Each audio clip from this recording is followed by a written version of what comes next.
tough contest in here today. We saw these two teams meet in the first week of finals. Only 10 points separated them. And then, throughout the season, each team having a win each. So what do you think that's going to bring to today? Yeah, you're right. It's always a tight, tense contest, especially grand final day. No team obviously wants to lose. So I think we'll see both teams a little bit defensively to start off with, not wanting to concede the first few goals. But like you said, 10 points in that qualifying final 2 weeks ago. And splitting it throughout their season. So we know they match up well against each other. They've been the top two teams most of the season. So it's going to be a very interesting contest, and looking forward to it to get going.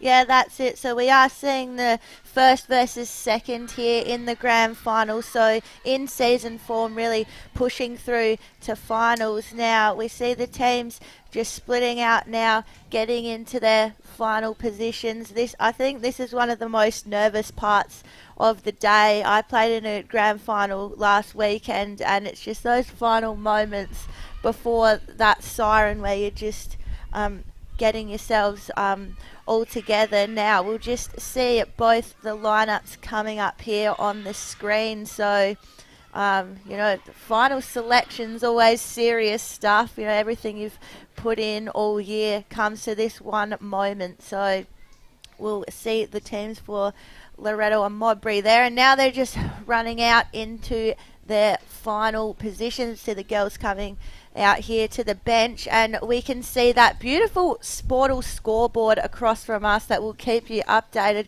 with the score all day. We'd also like to thank our sponsors, Adelaide Footy League, Sports Interactive, Buddy Bet, and Filming Footy. Yep, and thanks to Sportal, like you mentioned, Archie's thongs for the best winner will receive a pair of thongs and a Dartfish beanie, and thanks to everyone. So we're almost getting ready to go here. All the players in their positions, all the crowd building, lots of intense atmosphere. The first bounce, over to you, Beck. Here we go, Division 5 Women's Grand Final, Adelaide Footy League, Loretto versus Modbury. Nice high throw up for the first centre bounce of the day, and there we go. Girls just getting in those first tackles of the day. Pretty intense moments early in a grand final. You just want to get that first touch, that first tackle here now. Ball still in dispute in the middle of the Kenilworth ground here at the moment. Trying to push it out towards the wing here. No advantage to either side early. Here comes Modbury though. First clearing kick of the day. Great contest though from Loretto in Campbell. And we're seeing some intense tackling here early. Loretto really putting the pressure on here. Just try and push the ball forward a little bit here. Who's going to get first hands to it? We're still not seeing much clean disposal here. And the umpire has seen something here. And we'll have a free kick going to the advantage of Loretto with Bella Simpson. Yeah, a bit of a KG start. We probably expected that. We kind of predicted, actually. Always just trying to keep the ball in and close, especially early. They get a bit of a space now through the middle. Still, the congestion's there. Nearly a clearance there, but no luck. And it's soccer kicked forward. Sometimes that's the smartest thing to do. Just get the ball forward anyway. Big tackle. And play on, says the ump, towards the wing. Forward half of the wing now. Turner getting the ball off the floor with nice handball. Goes through a few. Finds Rosella. Into the 50 now. Bouncing. It's still bouncing the whole way.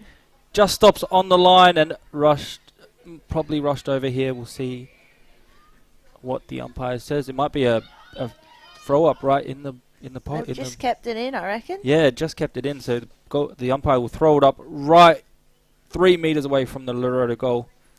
So Modbury now need to have some clean disposals here to get out of it, get it out the danger area. And they do with a big kick over the back.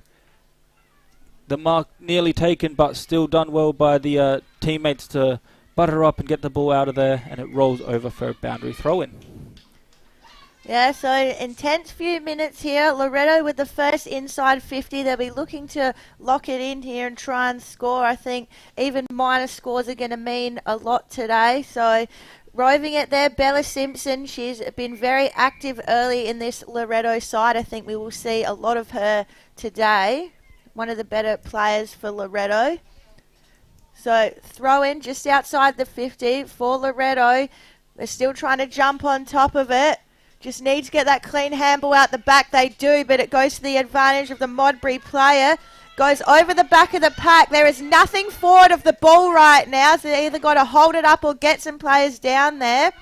Arnold was looking for it there for Modbury. But no dice. The free kick will go the way of Wycherley. Wycherley sends it straight on. A little bit of pack forms. Comes out the back. No mark taken. Here go Modbury again. Haven't been able to push too far over their halfway line. They go there now heading towards 50. Mark almost taken there by Catterwell for Loretto. Catterwell still on top of the ball. She pushes the handball out the back.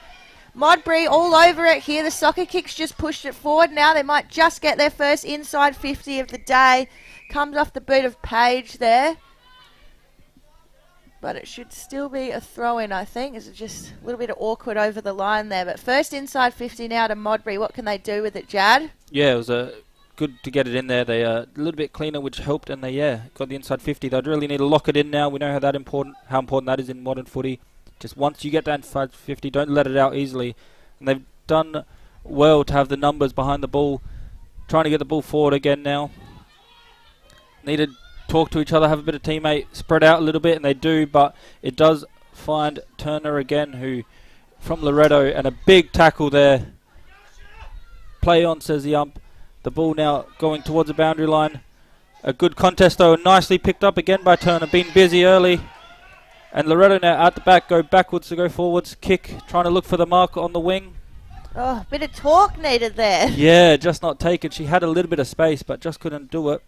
And now through Rosella, the captain, onto the wing again. Modbury do well to get the ball forward, so just need to find some targets. But as we said, the pressure of the grand final always is a bit cagey early, and that's what we've seen, but still a very good effort and a really fast-flowing game. Yeah, absolutely. So there's first few minutes here crucial. We've just passed 5 minutes in this grand final. Neither team scoring yet. Just very even contest at the moment here. Ball try to get out by Mia Ebert. I think we'll be seeing a lot of her today. Running through the mids, pushing up forward. They were throw-in just in front of the Modbury bench here. A little bit to their advantage in terms of ends. Loretto's still trying to get a little bit of run through here, but being cut off every time. Bella Simpson, she's trying her absolute hardest to just get some run out of the centre here. So, ball up directly in front of us here, centre wing. Rucks go up, good hands to it by Emily Page there for Modbury. Taps on in front of it, Sagisi for Loretto, and big run here coming from Ince. Here she goes, she takes a bounce. Just dribbles out of her hands there, but she's got plenty of time and space. She's still on top of it, Incy. She's still chasing it. Got a little bit of backup there from Burden. They've pushed right over to the far half-forward flank, but the free kick now will go the way of Modbury. But good to see some nice run there from Loretto. They decide to play on from the free kick there. Maybe not the best decision there by Modbury. Seeing some nice tackles there, though, on that far half-forward flank. Not much to be said. The ball gets pushed out the back there. Loretto jumping on top of it here. They're trying to make something happen here, but numbers around the ball's huge. The kick comes out, and it's out of bounds on the full. So, Modbury, they've got to make something of this here. Got the free kick. Got to try and push it down there, and Judd. Yeah, good call. And we've seen, I think, the Loretto... the players, they're just being a bit more tight and really marking it, and big tackles, not letting the ball out cleanly, so the pressure and the pressing up has been good early, and because of that they get a mark on the wing now. Big kick down the line by Jelenic into the 50 now, or just outside the 50, but got the numbers and should try and find the kick to go forward. Modbury, however, do well to intercept the ball and go the other way. So now they're just playing around with it on the wing. No one really letting them move too far. And it's another big tackle. The tackling so far has been very impressive. Yeah, absolutely. Very intense. Yeah. The two ruck go at it again. They're going to be busy today, I think. And so far, been a pretty even contest. They go forward now. through some of the familiar names we've seen already. And a big pack forms, about 6 people in that pack. And they'll do another stoppage here. Oh, it looks like it's a free kick holding the ball. Thanks to that free kick, they go inside 50, but cut off by Mowbray. She plays on. Rebounding run. Kicks her forward towards the teammate. Bit of a one-on-one. Done well there by the Loretto players to take that mark and play on. And yeah, I'm loving it so far how they're just taking the game on. Both teams not afraid to really play on if they have some space and really attack as much as they can. Yeah, absolutely. You can see all the play has been sucked up into the Loretto half of the ground here. So a lot of numbers, in this left-hand side of the ground from our perspective. And you can see now Modbury forward's getting called back a little bit because if they get the quick kick out here, they've really got nothing past halfway. And first team to score here, I think, is going to be whoever can just get a clean breakaway here. But you can just see the huge numbers around the ball for both sides, just needing a bit of spread here to just be able to get it out cleanly. So Loretto getting first hands to win the tap there. Umpire's made a call here. What is he saying here? The free is going the way of Modbury. Now, they've won a few frees down this end, but just haven't been able to break through this next line. They get a go here. Ball goes over the top. That looks like Ebert. She's taken a bounce there. Didn't quite get it, but she's pushed it forward anyway. That was Ebert. Ball sends goalwards. They got a bit of work here to do, Loretto, but they had numbers back in defence. Mark's got to be taken here, and it is. Well done there to Catterwell. She tries to send it out of the 50, but it's cut off straight away. Pressure from Simpson, but it's still with Modbury. Long kick goes in towards the goal square. Great mark on the last line of defence there. Looks like a Vanchich. No, well done there just to push back and get in the right spot. Kick doesn't go where she would have liked it, though. So Modbury cut off again. They're doing well here in attack. Mark should have been taken there by the Loretto defence. Just couldn't quite get hands to it. Can be a little bit fumbly early in a grand final. Modbury, they've had a few chances here. Just haven't been able to put anything on the scoreboard at the moment. Kick comes out. Swanbury. That desperate kick out of defence. It only goes as far as Menadue. And she's still on it now, Menadue. She's trying to get that ball forward for her team. Modbury Hawks looking very intense here at the moment. They probably feel like they could have got a score on the board there. Yeah, for sure. They had a few nice opportunities. I've liked that they've actually opened the game up, using the wings a bit more and using the uncontested players. Where Loretto's style was clear to see, they're just trying to keep it in tight and keep it contested, which has probably worked for them throughout the year, considering they finished top of the ladder. But Modbury's done well to really spread the play, and like that kick there, straight to go a little bit wide. It was a bit risky, so it does turn over to Insu. Does again a nice run and a nice bounce, but it's almost worth the risk just to open up the play a little bit more. And that soccer kick goes to the defender there by Modbury, just waiting. But they turn it over here, and now it is Loretto who do go sideways through Haynes and takes a mark, which is very important. Goes back and a big kick inside 50. Can anyone take the mark? It is taken, but by the defender. So good to read the play and intercept mark there. That was a very dangerous ball into the 50, and they done well to mark it. Oh, that's a great mark. And that's a good one as well. We've seen them. That is Rosello. I've seen her a few times, the captain. She's really leading from the front early in this grand final. Goes into the 50 and a mark taken over the top. She was sandwiched between about 2 players there and just took the mark, stretched the arms out. And that is Hasler now, who has the kick at goal. Probably our first shot on goal for this game. It's taken 12 minutes, but we've got there. Big moment for Hasler. Big moment, first goal in the grand final. They'll have a kick from about 40 out. Nice straight kick. Just doesn't make the distance, touched on the line, and goes over for the first score of the game, which will be a behind goal on the way of Loretto. Good effort, that kick, very accurate. Yeah, absolutely. Really liked that from Hasler. Got herself under the ball. She only had eyes for the ball, straight in the hands, and the kick, it was bang on. It was just the distance that she didn't quite get. So good signs early. They get the first score of the game. So just 1 point to Loretto so far. 13 minutes gone. Now they send it into the middle again. Simpson, she's been very busy early. Under pressure though. Did she drop it? Umpire says play on.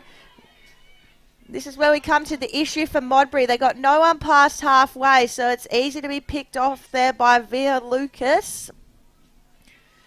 Sends it long. They've been good in defence, Modbury. Really good at those defensive marks, getting in good position here. Ball still spilling out the back here. Great pressured tackles. Umpire said too long here, so the free kick will go the way of Loretto. Ivanchich. She sends it long. Nice mark taken there. It's Bella Simpson again. She'd be too far out to score. She's got to line someone up in the 50 here. Sees a couple of leads she likes. A bit of a pack there, but again, plucked out of the air by Hasler. 2 in a row, Jat. Bit of deja vu, just inside 50 and the extendo arms. And here she goes again. She chips it out straight away. She was looking for someone in the pocket there, but Modbury did well, bring it to ground. They're trying to push it out of defence now. They need a little bit of run here. Give themselves a little bit of safety. Here we go. Modbury send it back into the middle. Only goes as far as Campbell for Loretto. She cuts it off there. Looks to centre the ball. Drop what she should have taken there probably in the middle there. That was Catterwell. Bit unfortunate. Got caught in the end. So here go Modbury. They look to go through the middle of the ground, straight through the corridor. It's a 2-on-2 here, but great defensive mark. Loretto there. Rosella. Well done there. She pushes it out towards the wing, but great mark again. Turnover. It's Murray for Modbury. Good hands there, Jad. Yeah, very good. And they're doing well to just take the game on to Modbury. I've really enjoyed that part of the game. It races away now for a last kick rule, so they'll kick that one in now. But yeah, that situation there, they had the 2-on-2 just forward of the ball. Could have put a bit more pressure on the interceptor to stop her marking it, but it was well taken, to be fair, well read in the air. So no luck there. Big bump, big collision now right in front of us. They're all good though, so that's the main thing, and it's ferocious early. Big tackles flying in. There she is again. Just got bumped and gets the big tackle. That was very well played by Murray again. Got a big hip and shoulder, got up and then gets the free kick for holding the ball from her tackle. Into the 50 now. Cleared by Turner. Nicely taken though. Against the run of play. Just running wrong direction but still marked it over her shoulder. And nicely kicked to find the teammate in Swanberry. Swanberry now. Through the corridor. Finds Ince. Been busy early. She loves to run and take the game on. We've seen that a few times already. But the kick just intercepted there by Modbury. Tried a little bit of a too risky kick there and they had the possession. Sometimes you need to find the way forward, but... And oh, she got it straight back. Yeah. Must be the Modbury player felt bad for her. She's like, yeah, try again. Have another go at it. But she does better with that kick. Learnt her lesson now onto the wing. A few decent players there and trying to get the ball away. But Modbury are the one that get that big kick, big clearance forward. Again, there's not too many numbers in the attacking sense for Modbury. They're really set up nice behind the ball. So they're really relying on those marks one-on-one. Here's a chance here. As the siren goes for the end of the first quarter. So not too many scores to talk about, but still been a very exciting game. Very fast-paced, back and forth, a lot of inside 50s each, and they've really shown their skills here to why they're in the grand final, haven't they?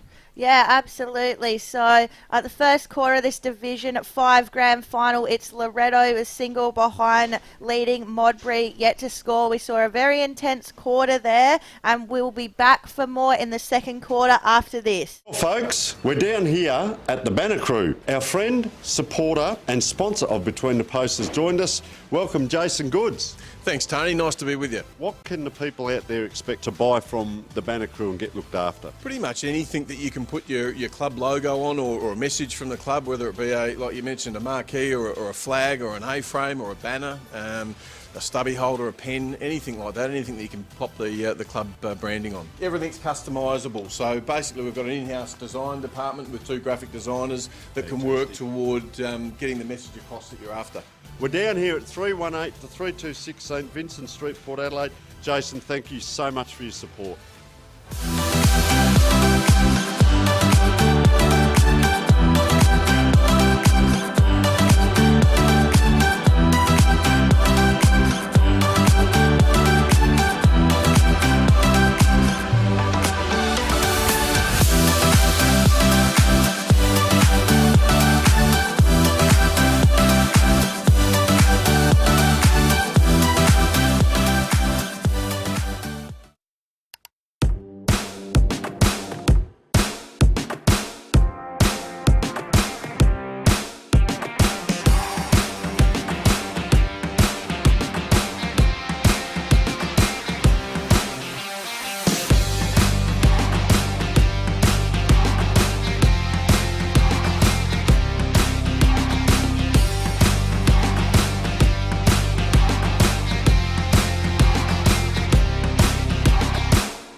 And welcome back to the Women's Division 5 Grand Final with Loretto taking on Modbury. Now, we saw a pretty intense first quarter with just a single behind scored in favour of Loretto. And Jad, it was just a very tight contest. Yeah, for sure. It was very tight. We almost predicted that at the start of the game. It was intense, lots of nice tackles, a few nice moments of running down the wing by Ince and a few nice marks around the ground. But yeah, it is quite a big oval here, to be fair. When I first got here, I was like, yeah, it's quite a big oval. But interesting to note that actually Modbury played here last week, so they have experience playing on this oval. And they got that win, obviously, in the preliminary final versus Woodville South by a few goals there. So they have experience on this oval. We'll see if that pays off as the game goes. But yeah, been even contest so far. Yeah, absolutely. And in that first quarter, you're getting the nerves out. You're getting used to your matchups. You're getting used to the size of this oval, as you mentioned, a massive oval. So I think the coaches will have plenty to work on for both teams, and we might see something different coming out in this second quarter. Yeah, for sure. We saw Loretto were good when they got that running game going, and Modbury, when they get the ball forward, there's a lot of those one-on-ones or two-on-two contests that if they could take that mark, they definitely look dangerous going forward. So it'll be interesting to see if they can just stick a few of them. We've got a very interesting game coming up. Yeah, absolutely. And I think, from what I saw, the Modbury forwards were just getting sucked up a bit too far up the ground and then weren't pushing back fast enough. So when they did get that break, the midfielders, the wingers, they didn't have anyone to kick to on that next line. So I think if I was the forward line coach there, I'd say, you've got to push up, but you've got to push back as well. You've got to be in that forward line as well. Now Tony's been out to the huddles for us to give us a bit of info here as we wait for the bounce here. And Loretto being encouraged to use the width and use their run in space, which is what I think we were talking about, using the size of the oval there. As well, using the space, absolutely. For Modbury, just need a bit more movement around the stoppages and a bit more voice. So I think that is pretty spot on from what we were seeing in here, Jad. Yeah, exactly. And I like that point about using the stoppages, using a bit more pace around the stoppages and really moving and making it difficult for Loretto to really realise what's going on. But the bounces happen now for the second quarter of the Div 5 Women's Grand Final. They go now towards the wings, and you see already the width is being used with it coming towards us in the commentary box. The clearance doesn't go too far by Churcher, but now the other way goes Loretto. Nicely done by Simpson again. We've called her a few times early. And here's Churcher again with a nice big clearance. To no one in particular, however, so they will get that clearance back through Simpson. So been very busy early has Simpson, the vice captain. The ball now just held up just inside the 50 for Modbury. They want to lock this in. We've talked about that already as well, how important it is just to not let it out your own 50 easily. We're seeing a bit of movement so in the stoppages, so the coach will be happy with that. Simpson gets it forward though. Ince is there and a few others. Haynes. And the free kick has been called, but against Haynes, so just a little bit too keen there to get the ball and gave away the free kick. I mean, who wouldn't be keen trying to get the ball inside your 50? But nice mark! Big mark over the top there by Ivanovic. We've seen her do it in the first quarter as well. She's read the ball well and really tall player. Just put her arms out and took that mark. Going forward now. But well done to just lock the ball in here. Loretto just not letting it out. All the defensive kicks from Modbury being intercepted. We saw Ivanovic do it and a few other teammates getting involved. So they're set up nicely around the ball. We're looking there. They have a spare player behind the ball, which is always a good tactic to have when you have the ball forward. Just that extra defensive pressure, because the loose kicks do come from those defenders desperate to get it out, and you can often get the repeat inside 50s. The ball makes its way now towards the middle of the ground. And Loretto just doing everything they can, big tackles and big movement to try and get the ball forward. And they get a free kick with that on the ball. Advantage, says the umpire, into the 50 now. Just trying to get some clean hands to find a way to kick towards the goal. Taken in the tackle. And it looks like a bit of an injury here, unfortunately. They've got holding their ankle is the Modbury player. Yeah, I hope she's all right. Was having a good contest down there with Hasler, who was, big target in the first quarter for Loretto. So they obviously, got a defender straight on her. So don't want her to take any more marks inside 50. Sure. So just come off a little bit worse for wear in that collision, the Modbury defender. But we hope she's all right there. So we'll see the players just come together here as players held up. The score, of course, is just Loretto still on that single behind Modbury yet to score. We're 3 minutes in to this second quarter here, so let's hope they can get their player off safely here, Modbury. Yeah, never good to see injury, of course, and seems in a bit of a pain, unfortunately, but they're in good hands. The trainer's there to help, of course. That's it, and they do have plenty of numbers on the bench, and women's you can have up to 6 on the bench, so it's good in terms of rotations there, but they might have to just quickly get her off here. She looks like she's in a bit of pain, which is not ideal in a grand final, but we'll sort of see the teams come together and maybe try and regroup here. I think the first goal in this game is going to be huge, Jad. Yeah, for sure. The first goal will definitely be big to get the momentum going and really get themselves on the scoreboard. She's up now. It doesn't look like she's put too much pressure on that ankle, unfortunately. But you're right. She was the one that was actually doing the good work on Haynes, and she's been the most dangerous. Had a few kicks ago already. That's it. Well, they'll just get her off the ground now. Now, while we got a little bit of a break here, I'll give a little bit of a shout out to the grand final umpires today, because it's a big day for them as well. On the field, we've got Martin Daunt and Cody Rouston. On the boundary, Connor O'Driscoll and Andre Jumpop-Clark. And in the goals, we've got Riley Jensen and Holly Robertson. So congrats to all the umpires on, making the grand final here today as well. Yeah, for sure. And always shout out the umpires. They do the good work. We'll just find out who that player is that they're injured, but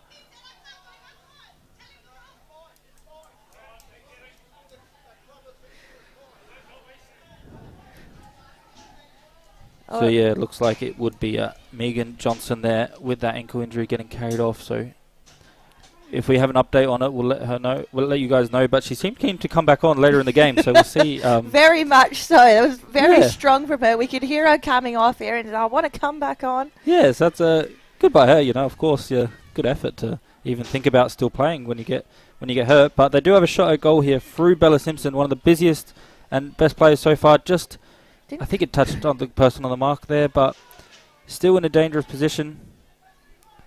Good pressing up by Loretto, not letting the ball out easily. Now it is kicked out. And now Modbury do find a little bit of room, but quickly wrapped up by Loretto. They got the numbers there to the contest, and it's a throw by the umpire now. Yeah, and you can see just the huge numbers around the ball again. So players getting a bit sucked into the ball again here, which is why we keep seeing all those stoppages. Almost mark there taken by Murray, but not 15. So Loretto look to go forward again. This one is a mark. Little bit clumsy there by the opposition, but no free kick there. Just play on. So it's Harris here. Probably a bit far out to score here. The mark's probably about 40 metres out.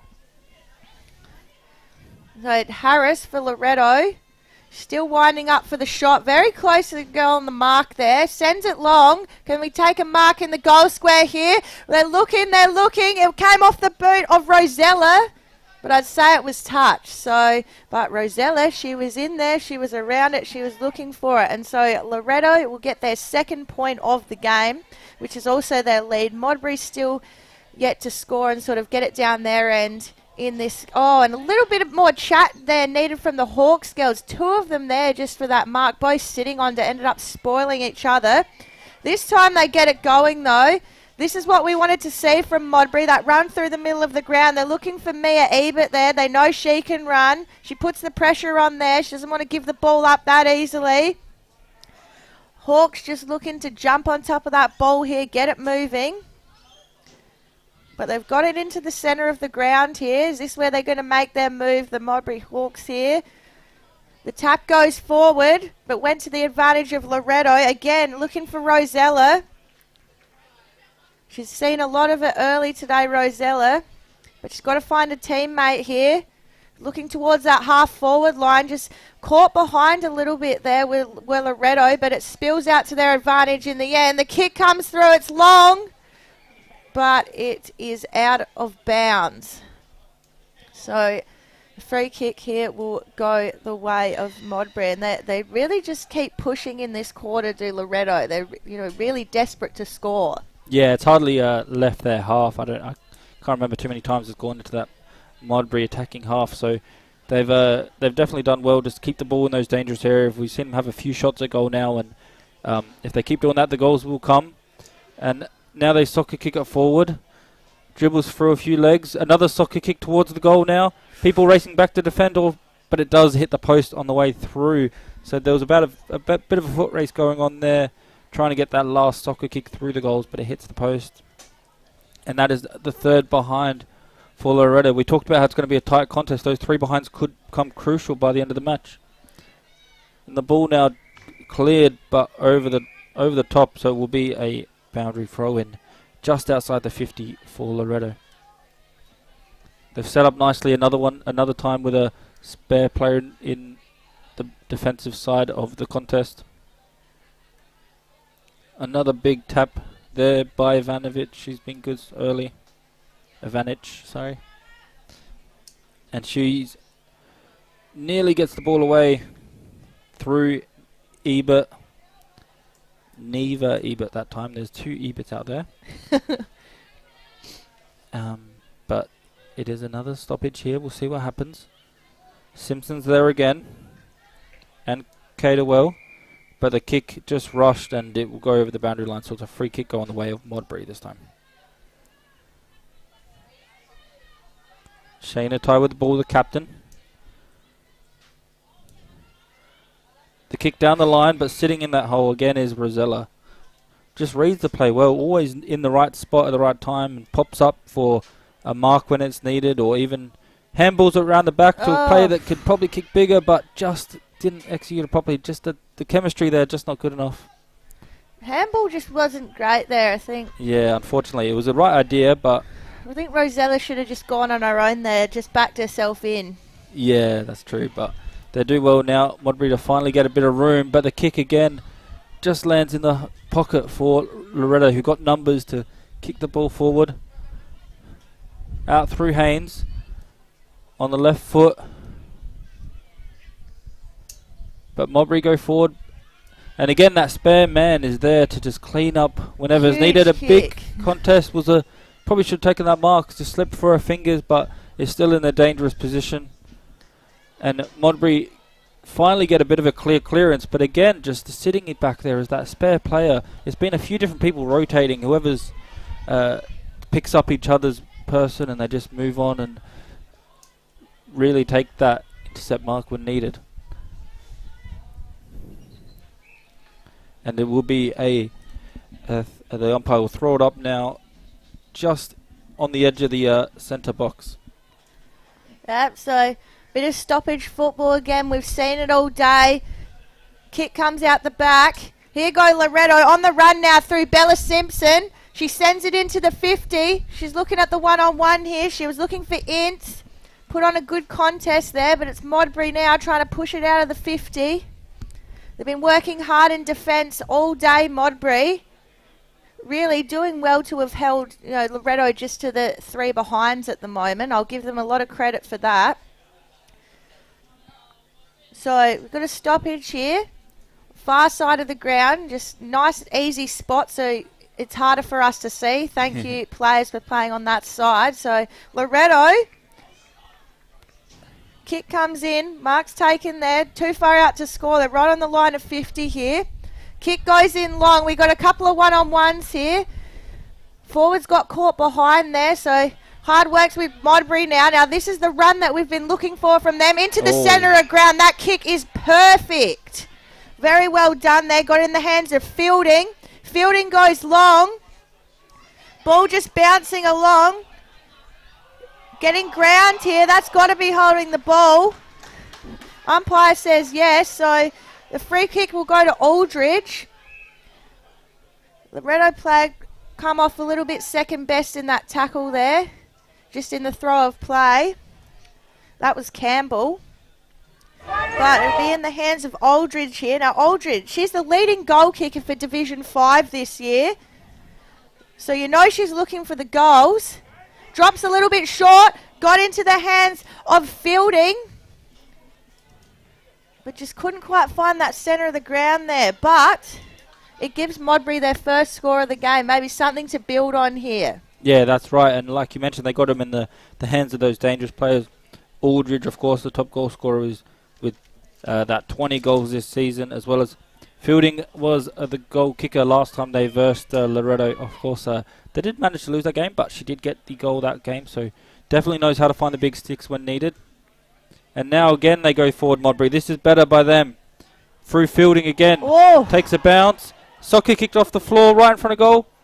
Trying to really get that tiny bit of space just to get the kick away, but tackled, wrapped up. It will be the umpire will throw it in meters away from Modbury's goal.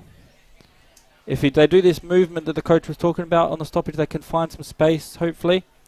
They get the ball now, but it is rushed behind, so professionally done by Loretto. We're not going to give up the goal that easily, and it will be the second behind. So 0-3 plays 0-2 in the second quarter, nearly 13 minutes played. Yeah, so a lot of forward pressure coming here from Modbury. Really doing well here. They want to lock it in again. You could just feel them really lift as soon as they got it down their attacking end, which they've been looking to do all quarter. The pressure all on Loretto now, as we've said all day. The first goal here is going to be absolutely huge. Both teams still looking for one. A little bit of hanging on there. Play on straight away from Nevaeh Ebert. She sent it into the 50. Oh, and great smother there from Loretto, just being forced to put the pressure on in defence here and doing it well. Run spilling forward for both sides here.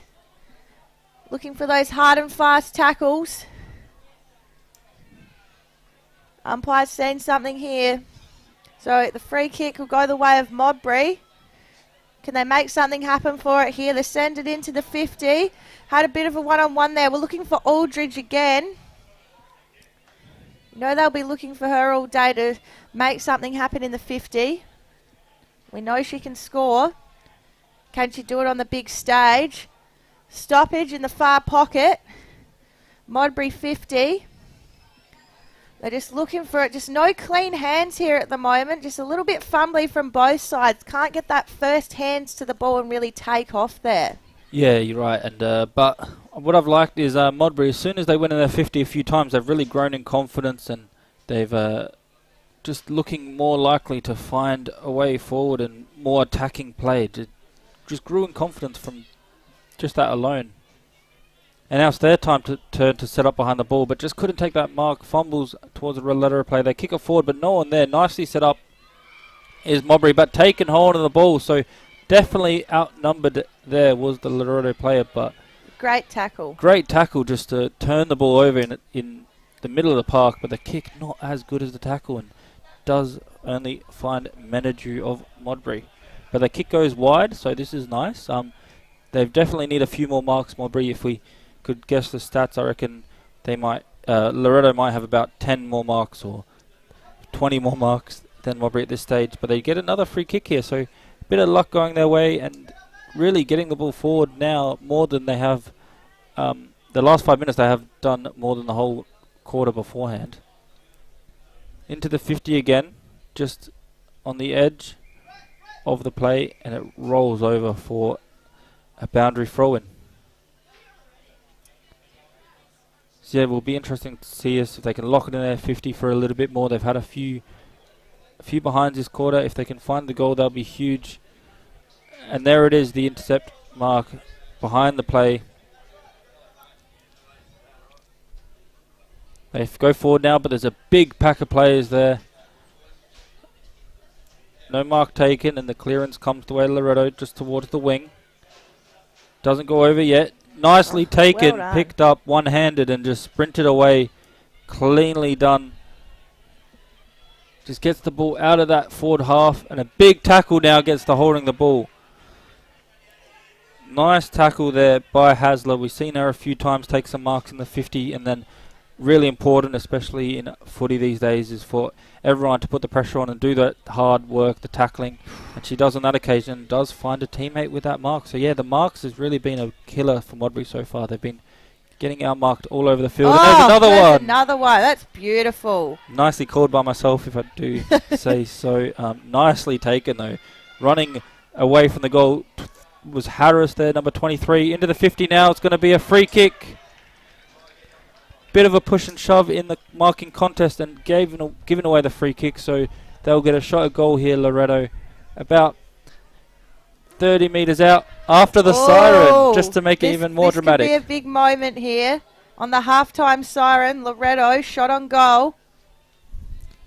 This will be a very big moment if she can get it. Nicely kicked right over and just wide. Unfortunately, it was not meant to be. Not the fairy tale ending to that half for Loretto, but good effort all around. So we go to the half-time break now with 0-4 to Loretto, plays 0-2 to Modbury. We'll throw to our sponsors and come back to analyse the half, and then the next half of footy is upon us, and the most crucial quarter, the premiership quarter, as they say, the third quarter coming right up. Folks, we're down here at the Banner Crew. Our friend, supporter and sponsor of Between the Posts has joined us. Welcome, Jason Goods. Thanks, Tony. Nice to be with you. What can the people out there expect to buy from the Banner Crew and get looked after? Pretty much anything that you can put your club logo on, or a message from the club, whether it be like you mentioned, a marquee or a flag or an A-frame or a banner, a stubby holder, a pen, anything like that, anything that you can pop the club branding on. Everything's customisable. So basically we've got an in-house design department with 2 graphic designers that can work toward getting the message across that you're after. We're down here at 318 to 326 St Vincent Street, Port Adelaide. Jason, thank you so much for your support.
up with the Adelaide Footy League. Tom Wren on the ground at your club for Thursday Night Live, strengthening communities through footy.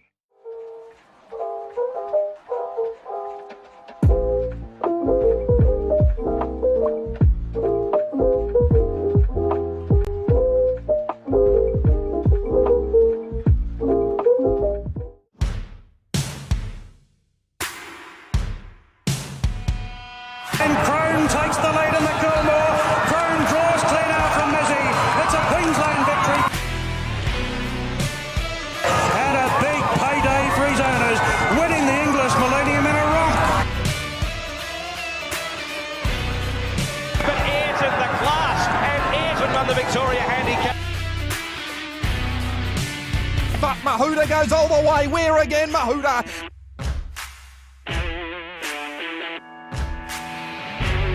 Talitwa, too classy for them. The Blue Star flashing, beats the ball. A Blue Star gets up the win. But it's all Globe, 100 metres to go. It's 6 lengths in front. This is an outstanding performance again. And Globe eased down, won the King's Coronation Cup in a canter.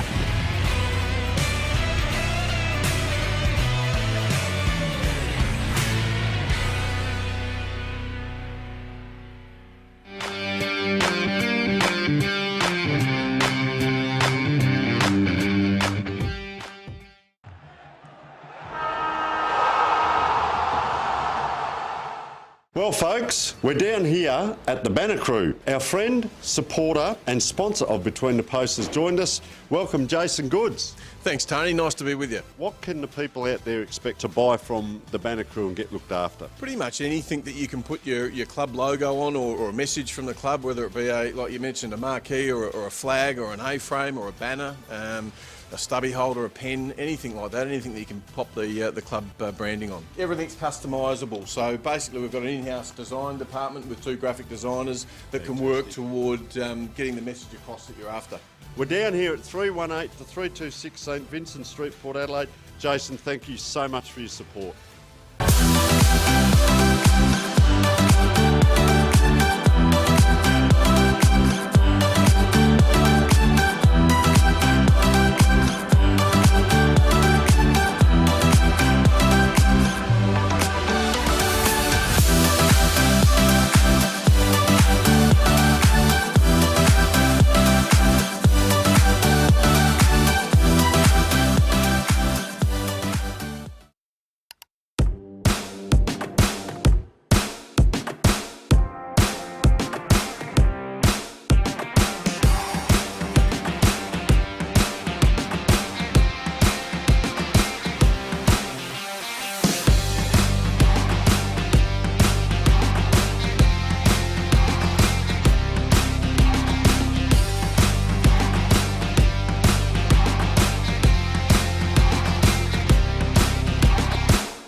Nine News, teaming up with the Adelaide Footy League.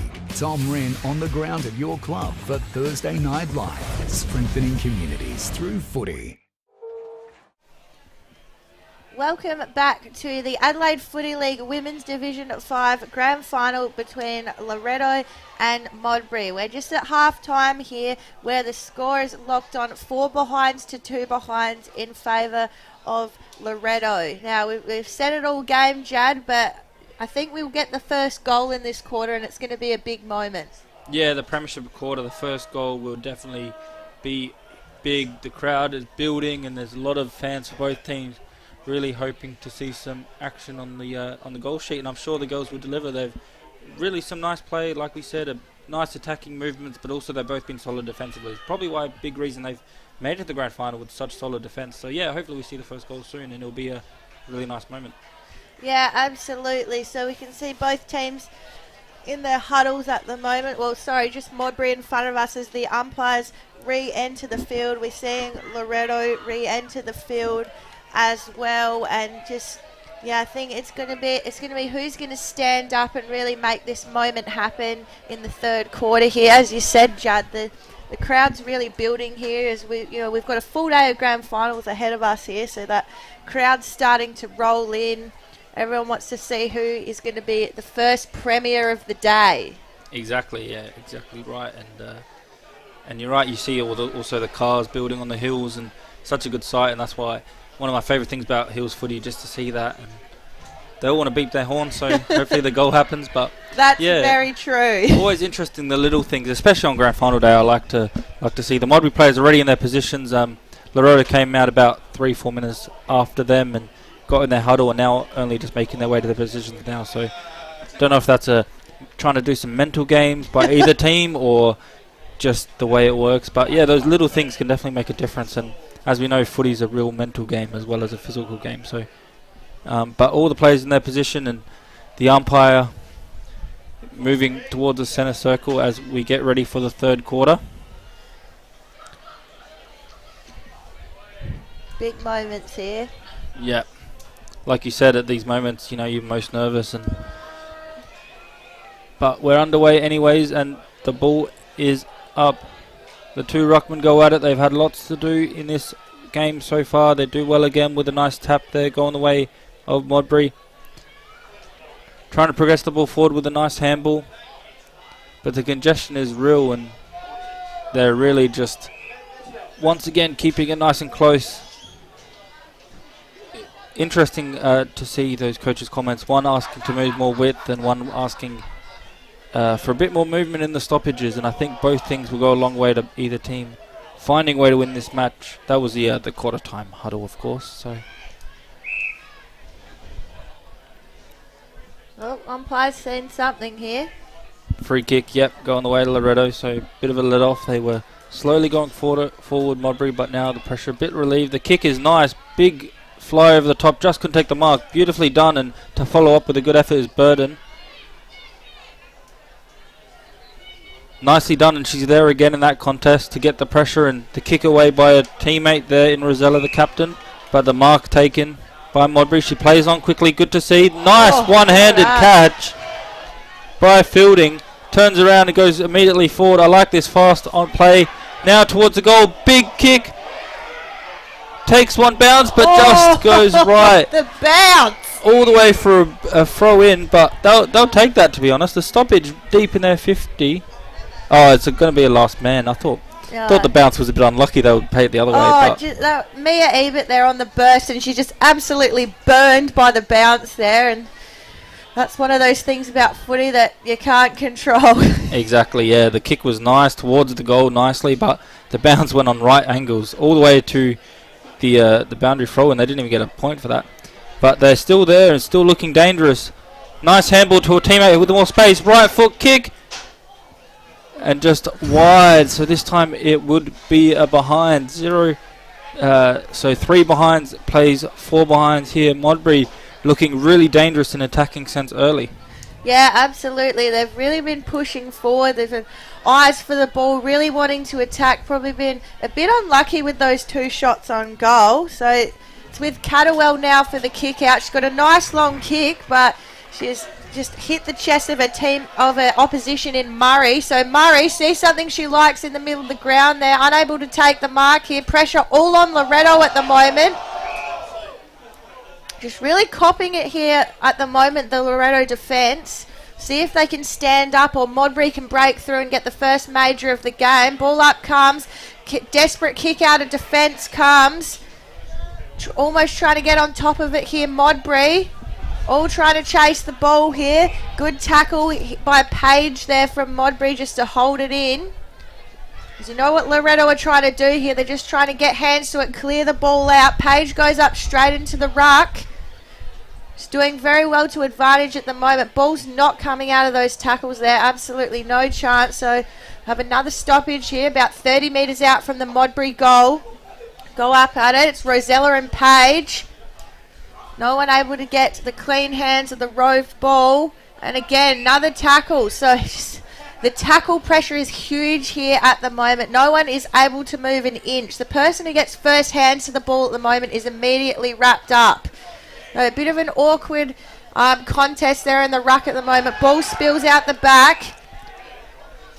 Crowd looking for a free kick there. Umpire says no, we'll have another stoppage. We're still about 35 metres out from the Modbury goal. Page is in there, gets first hands to it. Needed a bit more support from her midfield. The ball sort of trickles out of the 50 now.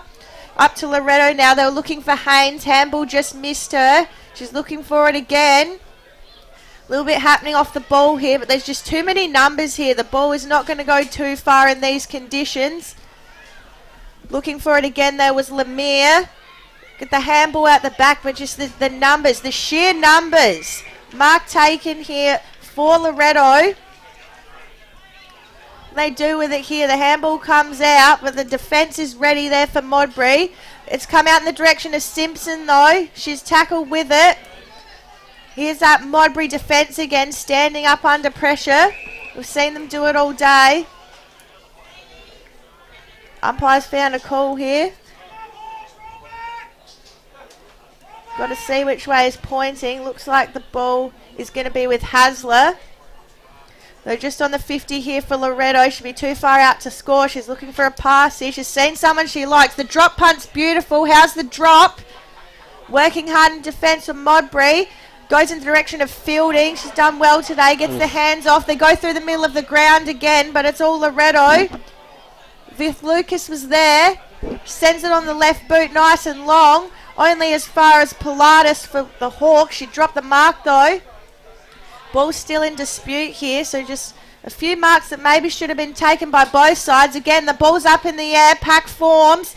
Still no mark able to be taken, so we're just seeing this congested footy time after time here. Needs someone with clean hands to make it all happen here. Modbury just ran past it there in the end. The soccer comes off the boot. On a chase here, bit of a one-on-one. Maybe a little bit high there with the tackle. Umpire says no, you got to reset that one. Yeah. So here they go again, Modbury. Here comes that run that we've seen them do well, but mark only goes as far as Loretto. So we've been looking for those marks all day, but they've been coming between opposition players. So Wycherley looks to go down the wing again. Players very easily able to find opposition teammates to hit with the mark. Not so much their own team. As I say that, Modbury gets a mark here. They've got 3 players in the centre here. Kick to the contest. Almost a mark taken in defence there by Loretto. They get that kick out. It's not going far though. It's with Menadue. Menadue just takes her time, sends it in. Bit of a mongrel kick off the boot. Massive pack there. Again, the ball's just not going to come out of there. And we've seen a lot of this, Jad. You see all the huge numbers around the ball, and the ball's just not going to go far in those conditions. Yeah, very contested game so far all the way through. We've seen those little moments where people have found spaces and running handballs. They've had nice shots at goal, so just need to see more of that to really hit the scoreboard differently. They have the chance now. She had a few options close, but she decided to kick it. Maybe a handball would have been better there, but they're really going for it now. Modbury doing probably a little bit better just to keep the ball in their attacking sense, attacking forward. The soccer kick off the ground, racing toward the boundary line, but does well to get hands to it. Well done. Just so it goes over and it won't be a free kick on the way Modbury. So well done to chase it and knew the rules there to get hands to it before it goes over. So they'll get the go here. The ruckman takes it out the ruck and clears it herself. Only as far as Poultice. In the 50 now for Modbury if they can find some room, but nicely taken by Campbell, and she goes forward now. Turner there as well, so a few of the familiar names getting involved for Loretto, but it will be another boundary throw in here. Nice kick there out from the stoppage. A few players there for Modbury trying to get the ball away. Great Big tackle. And it will be another stoppage now deep inside their 50. Very big tackle. Maybe he had her head a little bit on the floor, so a bit slow to get up. Hopefully she's okay. That's Wycherley. Just take a breath there. Yeah. Walk it off. Walking it off. She seems actually alright. We know how tough these girls are. That won't affect them too much. They'll stay out. She is walking towards the boundary line, so she's okay, but nice take in there. Oh. Talking about injury, we saw one from Modbury from Megan Johnson. She's got the ice on her ankle now, so I think she's done for the day. Unfortunately for her grand final finished early, but still supporting her team from the sidelines. As I can see, she's in good spirits, so that's good to see.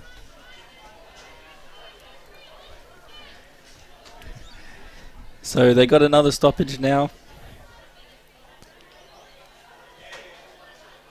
The ruckman with the two hands. Modbury just trying to find a tiny bit of room to get a kick away or find a mark somewhere. But it's Loretto who do well to clear it and again get the touches on it, so it's not going to be a free kick. We see that player now in Wycherley just in front of us, coming off for a bit of a breather with the trainer. Hopefully she's alright. She's not limping or anything, so hopefully just after a few minutes she'll be right. Big tackle. Well done. That was Paige. She just laid an absolutely huge tackle there. Another Loretto player looking a bit worse for wear after that contest there. Yeah, it was a big tackle there. I was looking at the other injured player. I missed it a bit. Yeah, it looks like it's Rosella too, so they don't want her coming off the ground. She's been one of their better players. Yeah, the captain and one of the better players for sure. So hopefully she'll just have a breather for a minute and keep going. So Paige sends it in long. There's a mark inside 50. We can hear the Modbury bench erupting next to us. They've been looking for something like this all morning. So it's Aldridge, just who they were looking for. We know she can put the goals through. Leading goal kicker in Division 5. This is really a moment to step up. Yeah, 100%, and that was such a good mark. You can tell why she's one of the leading goal kickers. Aldridge just sprays the kick a little bit there. Unfortunately, she'll be disappointed in that, but good signs to see. And we've locked up the score here at St Mary's Park, 4 behinds apiece. So we've absolutely got a game on our hands here as Catterwell takes the kick out. She pushes it to the wing. Found a teammate this time. They have struggled to sort of push it out of the defensive 50. Again, they have a little bit of trouble with it there. The second kick just goes amiss, so it'll be a free kick for Modbury. Doing well to keep it down their end of the ground here. Can't be much time left in this third quarter either, and we're all locked up here at 4 behinds apiece. Kick comes in. They're looking for one of those big-time marks again with Modbury, but it's not to be. Ball's wrapped up there. Campbell for Loretto was in there. Ball comes up about 30 metres out from the Modbury goal. Spills out the back. Jumping on top of it was Principal, but spills out to Modbury in the end. Kick comes off Churcher. She's got Aldridge there. Aldridge just comes out of hands there in the end. Couldn't get a clean go at it, but she's looking dangerous there, Aldridge. She's just lurking around the ball at the moment. Is this where the moment's going to come from? We've got a player down in the... Oh, not looking good there at the moment for Loretto. That's Principal. So, just had a couple of unfortunate injuries in the last few minutes here of Loretto. I think they just need to get her off the ground here or get back into the contest. They're just going to make a decision here. If it's she was holding her head a bit, so hopefully she's okay.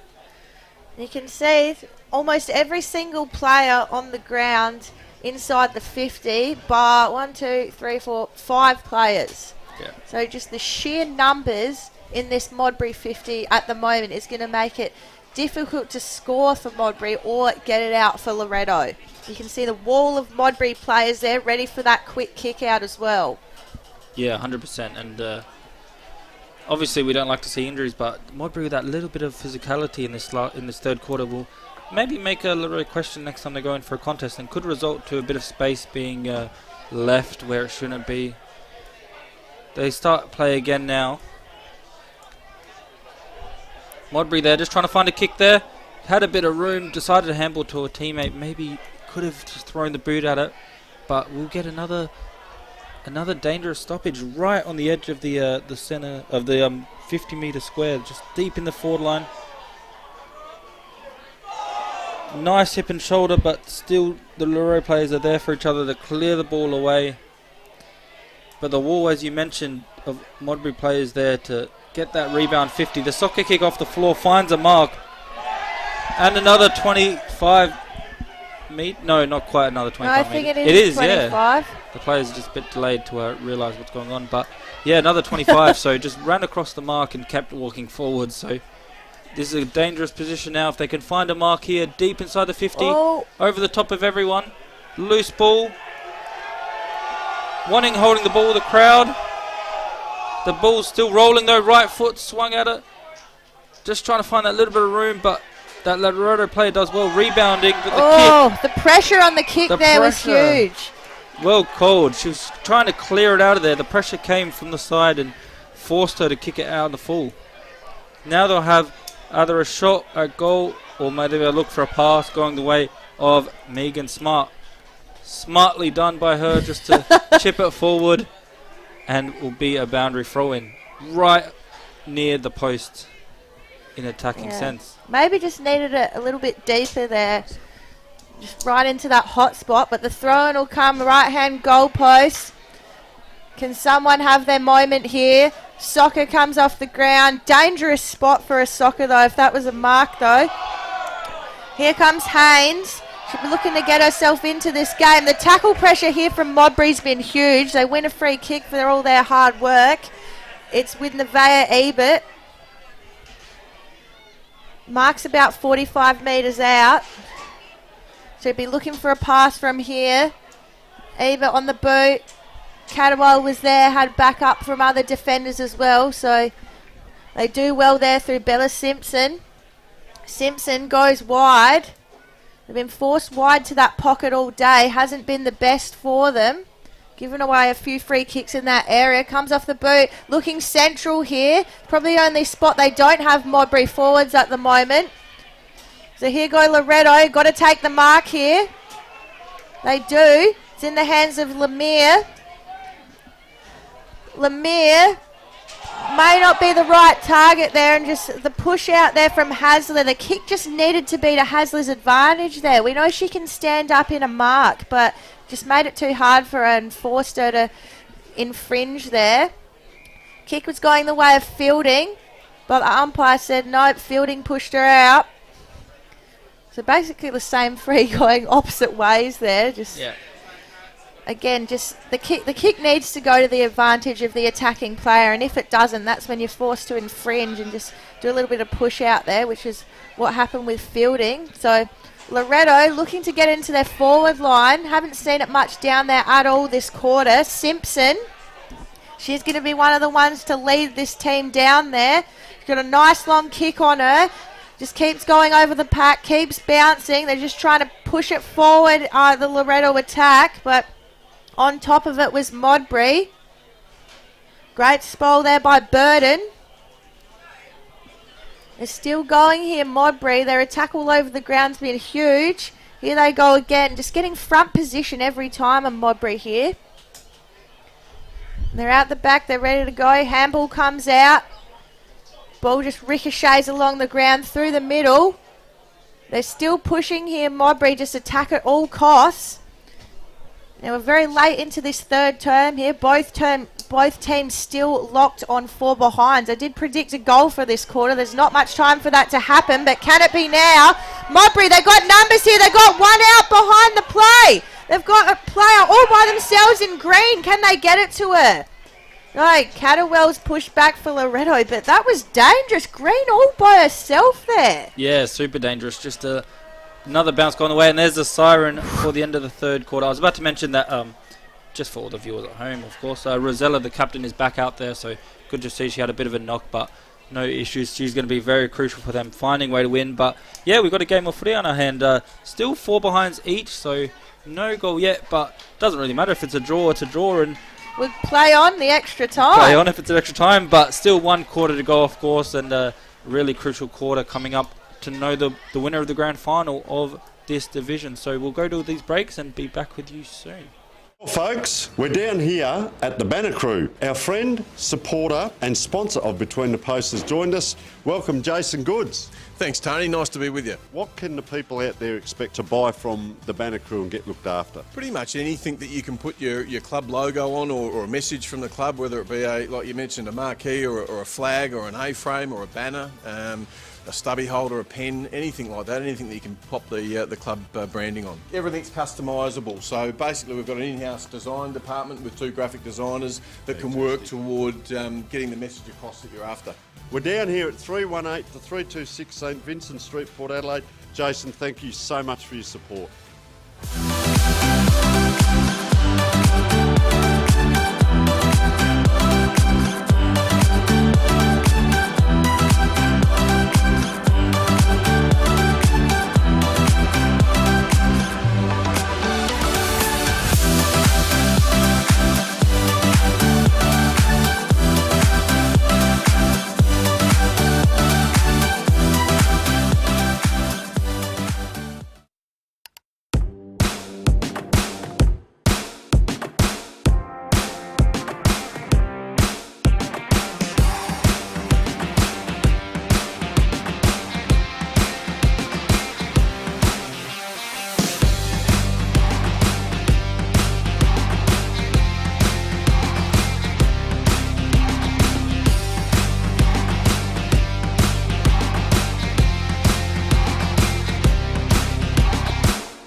And we're back here for the final quarter of the Division 5 Women's Grand Final. Loretto and Modbury all locked up on 4 behinds apiece as we go into this final quarter. It's going to be an intense final term, Jad.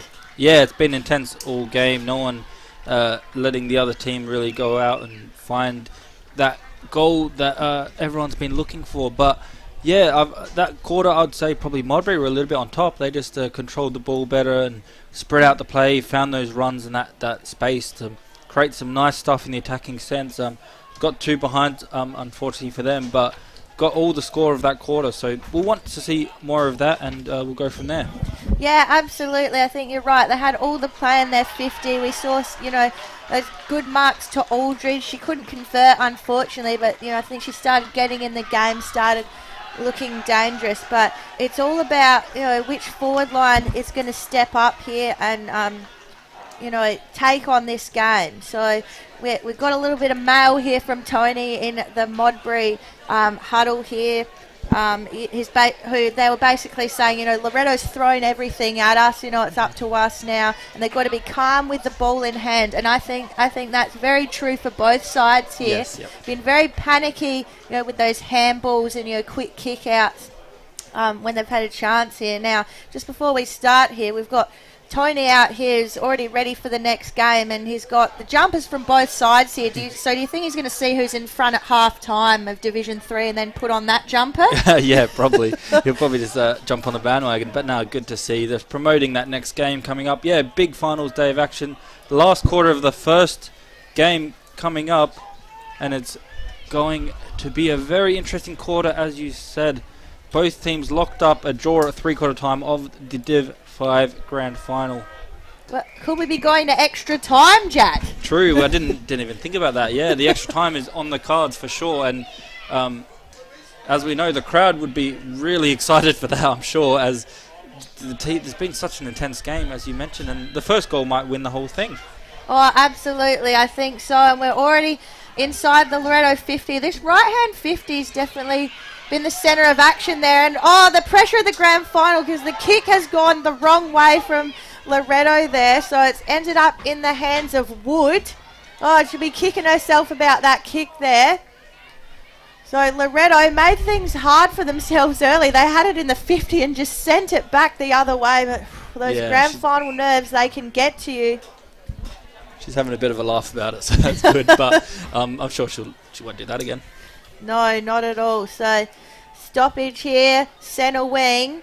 We've seen Ivancic be very active early in the ruck. Done very well early. They come through the centre here. There's no one really there. It's going to be a foot race. They're looking for Ince. You can see Hasler in there using her body already. Here they go. They're looking for Sagisi. She just toe pokes it forward and she goes again. There's nothing in front of her at the moment, Sagisi. But the run comes from Mowbray. Very brave run there. Looking for her teammate in Murray. Murray runs onto it, throws it on the right boot. Probably doesn't come off as she wanted to. Was looking for Wood.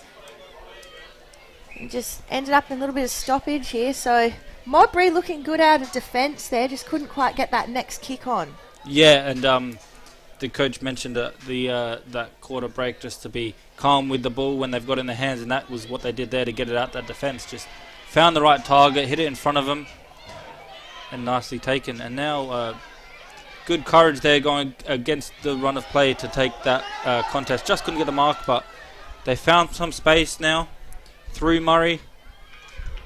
The ball forward now, and the continued forward by Fielding.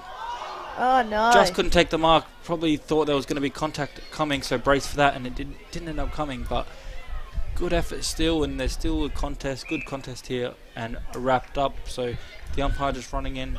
He's been busy, the umpire, for sure, but it's almost what you expect in a grand final. So the ball goes up again, tapped nicely by the Modbury ruckman there. But again, the congestion is really hot, and no one wanting to give up any space. 2.5 minutes played in the fourth quarter. The score's locked up in the grand final. Out the back is Cadwell. Nice towards the wing. Out. Good contest in front of us. Nicely tackled. Nearly holding the ball, but play on, says the ump. And now she butters up nicely after being tackled. Kicks the ball inwards. And the captain there, the ruck, there to get it out. Soccer kick along the floor. Goes out though for a free kick. The last person rule, of course, in play here. So Cadwell just wheeling her players down the line. She's looking for a target there. Someone needs to stand up for her. Almost taken the mark there did Hasler. She goes after it again. Ball comes out the back. Nice tackle there by Page. Been very agile in the ruck. She's not there just to tap it. She'll rove it. She'll tackle as well. Ivancic and Page both nullify each other. And there she goes again, Page. Just trying to bustle through there. Gets it into the hands of Murray. Holding the ball there. So intense tackle work there. Sees it with Rosella. Rosella about 60 metres out from goal. She's looking for a lead here. A little bit stagnant there in the Loretto 50. Need a bit more movement there. Few one-on-ones. Mark's taken there. Almost just plucked it out of the air in the end. Well done there by Simpson. Seen a lot of it today. Umpire just calls her around onto the line. No sneaking around there. Simpson. See something she likes there. And there's the mark. There's the one they've been waiting for there. And it's in the hands of Ince. Ince, been very good. So all the big hitters there getting the touches from Rosella to Simpson and to Ince. They've probably been their three best all day, and they're the ones that combined to have their shot at goal. That shot on goal, this could be a huge moment. It looks good off the boot. This is absolutely huge. First goal of the game in the fourth quarter. 5-minute mark goes to Loretto. They move to 1-4-10. Mowbray. Rosella to Simpson and to Ince. They probably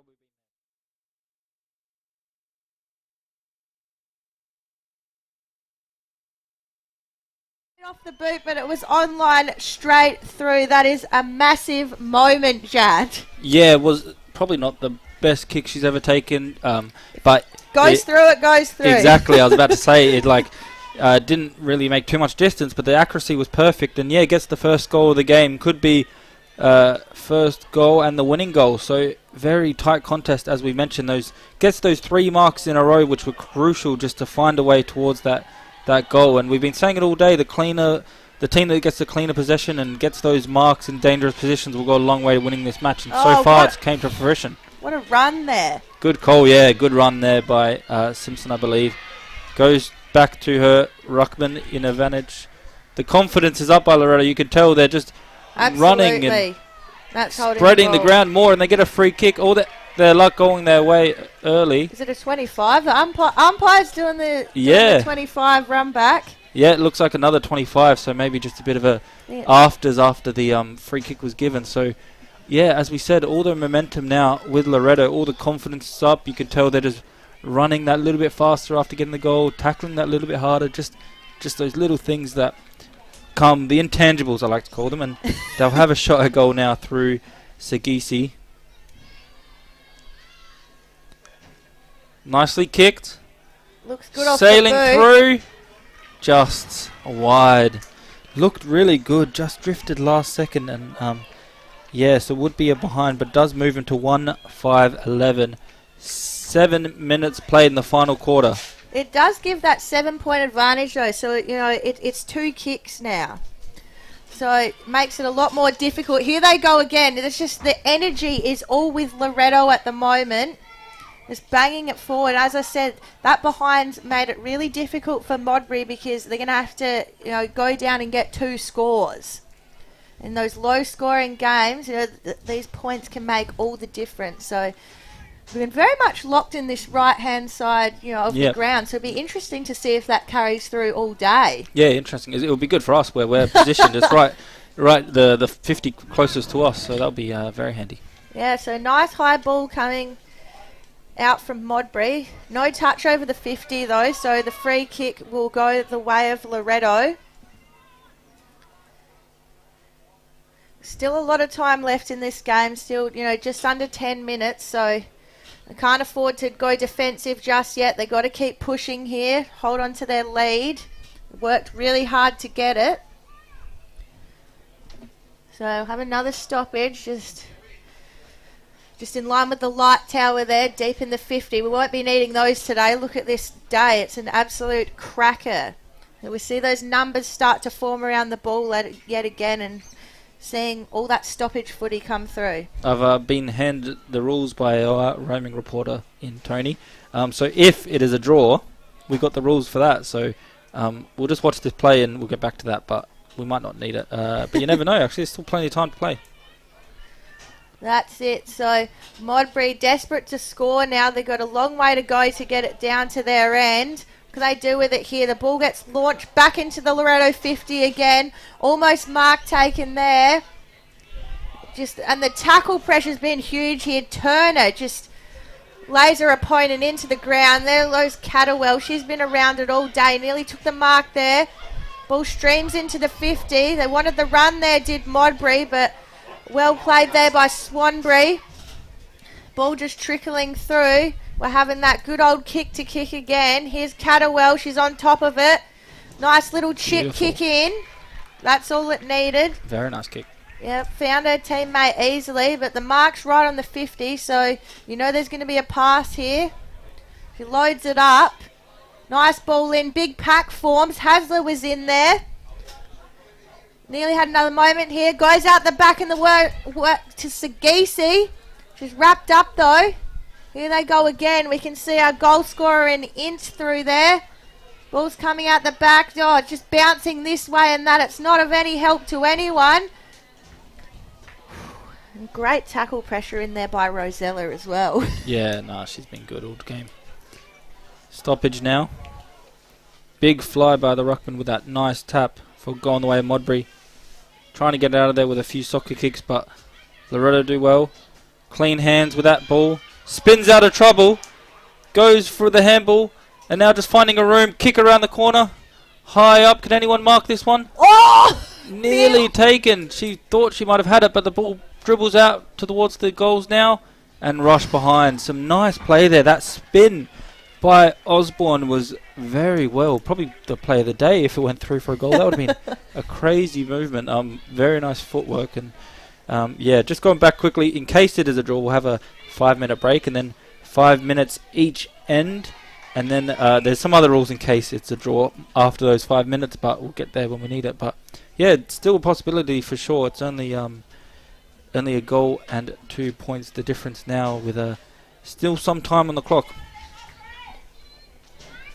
The ball now thrown in the 50 of Loretto. Been inside that 50 most this quarter, but wrapped up nicely and holding the ball. So going the way of Modbury. Nice work though by Jamie Smith to clear it out of there now. But the ball doesn't go far. Sagisi's there. Soccer kicks off the ground. A few other players there just trying to get that clean soccer or any kick they can towards goal. The soccer comes just wide of the post. The umpires made a call there though, so I don't think the No score. point will count for anything. Looks like and it's a 25. I'd 25 say as it's because well. they kicked it after the free kick. Yeah, even I didn't notice. I was getting too excited thinking they had another shot at goal. But yeah, the free kick is given and that 25. So pressure relieved there by Modbury. They really need to get the ball forward now, but that won't help. Straight into the chest mark again by Osborne. Been good in the last few minutes. Modbury really should have tried to make most of that free kick they got and get the ball in their own half, but not to be. The ball now finds some space to kick. Oh, Lemire, she Just almost had it there. Wide by Lemire. She did where it was like one-on-one while she was running towards goal, a bit of a goalkeeper situation, but yeah, the kick just wide. So another behind going the way of Loretto. All these behinds are very handy though, however, just extending that lead and extending all the danger in case that Modbury do get a goal. They still need more work to be done after that. That's it. So the stoppage now with the throw. What can they do here if they get another goal? I think that would be the nail in the coffin 100%. But it's wrapped up again, so Modbury tight at the back. Just need to find some room to get it forward. They've got two people. They've got a spare in the attacking sense, Modbury. So if they can get that loose kick, there's someone there to try and take the mark. They do now, and exactly as I called, but the kick doesn't go far enough, and it is marked. Play on though, not 15. More congestion as people thought they had the mark, but the ball finding a little bit of room now. Trying to get that kick away towards goal. Any snap they can. Still dribbling around the ball, just looking for that little bit of space. As we know, the football likes to do some funny things, and it'll be stoppage now. Yeah, it's just like there's a whole pack hunting this ball at the moment. As we see the umpire throw it up here. We're still locked in the Loretto 50. Ball spills out. And you can just see massive pack here around.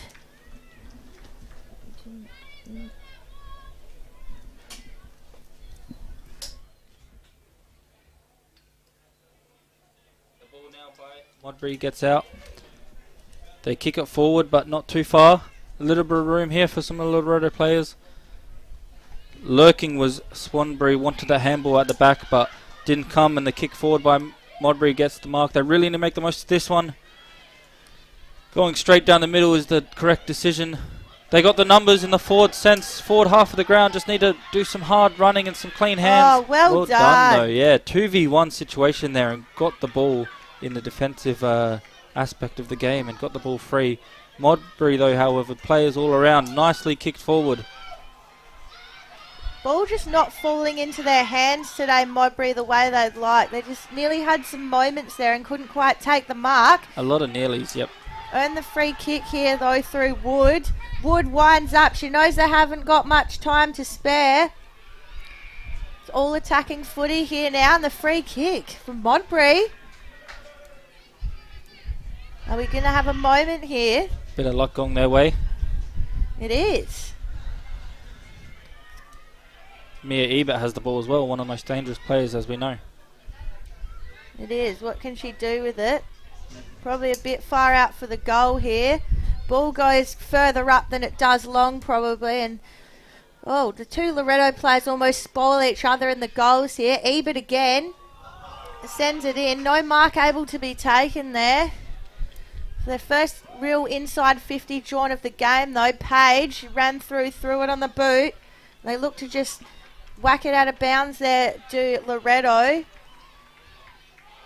Oh, and the tackle pressure's really stepped up again.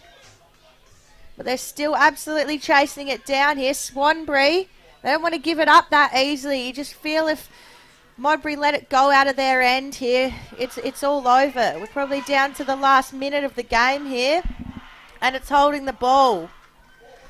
So final minute here of this Loretto-Modbury game. Loretto looks like they're going to be the premiers of Division 5, Jad. Yeah, they've probably been slightly ahead most of the game. I think Modbury definitely had that moment, especially in that third quarter. They had a lot of nice chances, but Loretto this quarter just stepped it up and been very professional in how they've done, and really, of course, found that crucial goal, but as well as had a few other really dangerous moments and really piled on the scoreboard pressure. Even from a behind sense of view, they've been a bit cleaner with the marks around the ground all day and just found the targets, got the ball in those dangerous plays that we mentioned, and we'll see who gets the best player on the ground. We'll announce that a little bit later, but they've had a few players there just really consistent all through all four quarters. Yeah, absolutely. So final 15 or so seconds of this Division 5 Grand Final, Loretto and Modbury. Also interesting that Loretto last season actually got promoted from Division 6, but they were runners-up in that Grand Final, so maybe that little bit of finals and Grand Final experience. And there's the siren, and that confirms the result that Loretto are the Division 5 Women's Grand Final premiers of the division. Players running from everywhere to celebrate. Good scenes. Commiserations to Modbury, fought hard all day, but this moment does go to Loretto, and very well done by the girls, and congratulations to everyone involved in Loretto Football Club. Yeah, so you can see them celebrating there, and Loretto, they worked hard all day. It took them until the final quarter to get that goal on the board, and you know, we said every quarter the first goal is going to be huge. That turned out to be the only goal of the game after some really hard work, and they just really pushed through and took out the win. We can see Tony out there. He's going to go and grab the winner of our best on ground for today, which is exciting because, it's always good to get those Archie's thongs and the Dartfish beanie here. Yeah, for sure. And that winner, we have decided to give it to Bethany Ince. So congratulations to her. Of course, she was the goal kicker, but not only because of that. We saw, especially in that second quarter, she ran down the wing all day hard and then took nice bounces and pushed her team forward all day and took that really nice mark and good kick in the end to get the winning goal of the game, and was crucial to her team all game. So yeah, congrats to her. Thanks to the sponsors that give away those beanie and the thongs, the Archie's thongs. Oh, here she comes over here. Here comes Tony bursting through. Really excited here. So here comes Bethany for a bit of an interview. Just going to have a quick chat with Tony here. Just setting up here, and we'll go down to you, Tony. All right, well, we're with Bethany Ince, number 11 for Loretto, and Bethany, fantastic. Best on ground, you've got the Dartfish beanie and the thongs. We'll let you get back in a moment, but very fierce game. It was really hard. I wasn't sure how we were going to go there. I thought they might have had it up until the end, really. They fought hard the whole time, so it was a great game, but I'm so glad we won. We've worked hard all season, so I'm so happy. And what's the plans for this evening? Where are the girls off to tonight? Well, all the boys are playing back at the club, so we'll go watch them. I think they're in semi-final, so we'll go support them, hopefully have a royal rinse. But we'll see how it goes. All right, Bethany, you are a premiership player for life now. Best on ground in a grand final. We measure players by how well they play in big games. Go off and enjoy the celebrations. Thank you so much for joining us. Thanks so much, guys. See ya. Bye now. Well done to Bethany there. She kicked, the winning goal of the game. So thought we just had to give it to her there. That's a clutch moment in a close game like this was, Jad. Yeah, a goal in the final quarter to win the grand final. She'll remember that one for life, as Tony mentioned as well. Premiership player for life, and Super impressive. Good scenes to see. A lot of the supporters on the field, kids getting inspired by these girls. A good grand final win, and I'm sure they'll go back support the boys in a nice big Saturday night ahead of celebrations, I imagine. Yeah, absolutely. So well done to Loretto Old Scholars, our Division 5 Women's Premiers. 1 goal 7-13 over Modbury with the 4 behind. Thanks to everyone who's joined us on the stream today from wherever you are. Hope your team got over the line today, but if not, there's always next season. Now, don't go away, because we've got a massive day of grand finals coming up. After this, we'll have the Division 3 grand final between Flinders Park and Hope Valley. So we'll let you watch all the festivities here and say, thanks for joining us, thanks for tuning in. Jad, thanks for commentating with me. It's been a good game. Yeah, it's been a pleasure. Very entertaining game, and big game to be a part of. Yeah, so thanks to Adelaide Footy League, Sports Interactive, Buddy Bet, Filming Footy, Sportable with the scoreboard, Dartfish and Archies with our award we just saw there, and we will be back with Jad and Tony to do the Division 3 grand final after this. Thank you. Obviously,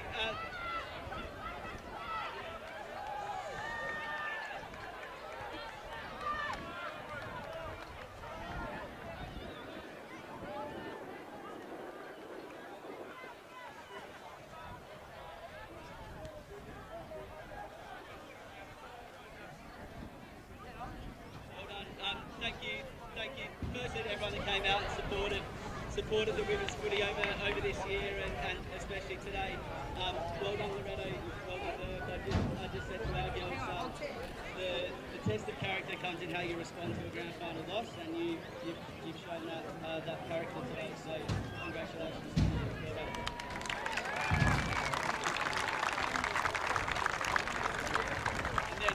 And to our ladies, since sort of November, they've been out in the sun, they've been out through the wet, the cold, the heavy ovals, all that fun stuff that makes footy great, and they've stuck with it, and they put their best display out there. They cracked, and they never gave up. Sometimes you win,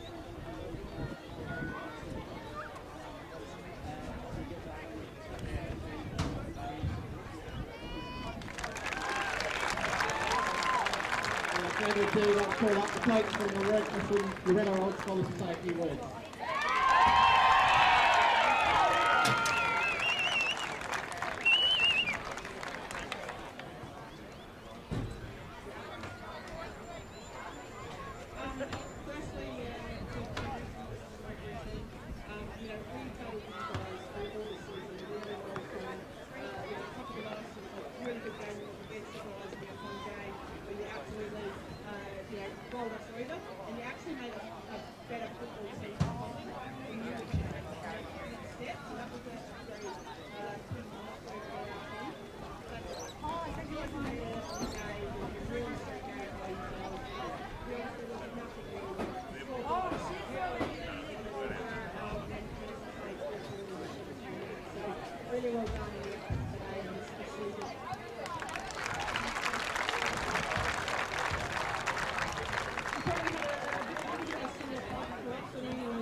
was great today.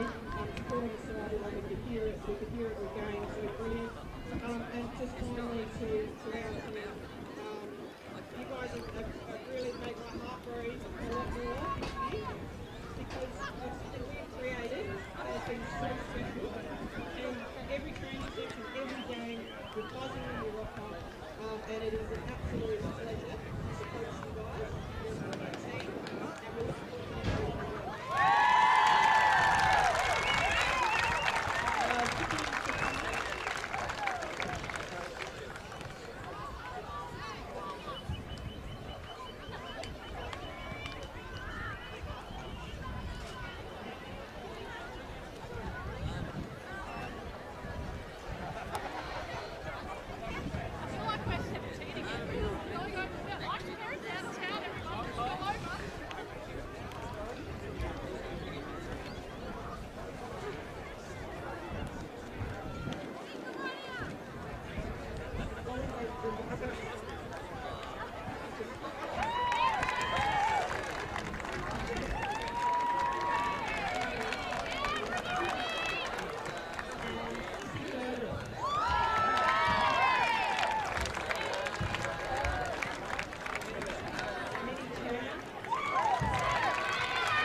Division 5 women's training from the very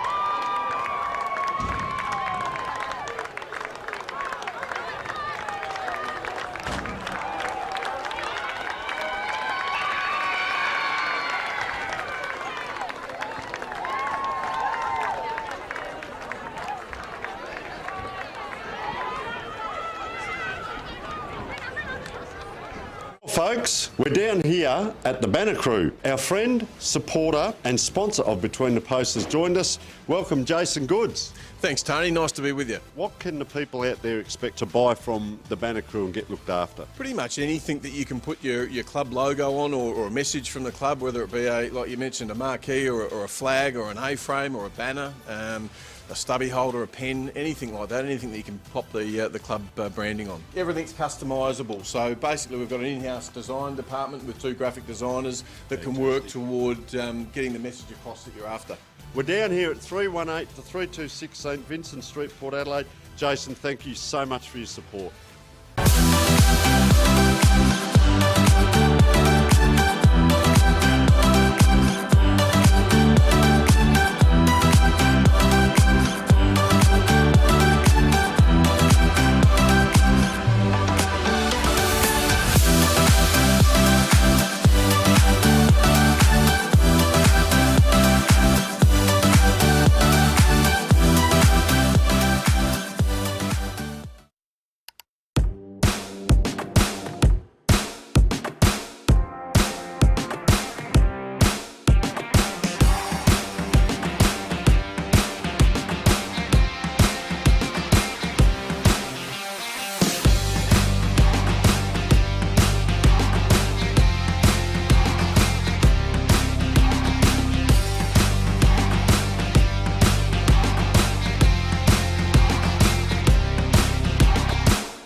9 News, teaming up with the Adelaide Footy League. Tom Wren on the ground at your club for Thursday Night Live, strengthening communities through footy.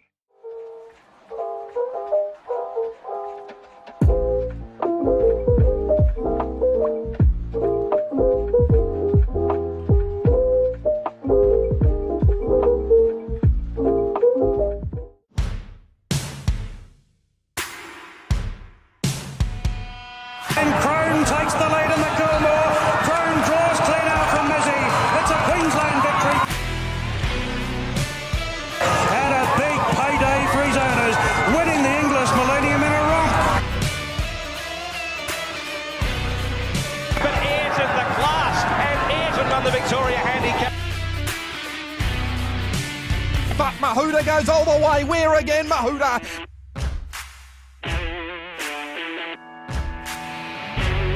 Taliqua, too classy for them. The Blue Star flashing, beats the ball. A Blue Star gets up the win. But it's all Globe, 100 metres to go. It's 6 lengths in front. This is an outstanding performance again. And Globe eased down, won the King's Coronation Cup in a canter.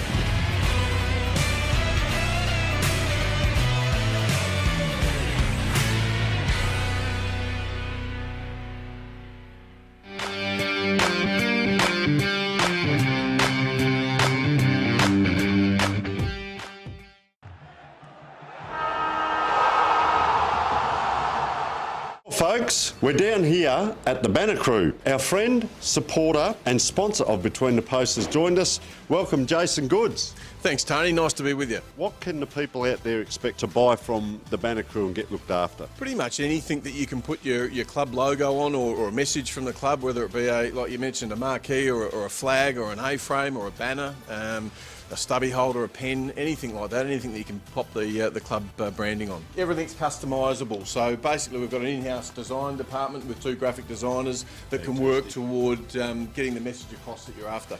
We're down here at 318 to 326 St Vincent Street, Port Adelaide. Jason, thank you so much for your support.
Well, welcome along, folks. Of course, a massive day down here at St Mary's Park for the second game, the Women's Division 3 game, and that is going to be between Hope Valley and also Flinders Park. So we will also say please hang around, because after this game we're actually going to have a football extravaganza show with myself, and my name is Tony Neal. Welcome, Jad Goshen. Thank you. I hope I say that right. Every time I say it, I've got good. it right, haven't I? Perfect. Goshen. Yeah. That's him. And, mate, we've already seen one very close game, and now Flinders Park and Hope Valley. We can see the jumpers in the background, and they, Jad, are actually woolen jumpers, played at both clubs. So I've got a foot in each side. Played a premiership at Flinders Park, and then I coached at Hope Valley and was part of a premiership down there as well. So makes it interesting. Football is football, and we see the teams just lining up out there. We'll take a break for the national anthem, and then we'll have a little bit of a look at the heads-to-head, Jad. Yeah, for sure. Keen, going to be a very interesting game. First of all, congratulations to Lucinda Lawless from Hope Valley Footy Club on winning the Div 3 in the Rail Smith medal with 22 votes. And Kayla Usher from Flinders Park on being the Div 3 leading goal kicker this year with 31 goals. The Adelaide Footy League would like to thank its partners for their support during the 2023 season, with the principal partner being Channel 9, major partners West End, Sharon, Police Credit Union, Breakthrough Mental Health, CMAX Clinical Research, O'Neill Sportswear. The Adelaide Footy League strengthening communities through footy. Would you please join with the players, coaches and umpires as we stand for the Australian National Anthem.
All right, so welcome back. Very emotional for the young ladies out here, Jad, and we can tell the viewers out there, I think it's going to be about 22, 23 degrees.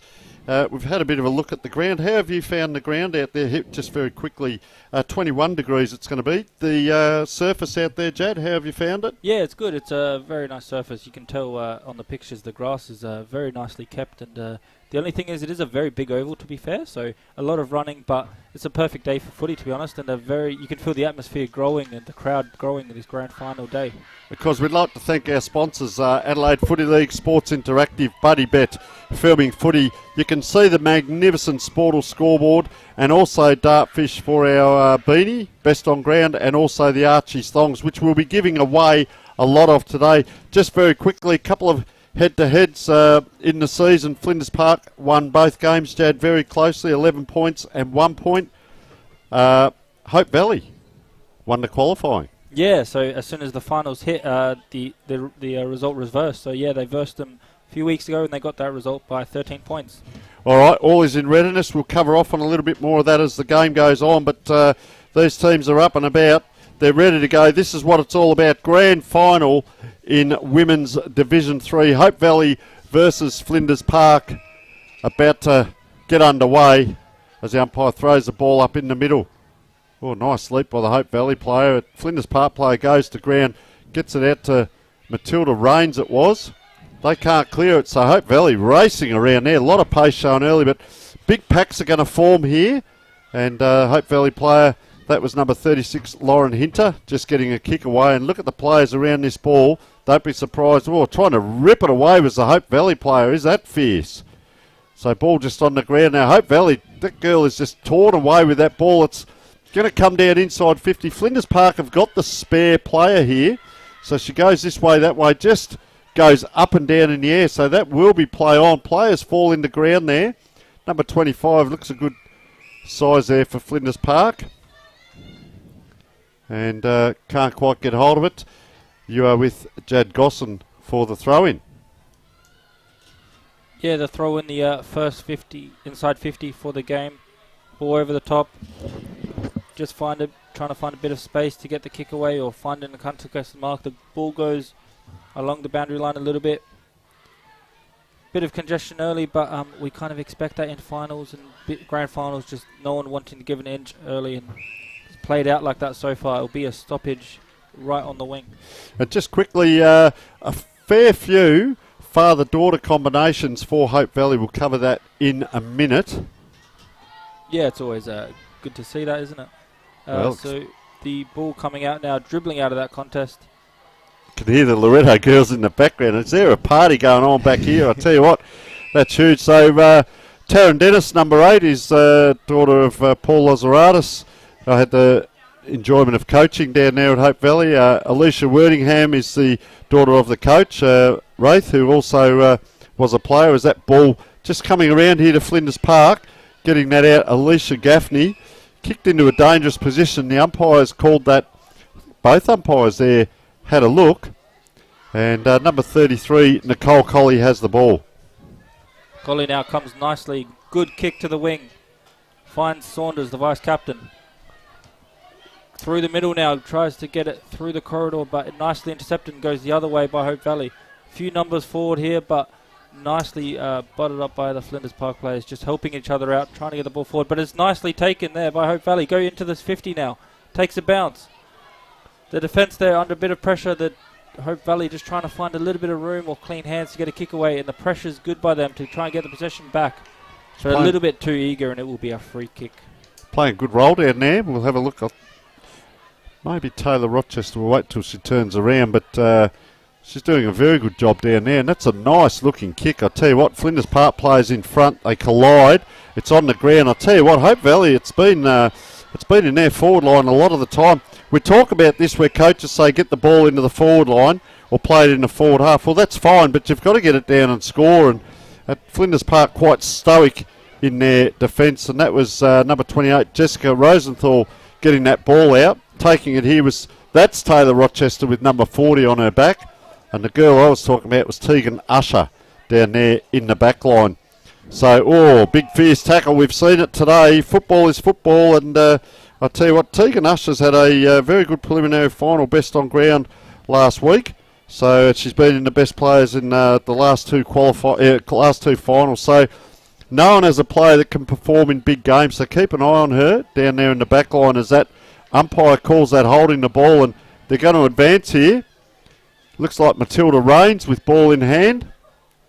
She goes not quite towards centre forward and back in defence. See the Hope Valley team just play on very quickly. Standing start with the ball. It's out on the wing in front of Lucinda Lawless. She is the captain. She comes back inside with that kick. Down towards centre forward. There's a lot of red jumpers there. Flinders Park are there, but first the ball was Hope Valley. Got it out. Flinders Park player now, Alicia Gaffney, trying to track that ball. The cavalry come. They're out again here, Hope Valley. This time Flinders Park are up to it. They have someone by the side there, and that was Natalia Florinas. As number 17 here, Mikey Wilkinson, puts it into a dangerous position. Number 3 for Hope Valley there, Hayley Tahini. Couldn't quite get it done, but does get first score on the board. Wait for that time clock to tick around. Just 4.5 minutes in. She's been quite hectic, Jad. Yeah, for sure. And Tahini, the top goal scorer for this Hope Valley team, 24 goals this season. So would probably want to have scored from that position, but still good effort to have that shot away and gets the first score of the game. Out of the 50 now with that kick in. So that Tegan Usher there, that was probably 45 to 50 metre kick, and she's kicking into the breeze. Yeah, it's very solid so far early in defence. Really rock down there. They're going to get past her if they want to score. Interchange coming already for Hope Valley. Elizabeth Rowe coming on, another one of the father-daughters.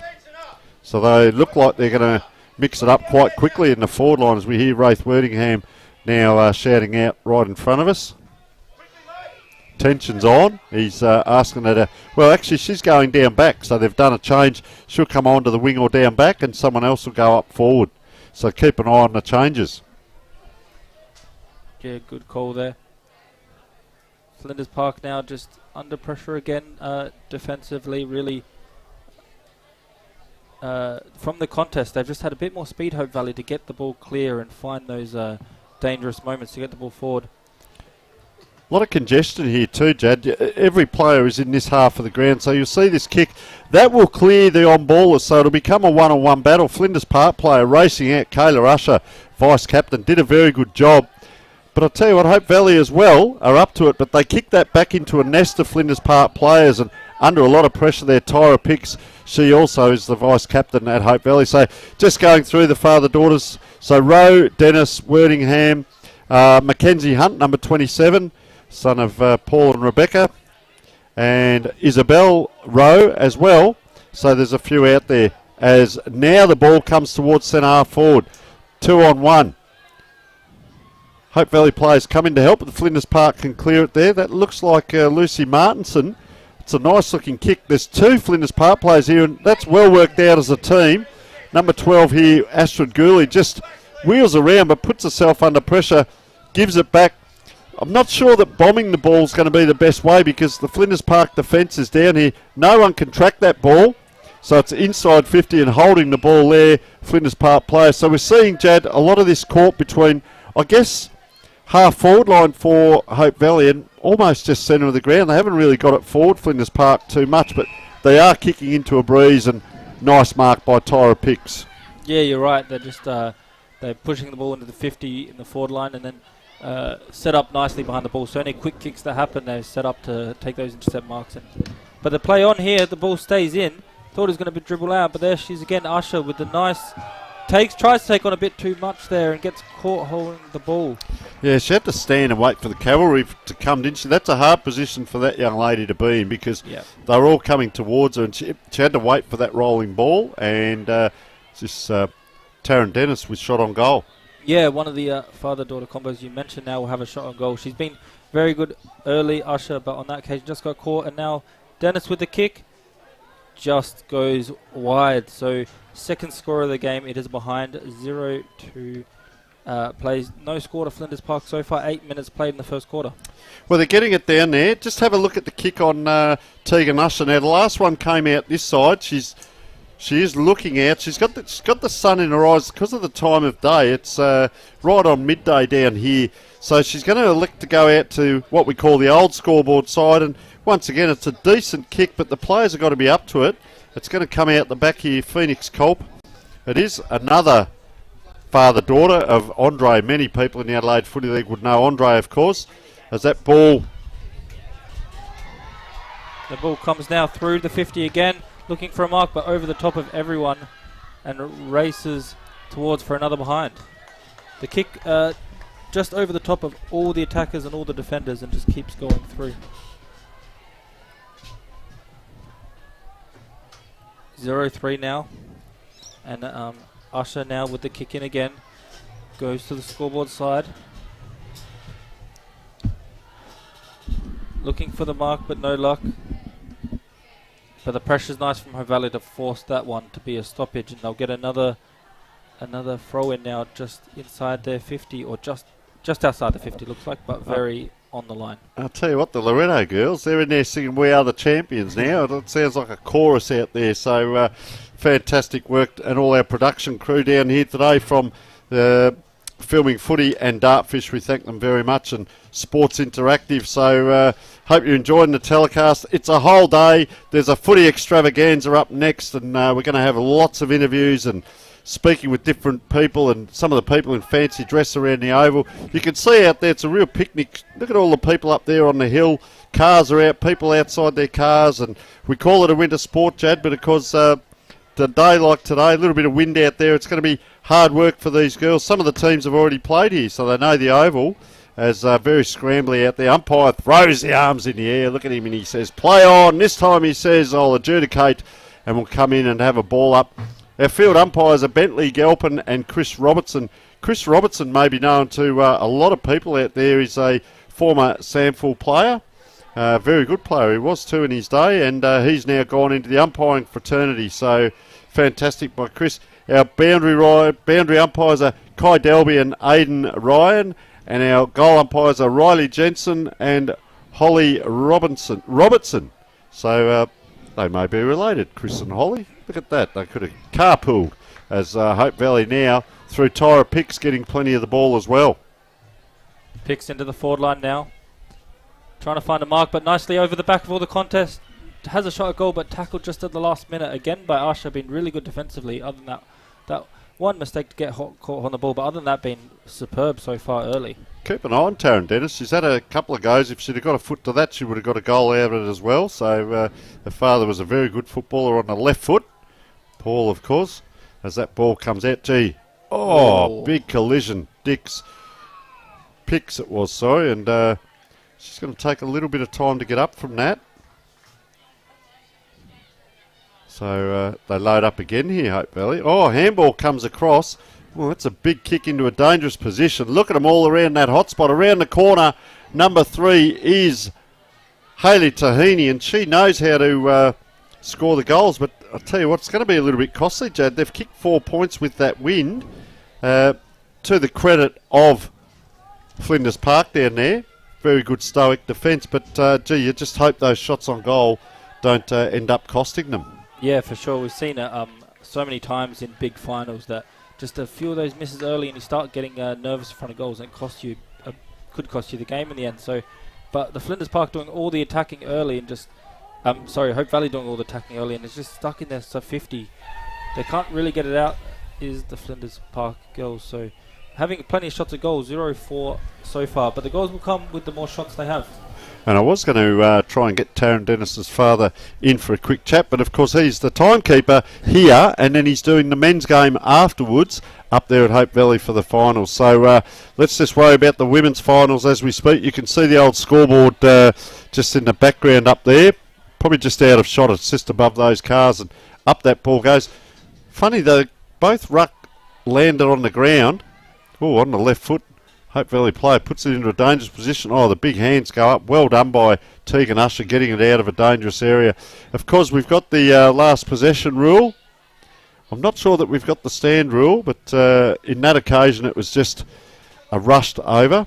So the 2 rucks there, big Hope Valley player there, looks like maybe Emily McPherson. That comes around the corner, Kathleen Beer, and that will be a free kick. They load up again here, Jad, with 13 minutes gone, ticking over, and probably looking for a goal, I'd suggest, as every player is in, look at that, 1/3 of the ground. Yeah, you're right, and Peters now with that free kick into the 50. No mark taken, the pressure's on again. The defence here to hold up.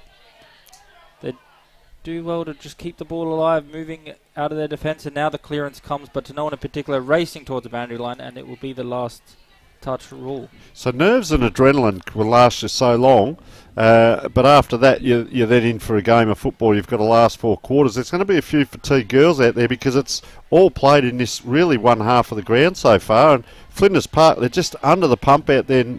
Natalia Florinas getting that ball out. As we said, they won those first 2 encounters, but Hope Valley got over the top by 13 points in the qualifying final, so they had a week off to come in.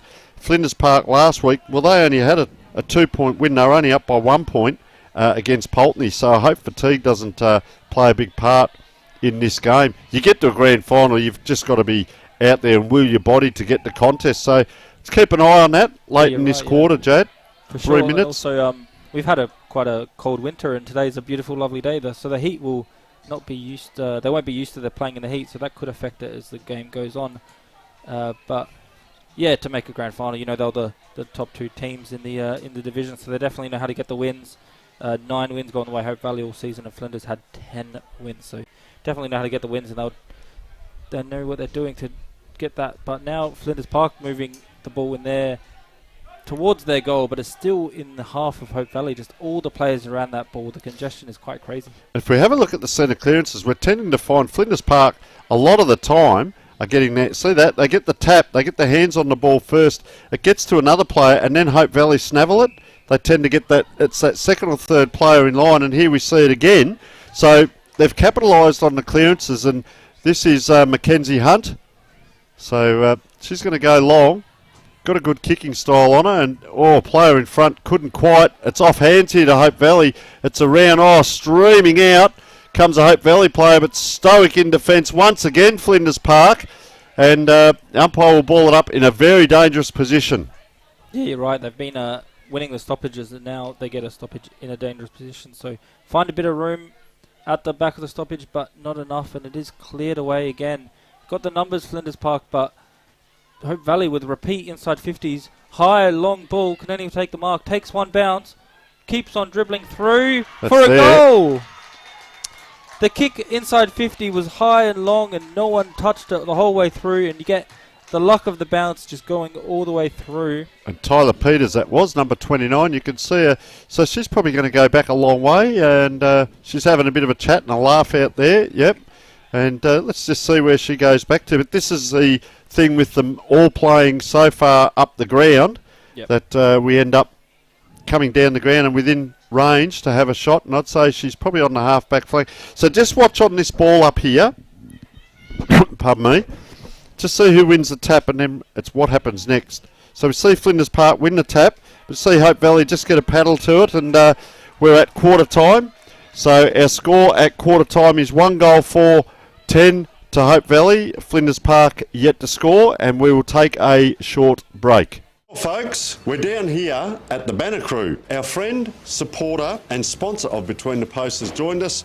Welcome, Jason Goods. Thanks, Tony. Nice to be with you. What can the people out there expect to buy from the Banner Crew and get looked after? Pretty much anything that you can put your club logo on, or a message from the club, whether it be like you mentioned, a marquee or a flag or an A-frame or a banner, a stubby holder, a pen, anything like that, anything that you can pop the club branding on. Everything's customisable. So basically we've got an in-house design department with 2 graphic designers that can work toward getting the message across that you're after.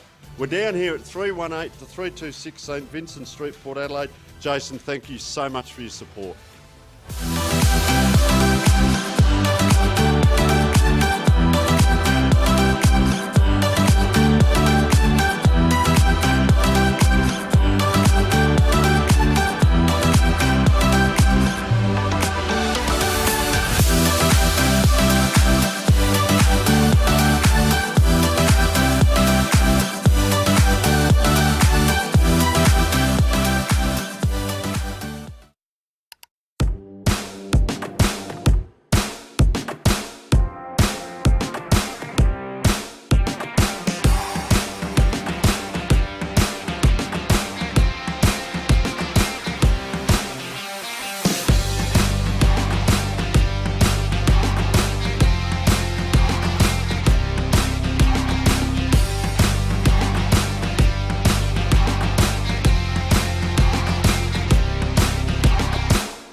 9 News, teaming up with the Adelaide Footy League.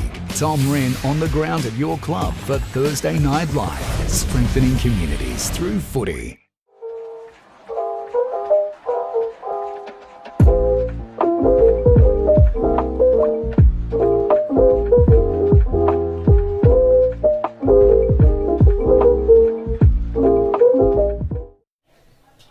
And welcome back for the second half of this Division 3 Grand Final. We saw a bit of a one-sided contest, I'd say. All the ball played in Hope Valley's half in that first quarter.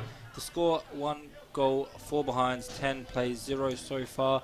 It was a tight contest, and we saw some patterns of play. We'll see if they continue in that next quarter.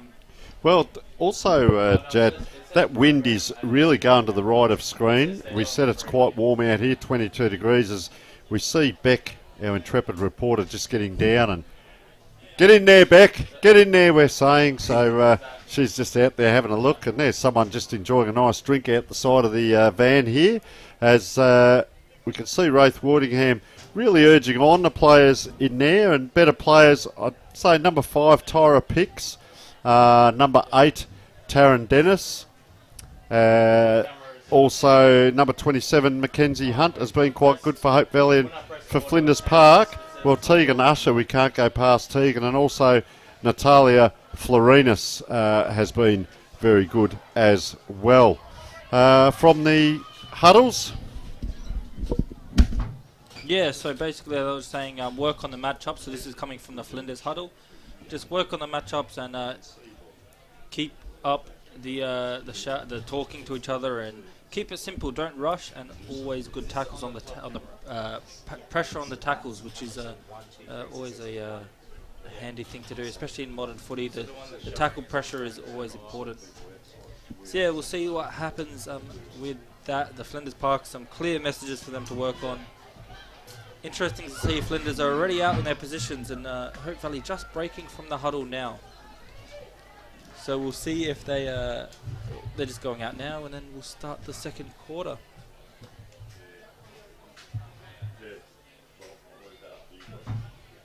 It was interesting to see, like Tony mentioned, they were winning the ruck a lot of the time, the Flinders, but not making the most of it, and they couldn't get the clearances they wanted. So it would be good if they could make the most of the ruck contest as they were getting the first taps, but not really having the most luck in getting it forward. Yeah, so we'll see what happens this quarter, and we call it everyone's standing up a player.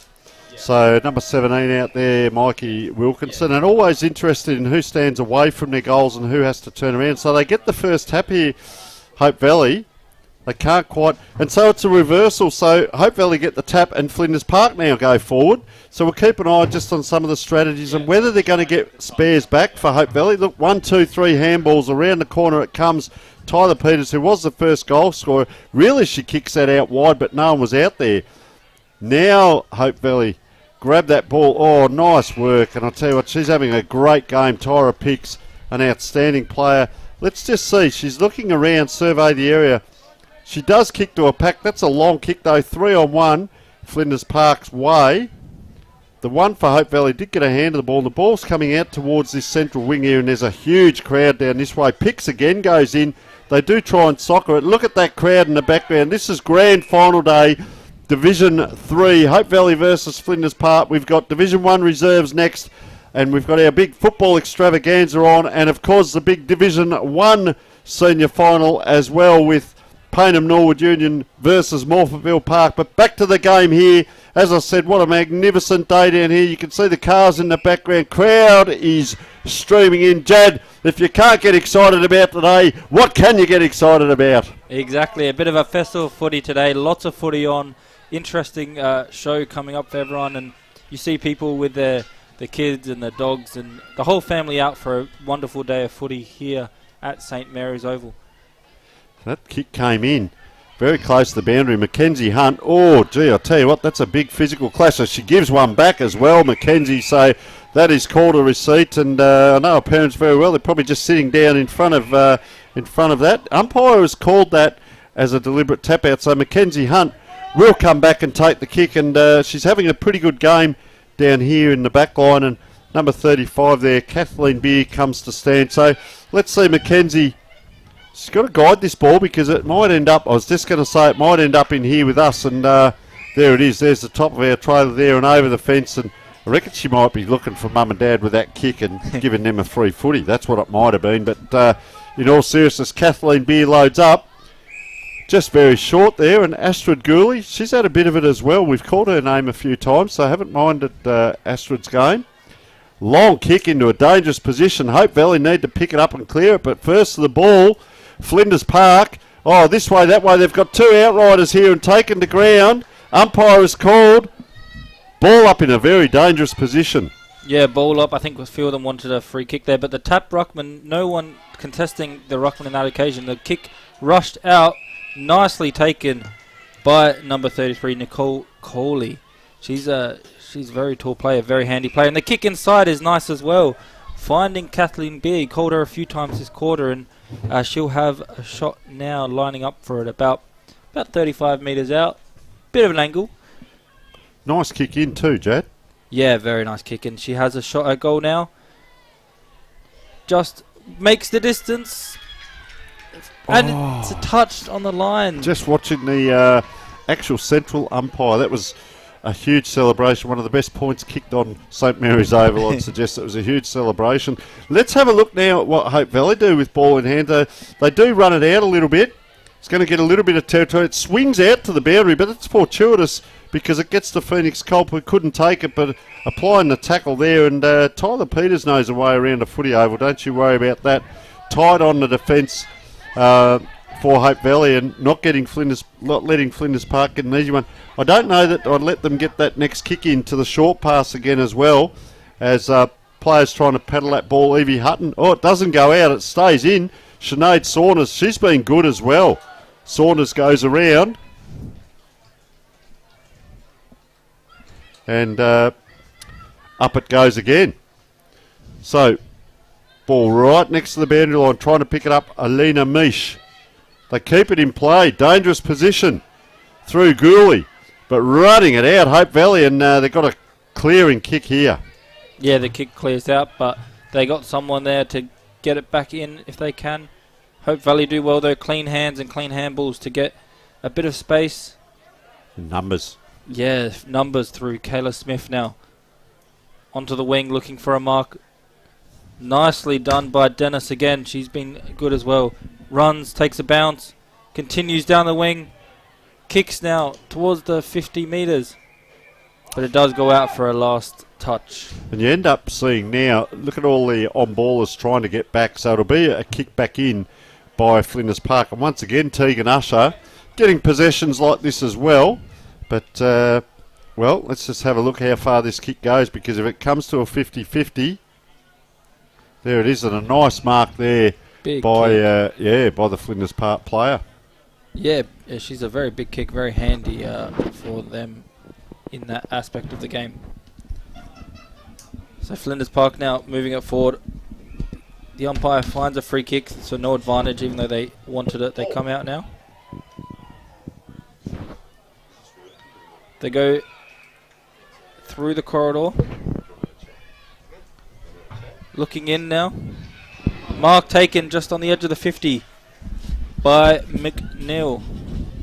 So just trying to get Paul Hunt in, father of Mackenzie, to have a bit of a chat. But and at 25, so they've marked it right on the edge of the 50 and now get an extra 25. So making it easier for her to make the kick and the goal happen. She's going to have a shot from about 30 metres out now instead of the 55 that it was. Alicia McNeil. McNeil now taking her time with the kick, making sure she's all focused and composed. Kicks it nicely and sails through for a goal. Big celebration and the first goal of the game for Flinders Park, going the way of Tegan McNeil, and that was Alicia McNeil, sorry, and taken very nicely. And yeah, as I said, the first goal of the game. And well, that costly, wasn't it? That 25-metre penalty, because that wind is going that way, and that gives them that advantage to get back into the game. It's only 3 points now, and all that hard work by Hope Valley. And look at the celebration there, and just structuring up in their forward line as well. That was a nice kick off the boot too, Jad, because very accurate with that wind swirling around. And let's see what happens with that ball. Well, it really favoured the other team, but Hope Valley now, 1-2, as we said. Oh, big tackle there. If they can just get this forward now. Mikey Wilkinson, and as we've seen, one team gets the clearance. It's almost a carbon copy of the first quarter. One team gets the clearance, but then the other team ends up getting that ball, whether it's one kick down the ground or off the bounce. Up they go. Alicia Wordingham couldn't quite. It's on the ground. Oh, just a clever paddle, trying to get it out the space. They've got an outrider here if they want Flinders Park, and they can't see her. She's on this side of that pack. So look at the wall. There was a wall there of Hope Valley players. Emily McGann got that ball out, charging through Flinders Park player. They need a backup, because look out, here come Hope Valley. One quick handball. Across it goes. Look at them fighting for that ball there. It's out now, is it? 1, 2, 3. It is to Flinders Park. A smother. Those things are vital in a grand final. This way, that way. Alicia Wordingham puts a high ball in. It's in the forward line, but Flinders Park will clear again out towards the wing. Yeah, well called, Tony. They go now and trying to get some contest, trying to get the ball out. They go through Peters again. She's the one that kicked the goal, even though she's a defender. Nearly finds Carrison. Just fumbled a little bit as she went for that mark. The kick now coming through Kolpe, but straight to the Flinders Park defender. Mark right on the chest, and now they go wide. Wide towards the wing is Flinders, trying to slow the game down a little bit and find the way forward. They do well to get some space and trying to get the ball forward, but wrapped up here in a big contest. So number 47 there, India Batafioso. Now she's the captain as charging through Matilda Rains. I'll tell you what, there's a little bit of feeling out there too with a few of these girls. It's getting a little bit testy out there. Look at the numbers here for Hope Valley. That's Phoenix Culp again with a clearing kick. Guess what? She's put it straight back to Flinders Park, and the girl in the lovely pink-red boots goes back. Number 8. And number 8 it is. That's Matilda Rains. Puts it into a very dangerous position. Not able to get onto it, Alicia McNeil. So it's out again, but have a look. Bang! 1-on-1. We'll see a little bit of this footy if the clearing kicks. That's clever by Emily McGann just to get it out to space. They kick it out. Oh, streaming out. That was great work. That looks like Kayla Smith, is it? Number 1? Apologies if we get that wrong. Or maybe number 8, Taryn Dennis. That was. And look at that kick. Oh, that is a huge pack. Carnage in the middle of St Mary's Oval. They're all up. Thank goodness. Oh, just hands in the back. It could have been Evie Hutton. It's backwards, it's forwards. It's Flinders Park now coming inside the 50. It's going to bounce. Getting back is the spare. Zoe last in defence, and that's a clever kick around the corner. They've had to wait for it. 3-on-1 Hope Valley. Gee, they got out of trouble there, Jad. Yeah, 100%. They set up well behind the ball and got out of trouble, as you mentioned. And now they're trying to do some attacking in their own respect. Good pressure around the ball, just not letting Hope Valley get any space without them pressuring them and getting the tackle. But and I can tell you what, mate, the heat's taken its toll. Look at the interchanges going left, right and centre, one for each team straight away. Get fresh players out there, and they're going to relieve here. The trouble here is if they kick to the 50-50, which they do, hits the ground, and Hope Valley have been good here. If Flinders Park can get maybe that 2 or 3 in a row, they'll get it down to forward position. Player taken without the ball. So this is the next kick that was going to be important, but unfortunately, fortunately for Hope Valley, Mackenzie Hunt having a great game out there, trying to have a yap with her dad, but he's officiating at the moment, so we can't get him in. And just a little bit going on between the two umpires. Umpire is calling. Well, nothing. Nothing, yeah. Play on. Nothing changed. Anyway, it's 11.5 minutes in, and Mackenzie Hunt got a decent kick on it. Oh, nice towering mark, almost. You don't get it for almost. Trying to get her hands on it is April Kerrison there. And she's swarmed upon. Look at the players come. Wow, look how long her hair is too. I'm envious. The ball now tapped down by the ruckman again. Ruck person, that'd be, Jad. Person, sorry, Gooley. They go forward now. Hope Valley trying to get just a little bit of space, and the tackling has been very good early from both teams. Really pressure as soon as they get it. 12 minutes played in the second quarter, and just trying to find any way they can to get into the 50. It's nearly there, but no luck yet. Just trying to get some clean hands to it. The kick is rushed and taken nicely by Saunders, the vice captain. She's actually been in their best players 10 of 13 times this season, so definitely one of their keys to this match. And she goes straight into the forward line. Big fly, but no mark taken. Lovely grab to continue the play there by Batafuico, but keeps going along the wing, and there she is again, just trying to get pressure the ball and trying to get the ball in her hands. It's a rolling maul almost. Look at him. Scramble. There's a player taken without the ball. Umpire, I don't mind that from the umpires as long as they're consistent. That was Kerrison who just got dumped out. Look at the wrestle on here between Hunt and Morris, and neither giving an inch. So umpire will ball it up. Once again, a dangerous position. He says, I'm going to come out backwards here. Get out of my way. Big punch forward by Flinders Park. They try to do it again. Oh, player streaming through. That's a big tackle by Sinead Saunders, and you picked it. You picked it, Jad. She's been one of their better players, and what a dangerous position to apply a tackle as such right in front of the old scoreboard. She's within range.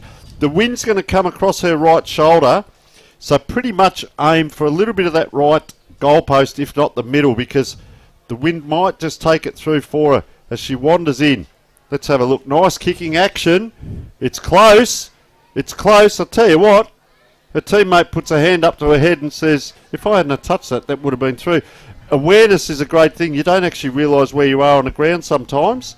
And we talked about Hope Valley kicking 1 goal forward in that first quarter, not being able to capitalise. And now it's Flinders Park who can't quite get that next goal as it's out here. Just a tap on by the Hope Valley player. It's still in play. 1-2. She's bundled out. Well done by the young girl because inches count. Chloe Hodson, or centimetres. She's got it out, so it's 2, if not 3 kicks back. Yeah, you're right about that last play. I think she was expecting the defender to come over the top and get a big tap. So she tried to mark it, but unlucky for her, touched her and teammates kick along the ground. Just keep an eye here on number 16, Emily McPherson, up close.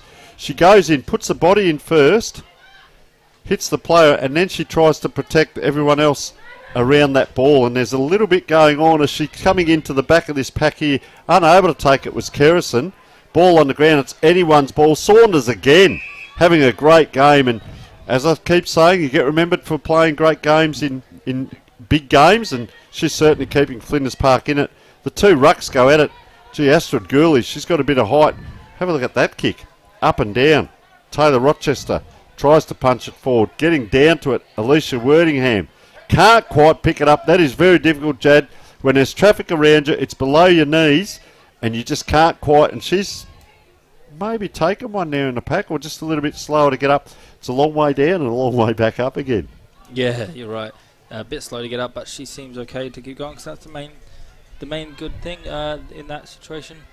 Flinders now looking for a bit of a room to get the ball forward, but not long left in this half. 15 minutes played. A lot of congestion around the ball. Yeah, exactly. So one goal, 4 behinds, plays 1 goal, 2. Nearly half time in this Div 3 Grand Final. Been a very nicely contested game. Lots of nice little moments, and umpires have let that go a little bit, haven't they? Kayla Smith there tried to get a boot to ball and didn't. The umpire just calls play on, then does a ball up. Have a look at the amount of players around this ball. See if we can get our cameraman just to pan out a touch. There were so many players around this ball, it's hard to get that forward, and Chloe Hodson does so. Look at the amount of players once again around it. It's a swarm. Hope Valley. Now this lady's going to have to come all the way around. She can't quite. So Flinders Park, could they clear? It comes back. Alicia Botten. It is. Gets that ball in towards centre forward. Gee, a long way up the ground. Tegan Usher. She's had to come a long way down the ground there. And it's bounced through. Look at the Flinders Park defence. There's 1, 2, 3. Oh, handball on the ground. That's very clever play. Advantage to Hope Valley. Oh, bang! And here they come. That is a huge tackle and very well umpired, I might say. That wasn't in the back. He just carried the girl down. Siren goes. Well, Hope Valley didn't score that quarter. Score at half time. 1 goal, 4-10. 1 goal, 2-8. We have a very close game on our hands. 2 points the difference. Hope Valley still in front. We will take a short break.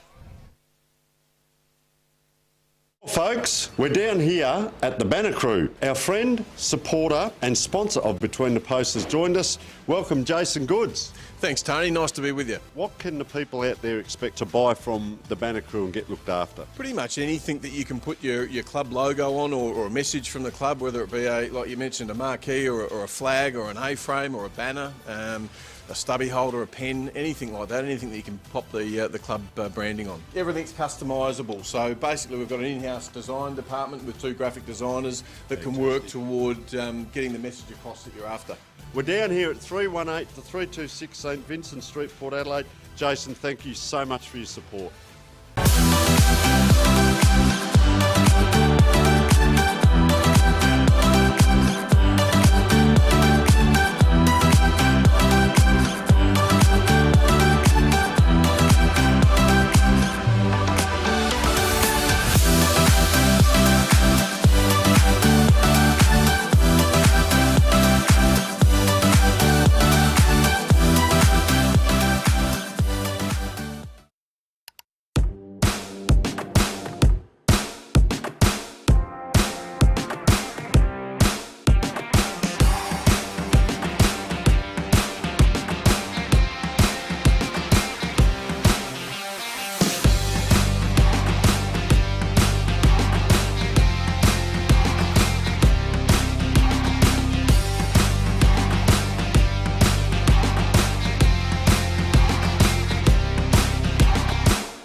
News, teaming up with the Adelaide Footy League.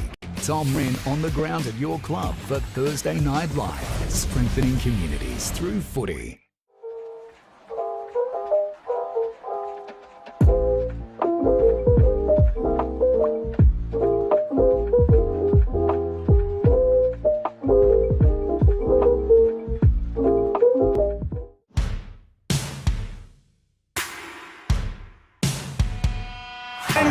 Takes the lead in the Coolmore. Crone draws clean out from Mizzy. It's a Queensland victory. And a big payday for his owners, winning the English Millennium in a romp. But Ayrton the class, and Ayrton won the Victoria Handicap. But Mahuda goes all the way. Where again, Mahuda?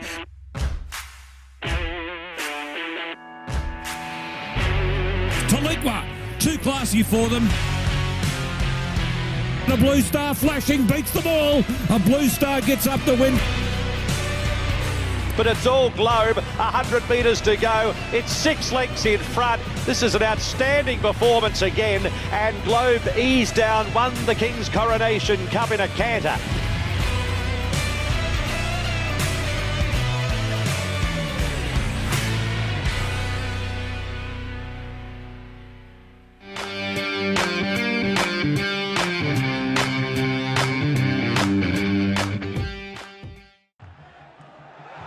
Folks, we're down here at the Banner Crew. Our friend, supporter and sponsor of Between the Posts has joined us. Welcome, Jason Goods. Thanks, Tony. Nice to be with you. What can the people out there expect to buy from the Banner Crew and get looked after? Pretty much anything that you can put your club logo on, or a message from the club, whether it be like you mentioned, a marquee or a flag or an A-frame or a banner, a stubby holder, a pen, anything like that, anything that you can pop the club branding on. Everything's customisable. So basically we've got an in-house design department with 2 graphic designers that can work toward getting the message across that you're after. We're down here at 318 to 326 St Vincent Street, Port Adelaide. Jason, thank you so much for your support.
Nine News, teaming up with the Adelaide Footy League. Tom Wren on the ground at your club for Thursday Night Live, strengthening communities through footy.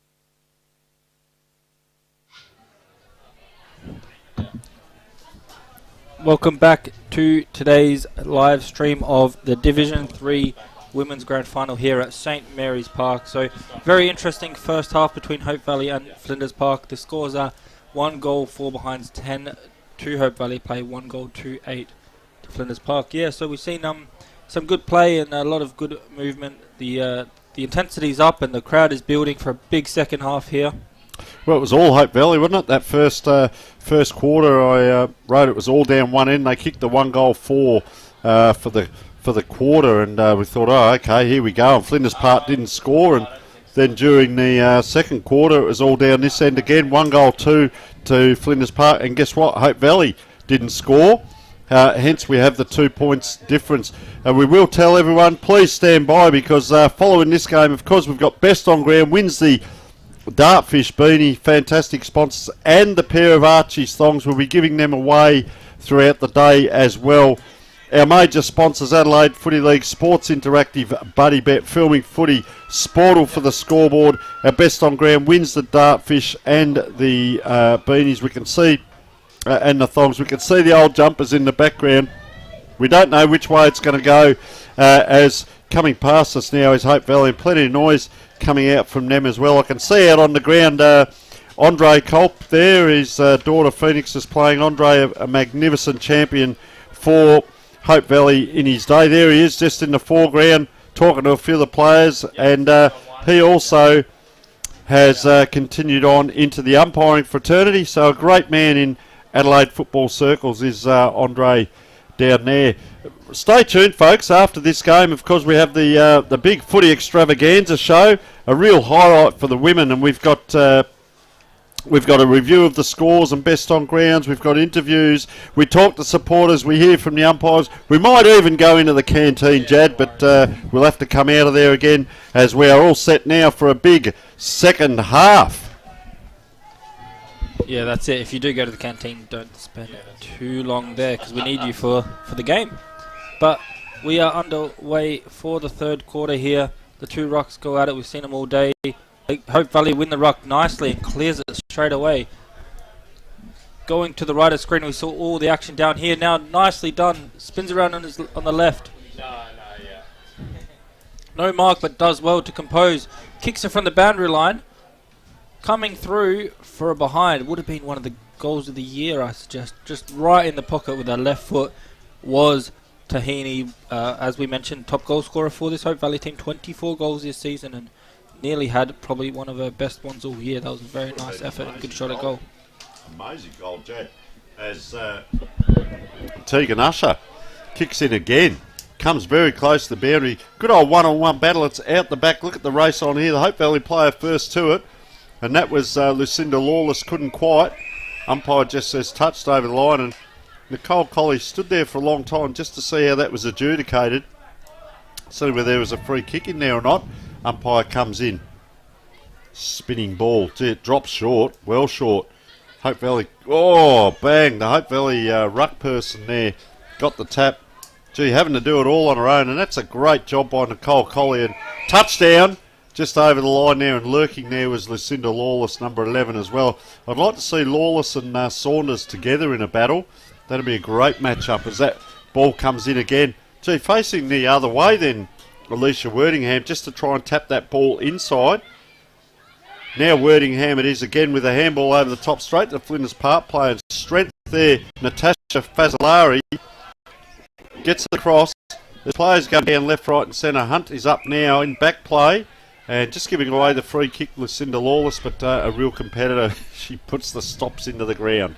Yeah, Lucinda Lawless, another one of their best players. So obviously their captain, and also 7 out of 12 best players for the year. So really leading from the front for most of the season, not just in the captaincy, but also on the on-field performances. The boundary throw-in now, right on the wing, right in front of all the supporters here today. Go over the top and nicely tapped down again by Wordingham, and it will be another stoppage. So repeat stoppage now.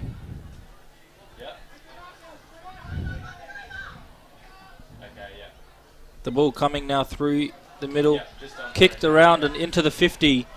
Takes a bounce, nicely collected, clean hands finds McPherson, who just couldn't get the kick away, but the ball's still alive here for Hope Valley. Few of the players there trying to get it. Peters, we know, has already had the goal of the game for Valley. But she comes down a bit, doesn't she? She's for sure. She's in around the ball there now. Now she ran back to the back line last time she scored that goal. You can see her just hovering and applying that tackle there as Flinders Park come out. Not very far though. Comes back inside here for Hope Valley. Look, 3-on-1. Not able to do it there was Mikey Wilkinson. Mikey Wilkinson. Apologies there. And umpire's going to ball that up right on the 50 in a hot spot here. Well, Hope Valley player didn't go up, so it comes back. Sense of theatre there by the player to put it right back where it came from. And Jay Elcock there just ended up with ball in hand. As that ball comes over. Rolling around now. Oh, after it, Kayla Smith. I tell you what, she's got some toe. Have a look at that for a kick. Oh, they just, once again, Jad, they just can't capitalise again. But, gee, hasn't she got some toe? Look at the players springing out here on her own too. So they're setting up very quickly. Gee, I tell you what, Taylor Rochester, she had a sense of urgency about her.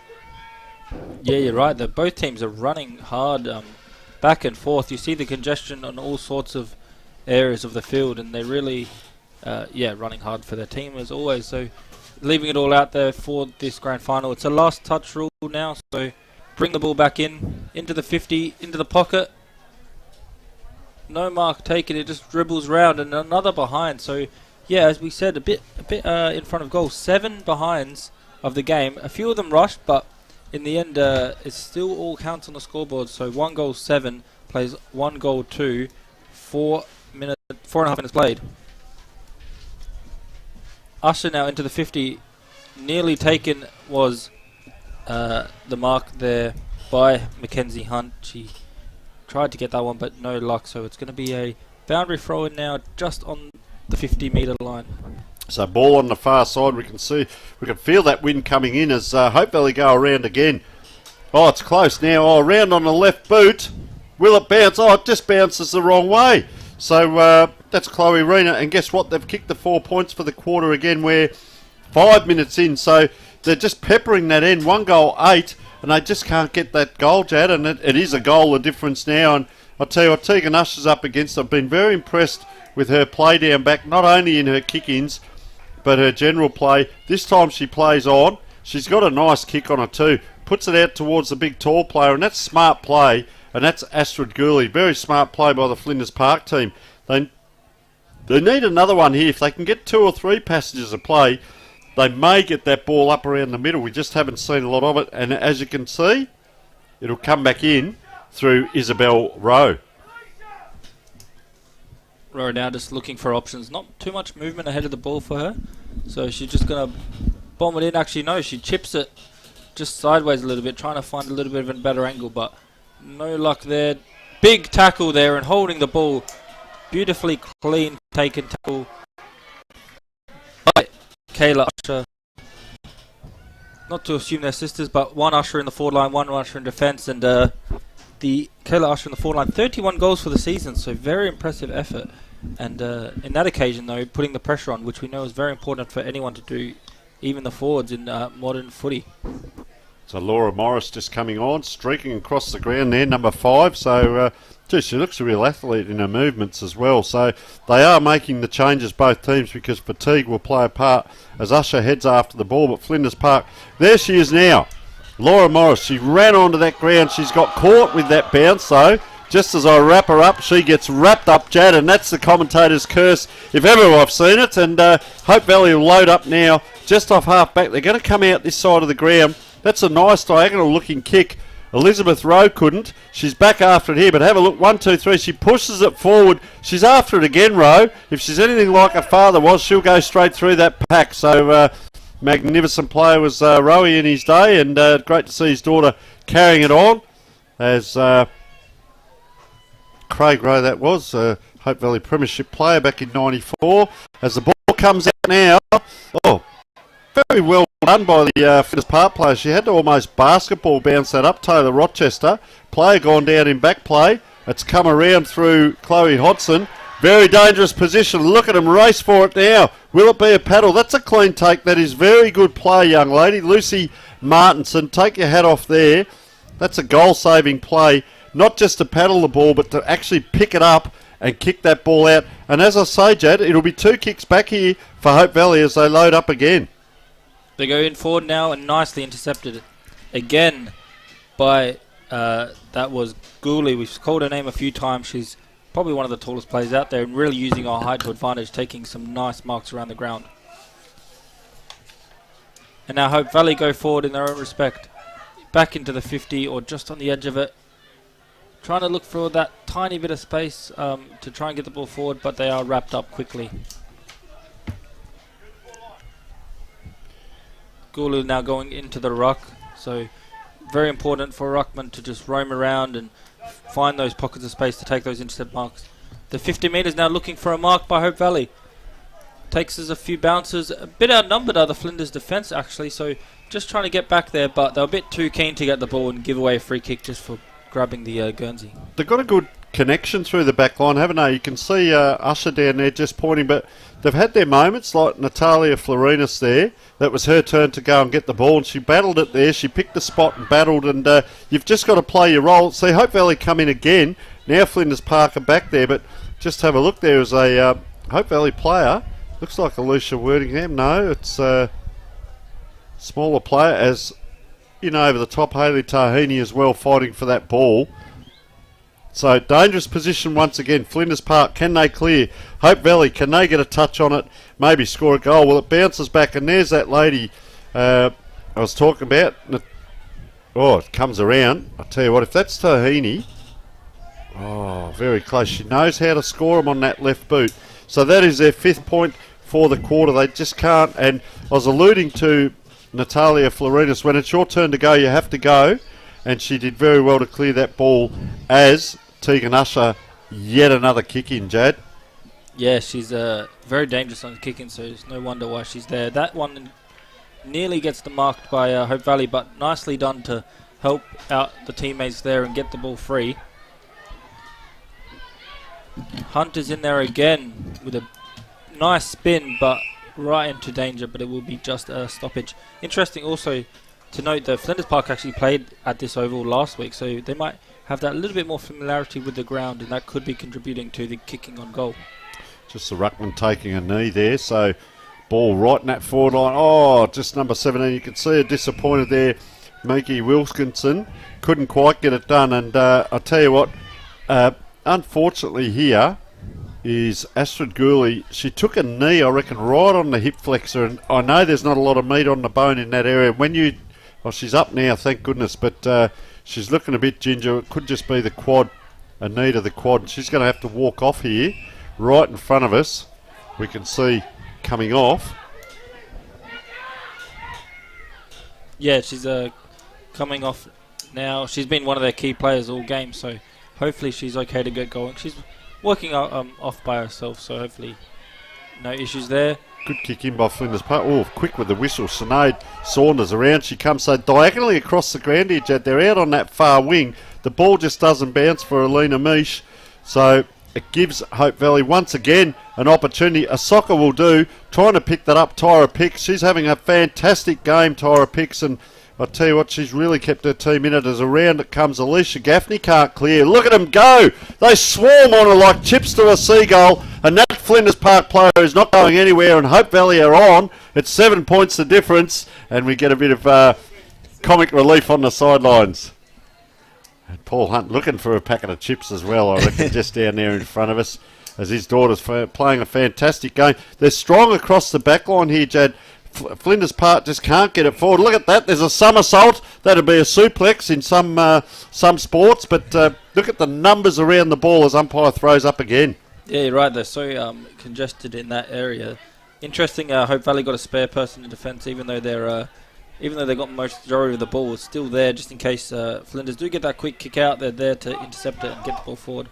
Interchange again. Emily McGann just coming on, and just walking off is the Flinders Park. The Hope Valley player, just looking fairly fatigued as we speak, as we're 12 and a half minutes into the quarter. course, they got 6 people on the bench in the women's division, so extra people to rotate, which is very handy on a hot day like today. That was Mikey Wilkinson. She's had a very good game. Oh, look at that, nice charging run, through. Yeah. Nice run straight through the middle of the park. Gets the ball in the very dangerous areas. Flinders Park rushing back to help defend. They've done well here, but the ball's still alive, Hope Valley. Oh, under. Nicely taken. Courage put the header on the line, but the kick is rushed, and it is that they go Usher again, just marking it. Had a great game. Look at that for a kick. Don't underestimate how hard that is in any brand of football. Number 33, Nicole Colley takes the mark, but for Usher to get that ball, player rolled on under pressure and hit a target with the wind in your face. That is a very high-skilled footballer we're watching out there. And, oh, wow, what a great take that was. I reckon that was Laura Morrison. She's charging after this ball in the back play here, but Hope Valley again, it's a short kick around, unable to hit. Elia Picks it was. Oh, bang, have a look at that. That is a huge front on, and that will be a free kick. And that is number 14, Elia Picks. She charged at that. There was no beg your pardons in there, and she kicks it forward, and a nice mark. This looks like Wordingham, is it? It is. Alicia Wordingham, just a floating ball. That'll do it. Oh, I tell you what, she celebrated the mark and pointing to her teammates, and I tell you what, Tyra Picks, I'm fairly tipping this is commentator's curse, but she can finish. That's why she's so excited. Get the ball in her hands, and I don't blame her. So, come on, finish in a big game. That's what it's about. It's going to be a difficult kick, Dad. She's probably 30 out. 35. Win behind her. Oh, gets hold of it. Have a look at that. Get around her. Have a look at them come to celebrate there. She has her first on the board, Tyra Picks. And you can put that down probably to Elia Picks there in the just in that congestion when she came on and charged at that ball. And that's what it's about. Get it forward and put the opposition under pressure. 2 goals, 9-21. Plays 1 goal, 2-8. 11 scoring shots to 3. Is it enough for Hope Valley? They've got to hang on in this last quarter as we wind around almost 15 minutes. Jad, how are you seeing it? Yeah, you're right. And Tyra Pick's probably one of the best players so far. I've called her so much. The vice captain. Also, best players 7 of 12 times this season. So definitely a key to the game. And was very happy when she marked it because she knew she could kick it and really finish off the job well. And there she is again getting a clearance. So crucial in all aspects of the game. Really wants those Archie's thongs and the beanie. Sinead Saunders there. Flinders Park have been very good at times. It's this kick here where it just goes up and down and they can't quite get a grab. But at times I think they've actually used the ball a little bit better than Hope Valley, just in their general field play, trying to actually hit players. They do it so well down back we talk about, but can't get it done up forward. This is where it just comes undone. Tracking that ball there, Lucinda Hulme. And that will be a free kick once again to Hope Valley. So big calls come for lead. It's going to be a huge pack though. Look at that pack form. Up they go, down it comes. Who's going to get the clearance? Well, Flinders Park do, but they come out the back of the pack. They have to do a 180 to get that ball out. So facing the wrong way is very hard. Look at the tackling down there. Both teams very hard as the umpire retrieves that ball back. Huge crowd, Jad. It's all happening here. Third quarter, almost over. A minute to go. Look at the tackling there. Laura Morris. I told you when she came on, she sprinted out there. She's full of enthusiasm, and she may have lifted the team this quarter. Yeah, you're there right. She is. There you go. There she is again. Nicely called by you, Tony. And now Hope Valley will try and get a little bit of get it in their direction a little bit. Interesting. This margin is 13 points, the same as the winning margin last time these two played. So a bit of a deja vu so far, with the margin being very similar. In fact, exactly the same. Wow, it's beaten them all twice there. The kick around the corner now, but a little bit rushed, so it goes only nice as mark. far. That's courage, yeah. As number Florinas. 25 in Florinas. Good courage there, Jad. And now the siren goes for the three-quarter time break. 2 goals, 9-21 to Hope Valley play. 1 goal, 2-8, extending their lead a little bit in that quarter. And we'll throw to a quick commercial break and be with you for the last quarter of the Div 3 Grand Final. Folks, we're down here at the Banner Crew. Our friend, supporter and sponsor of Between the Posts has joined us. Welcome, Jason Goods. Thanks, Tony. Nice to be with you. What can the people out there expect to buy from the Banner Crew and get looked after? Pretty much anything that you can put your club logo on or a message from the club, whether it be, like you mentioned, a marquee or a flag or an A-frame or a banner, a stubby holder, a pen, anything like that, anything that you can pop the club branding on. Everything's customisable. So basically we've got an in-house design department with 2 graphic designers that can work toward getting the message across that you're after. We're down here at 318 to 326 St Vincent Street, Port Adelaide. Jason, thank you so much for your support.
9 News, teaming up with the Adelaide Footy League.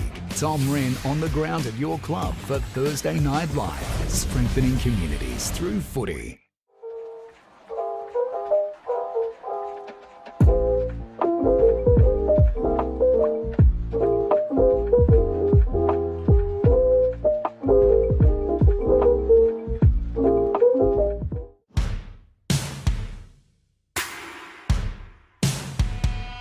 And Crone takes the lead in the Gilmore. Crone draws clean out from Mizzy. It's a Queensland victory.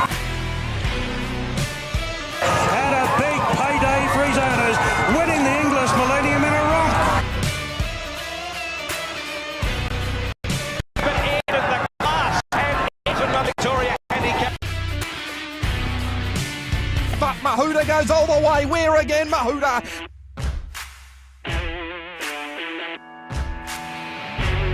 Talitwa, too classy for them. The Blue Star flashing, beats the ball. A Blue Star gets up the win.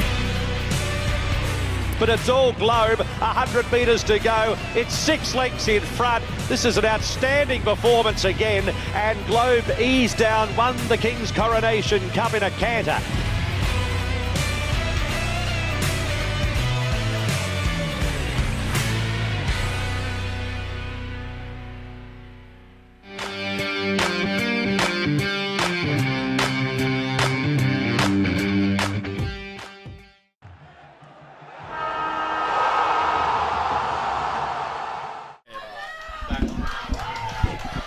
Welcome back as we see the three-quarter time huddle there for Hope Valley, and Beck was out there right in the middle of all that, our intrepid reporter, and it was slow down the play when in possession, and you would think that because they're going to be kicking into the breeze, so a bit of tempo football. They've worked for this all year, I like that. The final quarter of running, we want to see hard work, we want to see sprinting, don't over handball, and we're in a good spot. Love to earn it, to win it. Oh, Jad, shivers up and down the spine hearing that. But, well, pressure's on Flinders Park now. they've got a job to do if they want to win it. And well,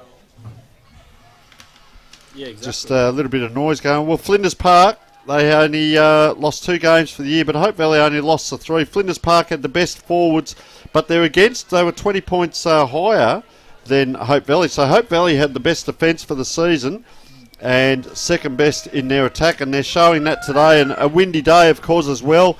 Anything can happen. Game on last quarter. Hope Valley, ball in hand. They're going to have to go the other way, though, as Lucinda Lawless tries to dive in. Here's an advantage for them. It's not a long kick, but can they hold it in? Will we see the tempo, or will we see Flinders Park now really try and put the foot to the pedal? Maybe make a few changes up forward. Do what Geelong do, maybe get 6 people in front of the ball. But Taryn Dennis gets it around the corner, and I tell you what, Tegan Usher, take your hat off. What a champion player she is. She's played on now. She's run a long way with it, puts it down onto the wing, over the back here. Elcock can't. It gets to Alicia Wortingham, does the handball, gets it across to Tyra Picks. Well, the coach said not handball too much, but there comes a time when you perhaps need to, and it's in the half-forward area for Hope Valley. A good position for them to be in. Taryn Dennis up. Holding the ball comes the call. Players holding their head, more importantly. Around Tyra Picks. Dangerous position. Can they kick into the wind? We haven't seen a goal scored at this end yet, but it's in a dangerous position right now as Hope Valley under pressure. Picks again. Goes in. After it now. Looks like Hayley Tahini. She's going to have to get on the left. Oh, couldn't take it.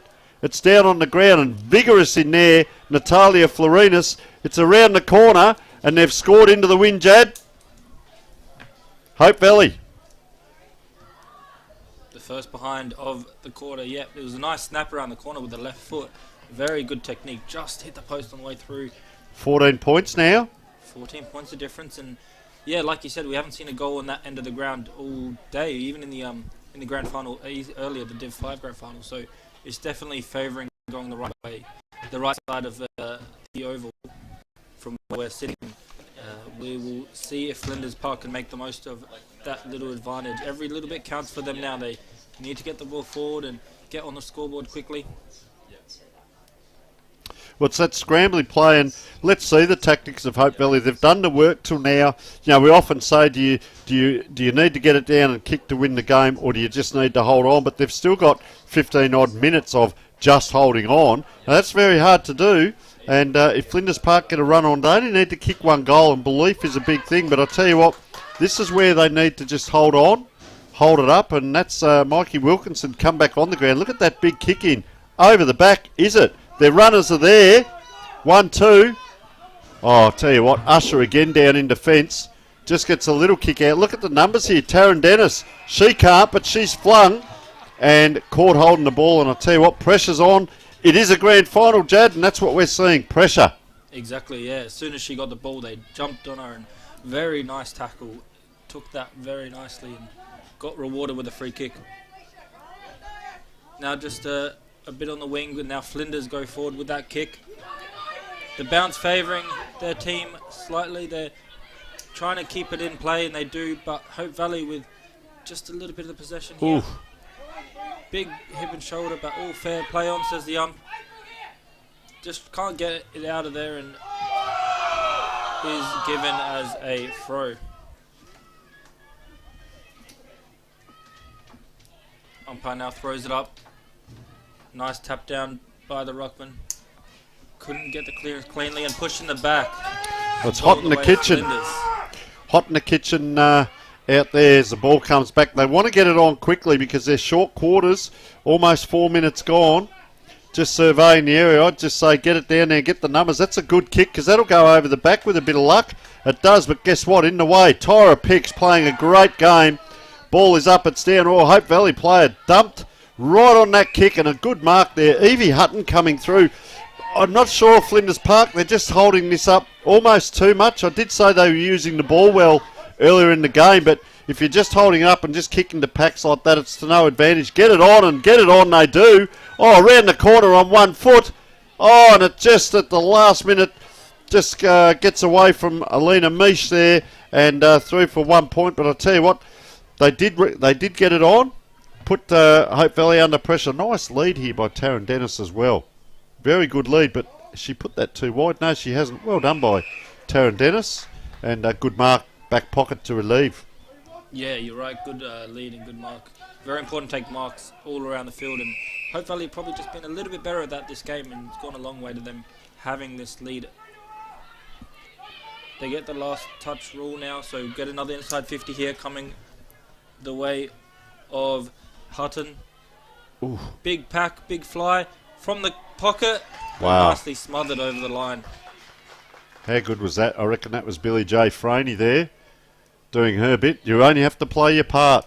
Last ditch defending, fourth quarter of a grand final. Just as crucial as scoring a goal almost. Gee, that was good football there. Nice work, yeah. Clean football just to get the ball away. A little bit out of that danger zone. Still inside the 50, however, but Hope Valley got the numbers here. Tackled a little bit, the bench wanting ball, but play on, says the ump, keeping the game going. The clearance trying to get happen, but tackled as well, and it's going to be a free kick going the way of Flinders. Holding the ball, so number 1 for Flinders Park, Elcock, decides to pass a high kick. No mark taken, it's probably a little bit too high for anyone to get that mark, and Hope Valley get a little bit of pressure lifted as they kick it along the wing now. Just run past it is the players, but still alive. Hope Valley here trying to get the ball forward along the wing again. Flinders got the numbers behind the ball and they kick it long down the line. Smart to do late in the game. Nicely taken by Gooley. Yeah, you mentioned her before, Jad.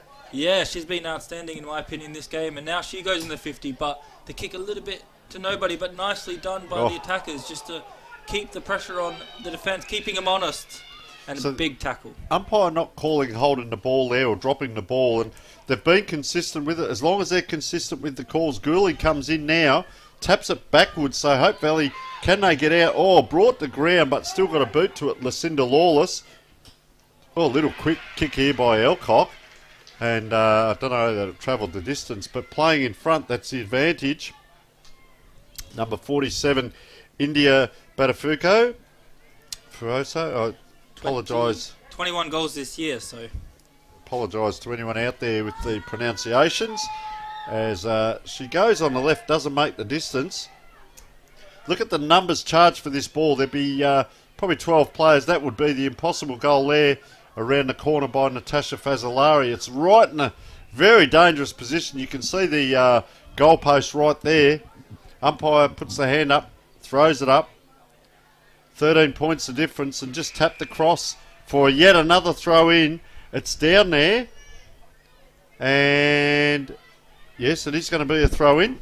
So all the players have set up for a kick. Have a look at them. They've all set up for the kick, and now they're running in for the throw in. Now we get the throw in. Now they're all in place. Gooley over the top, round the corner. They couldn't do it again, Flinders Park, but here's another load up. Can they get hold of it? They're out again. Are they? Hope Valley. This is dangerous because it'll probably take 3 kicks now for Lucy Martinson to get this ball in. The kick now into the 50. Big tackle again. And it will be another throw by the umpire. So, yeah, like you said, being consistent with them. We saw one holding the ball given earlier. 8.5 minutes played here in the final quarter. Time running out for Flinders Park. We'll need 2 goals from here to get the lead, but still time, and they've been in their forward half for a lot of the last few minutes. So, and they get a free kick here to get another inside 50. Loading up again, but it's like that second quarter. They just need to score. Their first and third quarter they didn't score at all, and in the second quarter they kicked 1 goal too. And they've got 1 point for this quarter. And there's into the win, 25-metre penalty. And Alicia Wortingham, I tell you what, she's had a very good game in the ruck as well. Really liked her game, and she's a big tall girl, so she gives them first use of the ball. So Wortingham now, just to relieve a bit of pressure, if they can get the ball out wide or get it into the hands of someone, a bouncing ball. Look at them charge at it. She tracked that all the way through there, Lucy Martinson. couldn't quite. Usher again, just trying her heart out there. Good work there on Rowe. Around it comes. They're in with an opportunity. Oh, just running into traffic there. Kayla Smith. And they're out again here, Flinders Park. They want to get it on quickly. Charging through Wortingham again. These girls are absolutely giving anything in this grand final as we come in for a ball up. Ball up comes now. Again, Gooley with a big fly, puts her body on the line. They kick it around now. And Flinders are on the attack, counter-attack. 1-on-1 in the 50. Favourable bounce for Hope Valley defender there. Well done by Franey. Continuing to get it out. Big tackle as well.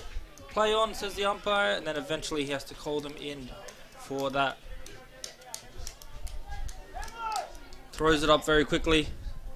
Tapped down by the Hope Valley Ruckman. But now into the 50 go Flinders. Favourable bounce this time. Just needed to pop up a little bit more. Good tackle to put the pressure on. And holding the ball, so free kick going the way of Flinders and the way they play on quickly. Over the top is Gooley. And she takes the mark.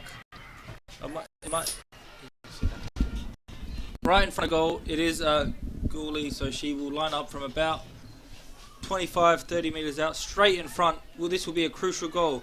Doesn't waste any time, takes the kick quickly. And she gets it.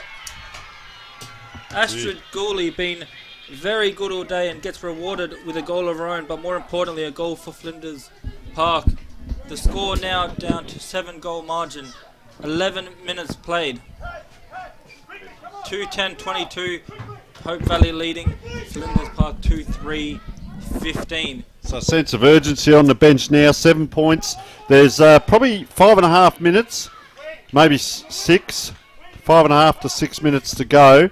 And, can Hope Valley hold on? That's the question now, because Flinders Park, they were top all year. We spoke about that. One game only in the difference, and they're coming forward again. If they get another one here, I tell you what, just about the shivers up the spine. And Tyler Peters, very well done there. And getting it across towards the wing. Oh, diving in. Flinders Park player couldn't.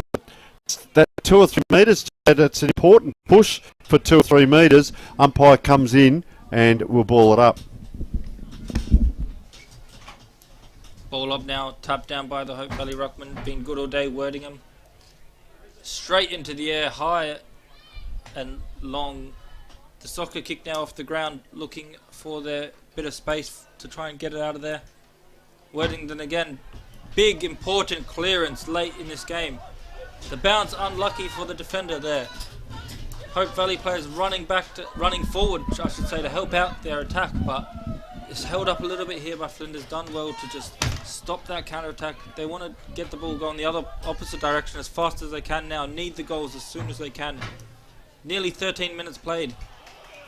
The only hard bit here, in which it's going Hope Valley's way, if Flinders Park get it, it's that 4, maybe 5 kicks back to even get a shot on goal with 4 minutes to go. So time is quickly running out. It will go quickly here.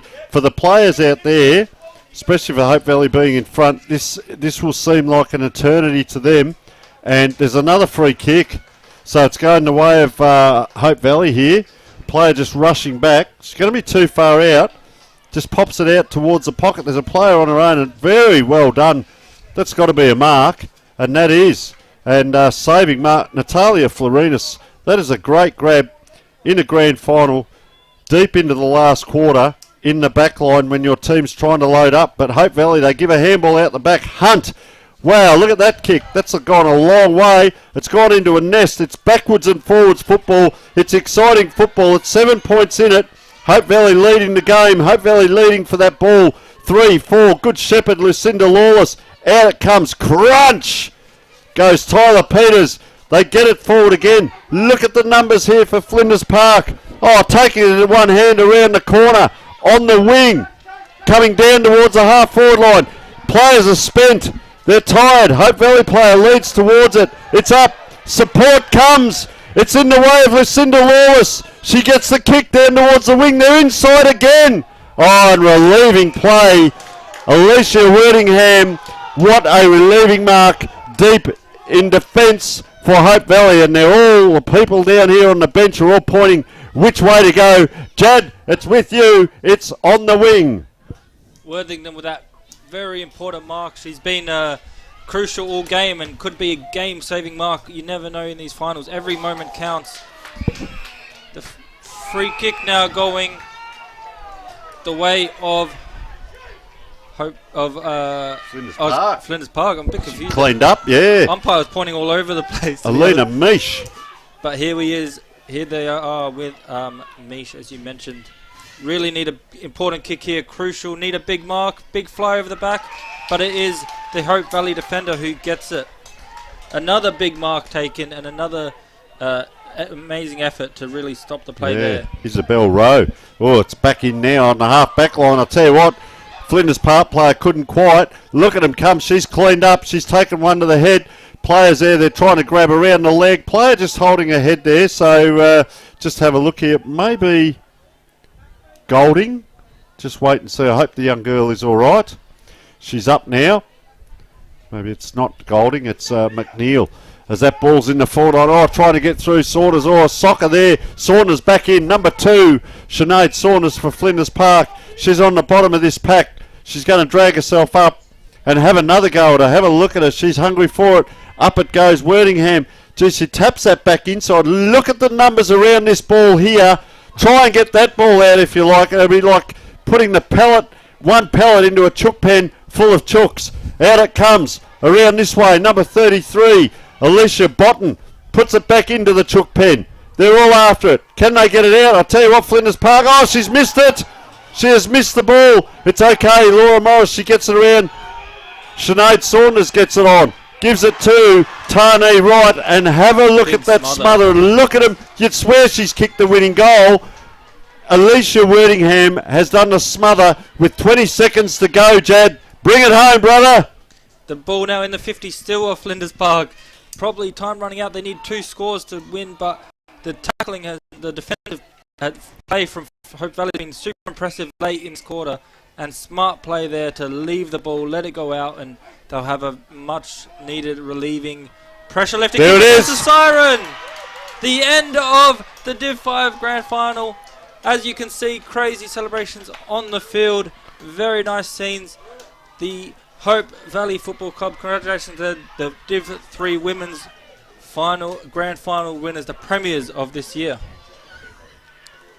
The final score, 2 goals, 10 behinds, 22 plays 2-3-15. Flinders Park, commiserations to them. They were good all game. Very good effort from them. Hard fought victory. 2 goals apiece. The behinds were the difference. But the scoring shots that Hope Valley had and the defence in the last quarter was outstanding, and deserved winners, I'd say, on the day. Very well done, and congrats to everyone at Hope Valley. Well, we can see Wraith Worthingham just taking his time, probably taking a breath. The heart rate's got to come down. It'll be well over 220, I reckon, at the moment. And look at them all out there. Great sports personship. 2 goals, 10-22, 2 goals, 3-15. Gee, they had to work hard, Jad. The amount of points in that first quarter was probably it. They scored the 1 goal 4. They actually scored only 1 point. They scored 1 goal 5 in the second. So their first and second quarters were their big scoring games. Of course, and they didn't score in the second quarter, and their last quarter they only scored a point.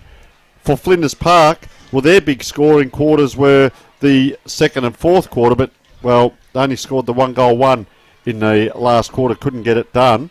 And we were wondering with Hope Valley whether those lot of points early on, the 1 goal 4 and the 1 goal 5, would that cost them? And well, it got very close. They're singing the song out there. So Beck's out there in amongst it. We're trying to get hold of our award winner, but there's a lot of celebrating. I can see, well, there's the father, Paul Ozeratis, out there, father of Taryn Dennis.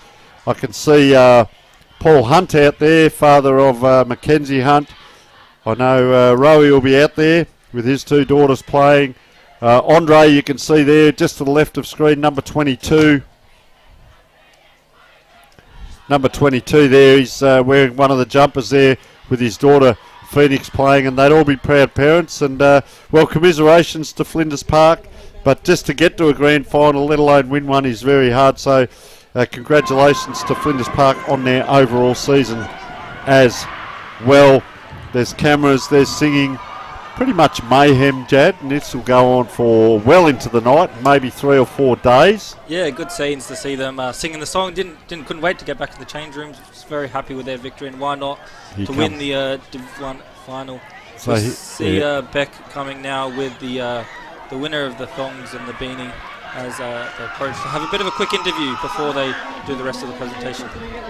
So we've got the reserves on after this, Payneham versus Broadview, as those teams are coming out. So we will just wait till Beck's ready, and when we're right to go, and here we are with our best on ground. I'm here with Tyler Picks from the Hope Valley Football Club, who's won our best on ground. So you won the Dartfish beanie and Archie's thongs. Congratulations, you're a premiership player for life. How does it feel? It feels unreal at the moment. I'm so stoked. I love these girls. I love my club, and to win the premiership, it's a good finish to the season. I couldn't be prouder. Now, you kicked a goal in the third quarter. How did that feel? That was I was excited, as you could tell. Really proud of the girls. Couldn't have done it without them, and yeah, they're just killer. Yeah, it sounds like you've got a great vibe in the team there when I heard you all singing the song. How's the season been? Been a long season, hard season? Yeah, no, it's been a good season. I think we're closer than we've ever been as a team. We feel more like a family, and we tell each other that every time we train, and yeah, it's good. Good vibes out there. And what have you got planned for tonight? What's the celebrations look like? We're getting on the beers, obviously. Yeah, definitely on the beers. Yeah, going back to the club to celebrate. Might go out, but yeah, see where the night takes us. All right, well, congrats on winning our best on ground. Go get your medal and enjoy the night. Thank you so much. Back to you, boys. Fantastic, Beck, and Tyra Picks, you're a superstar. Get over there and enjoy the celebrations, and it's a huge crowd there. And they're just calling her in because you wouldn't believe it. She's got best on ground from the voters as well, the umpires. So that means you and I might be umpires, Jad, in future. So straight from one award to another. Yeah. So well done, better players, of course. Tyra Picks, Taryn Dennis, Alicia Wordingham, Mackenzie Hunt was really good down back. Isabel Rowe. Gee, I'll tell you what, there was a lot of them out there. Alicia Wordingham's game was great. Quickly, Flinders Park, Sinead Saunders, very good game. Astrid Gooley, sensational. Natalia Florinas, a very good game as well. And then Tegan Usher, number 44, would have been best for Flinders Park. As we'll go to the presentations.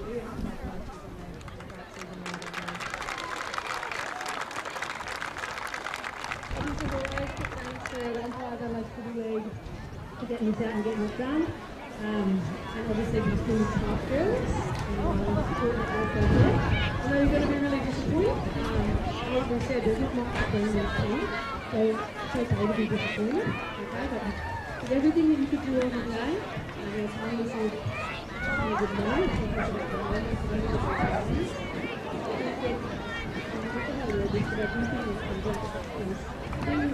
That we're improving down. I think that's the thing that clubs can do.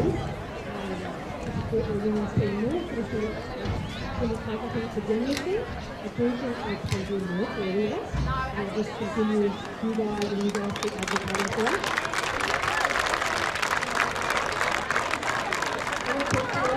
You've got that form, but I want to put that in there. But again, we're really disappointed. You guys can't get me.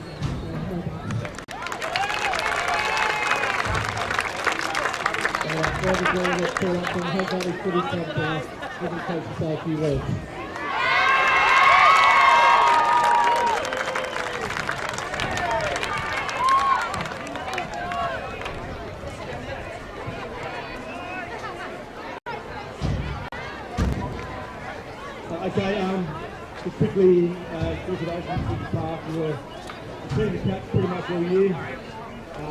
We knew we were going to come down today and had a really hard game against this, and that's good for the either way. So well done for this for everything today.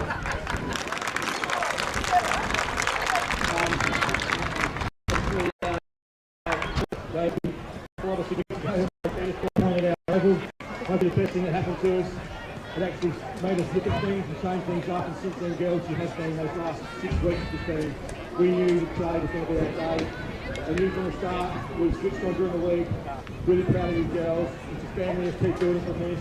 Well done, right, well done. I'll just quickly thank the team manager, our trainer, my assistant, our runner. We're all one big team here, we're all one part of that same engine, all those cogs, so thank you so much to those people. And let's go back to the club and celebrate, girls. Yeah,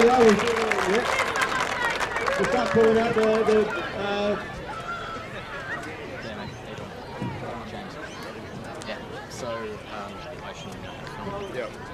Cool. So once everything clears off, this will have to be yours. So there'll be no live stream, so no need to worry about anything. Just the normal record button, do all the things. So pretty much going to go on celebration for a little bit.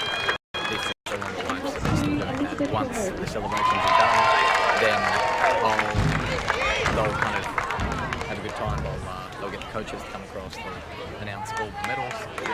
Everyone will eventually shift off after they've got the trophy, and then it won't be a super long time, at least the players, team members are out there, they start doing the awesome stuff. So you'll have a couple of minutes and you all good with that?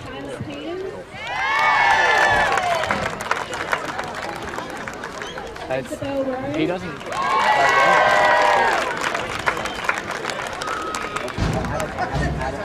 Alicia Bolton. I've just got it on the white dot. Jasmine Cross. Can you go to your life? Like, Emily McGarry.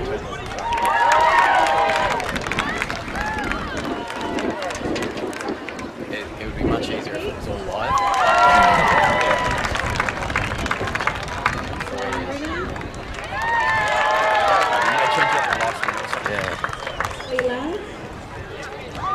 Just makes everything so difficult. And start doing a show and everything else. Chloe Hudson.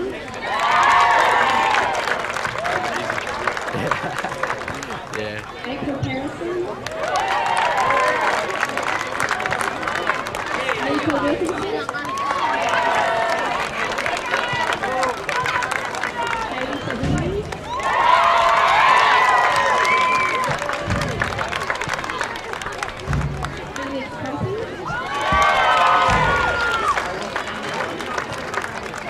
Georgia Bolton.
great big extravaganza of footy show coming up next.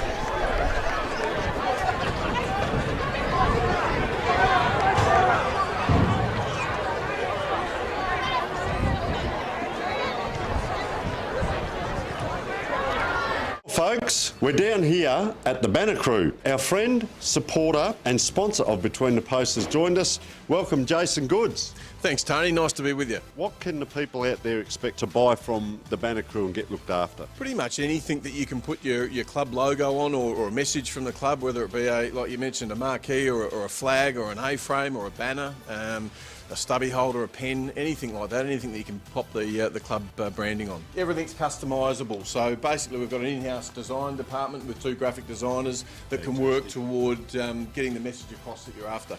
We're down here at 318 to 326 St Vincent Street, Port Adelaide. Jason, thank you so much for your support.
Nine News, teaming up with the Adelaide Footy League. Tom Wren on the ground at your club for Thursday Night Live, strengthening communities through footy.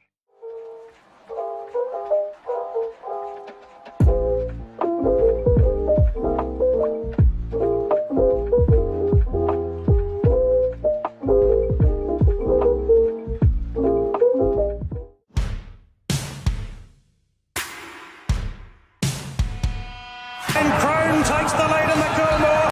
Crone draws clean out from Mizzy. It's a Queensland victory. And a big payday for his owners, winning the English Millennium in a romp. But Ayrton the class, and Ayrton won the Victoria Handicap. But Mahuda goes all the way. Where again, Mahuda?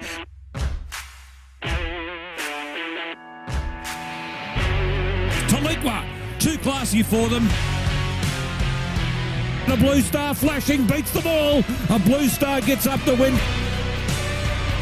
But it's all Globe, 100 metres to go. It's 6 lengths in front. This is an outstanding performance again. And Globe eased down, won the King's Coronation Cup in a canter.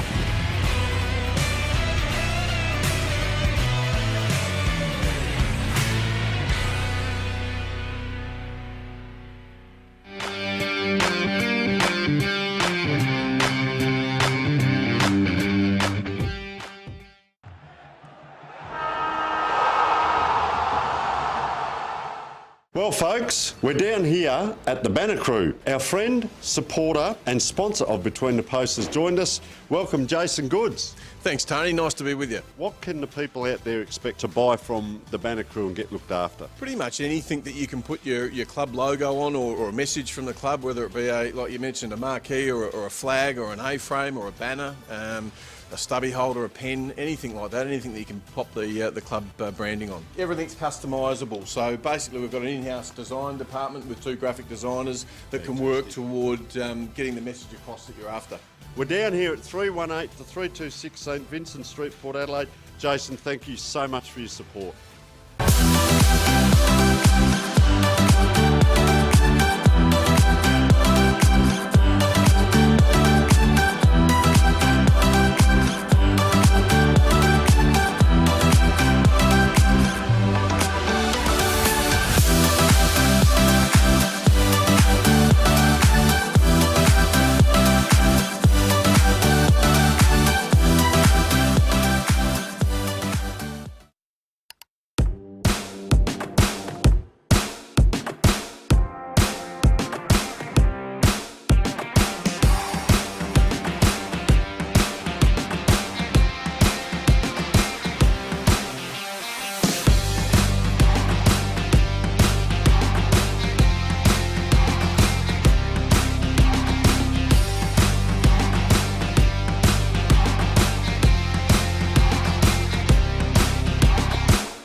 Nine News, teaming up with the Adelaide Footy League.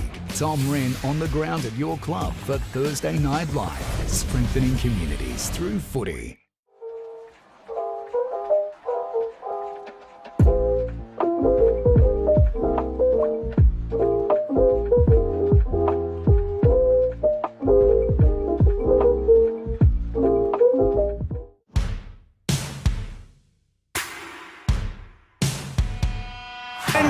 Takes the lead in the Gilmore.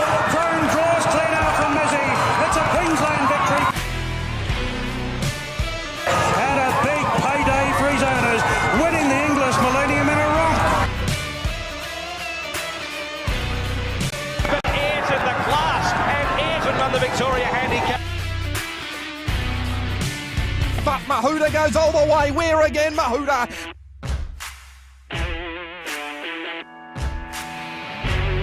Talitwa, too classy for them. The Blue Star flashing beats them all. A Blue Star gets up the win. But it's all Globe, 100 metres to go. It's 6 lengths in front. This is an outstanding performance again. And Globe eased down, won the King's Coronation Cup in a canter.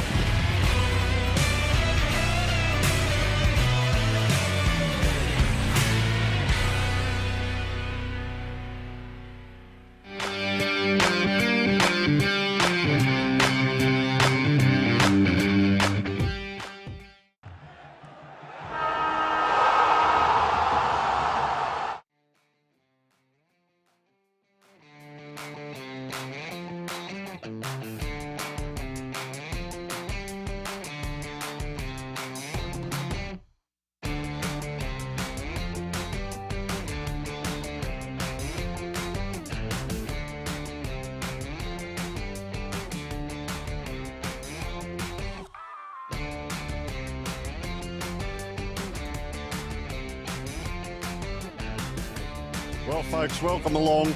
We came, we saw, we promised, and now it's time to deliver. We're on the pre-game footy extravaganza show. My name is Tony Neal, and joining me, first of all, is Beck. And we've already seen 2 great games so far, so I'm excited for the rest of the afternoon. Oh, absolutely sensational. We'll also be joined by Jad Gosson over there on the sidelines. We're going to get around the ground. You can hear the noise, the excitement down here is absolutely huge. Behind us, anything could happen. Anything could happen because it's live. We've got Broadview and, of course, Payneham Norwood Union playing in Division 1 reserves at the moment. As we said, anything could happen. Beck, let's give the viewers an idea what's on the rundown first of all. Well, as you said, it's a big extravaganza show today, grand final day. So we're going to go through the scores of the Division 5 and Division 3 grand finals that we've already seen and the best on grounds. We're going to interview some umpires. We're going to interview some coaches. We'll hopefully grab the coach of the Hope Valley team who just took out the flag. Oh, he'll be up and about. We're going to have interviews coming at you from everywhere. We could be around the ground, we could be in the middle of the ground, we could be here, we could be anywhere. And we're going to look at the conditions out there leading into the Division 1 Women's Grand Final. I'll tell you what, getting hold of the coaches is going to be fun because the Loretto team, we were halfway through broadcasting the second game. They were still in there singing the "We Are the Champions." They and were. There was all kinds of stuff going on. So we are going to get around the ground and interview some of the crowd. I've tried to tee up a few past players that I knew whose daughters were playing in the last game at Hope Valley, but of course they're off celebrating now and they've got the men's game this afternoon, but we're more interested in the women's. I'll tell you what, we've got mobile mic, so that means we're going to talk to the supporters. We're also going to hear from the umpires.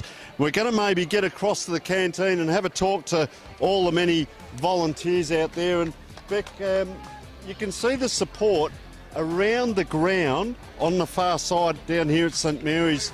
The supporters outside their cars, laying on mats, sitting on chairs. We have to keep them out of the commentary position, of course, but how have you seen it just walking around the day so far? Oh, it's a great atmosphere. The women's grand finals is always one of the best days on the footy calendar. Every second person is, someone you know from around the traps, playing footy, and it's just a great vibe. You're catching up with people you might not have seen since last year's grand final, so there's plenty to talk about.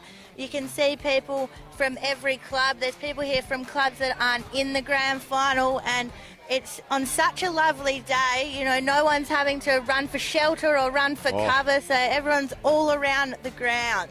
And just hold on for a moment. We'll get our assistant just to get the beanie and the thongs for us, because our magnificent sponsors, we've got the Adelaide Footy League, we've got Sports Interactive, we've got Buddy Bet, we've got Filming Footy, we've got Sportal, and you and I have had a go, and Jad's going to have a go in the main game.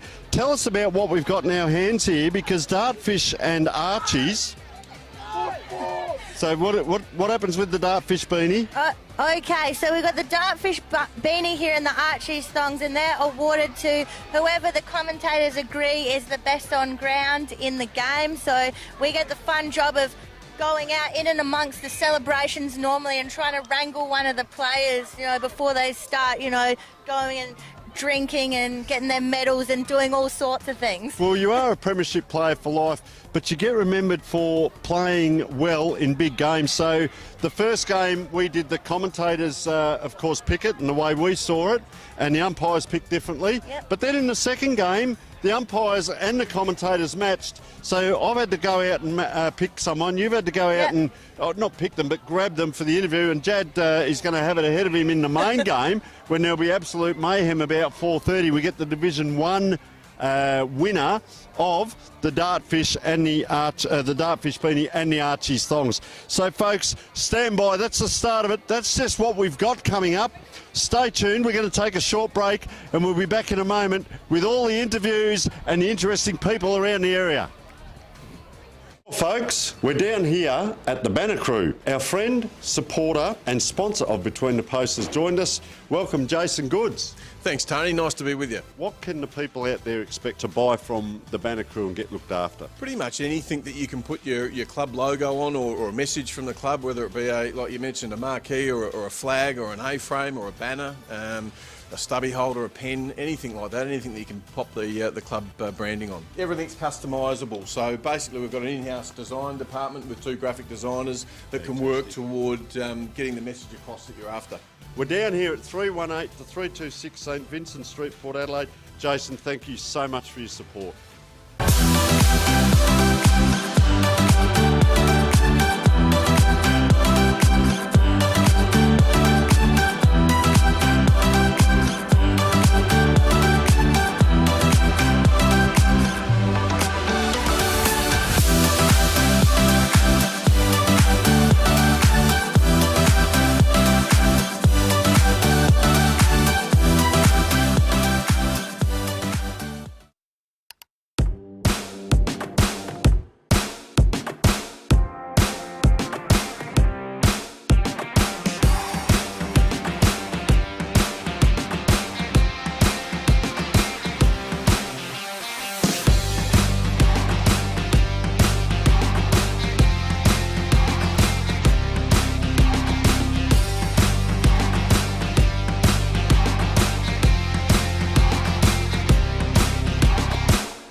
9 News, teaming up with the Adelaide Footy League. Tom Wren on the ground at your club for Thursday Night Live, strengthening communities through footy.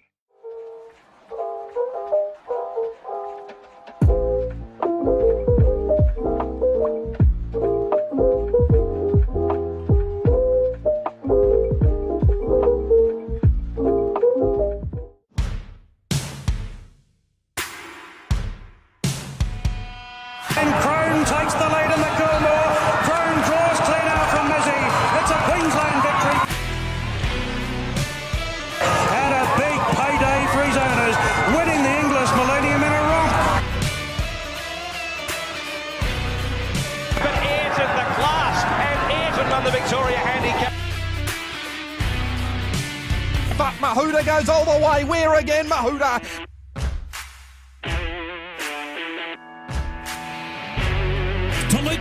Too classy for them. The Blue Star flashing, beats the ball. A Blue Star gets up the win. But it's all Globe, 100 metres to go. It's 6 lengths in front. This is an outstanding performance again. And Globe eased down, won the King's Coronation Cup in a canter.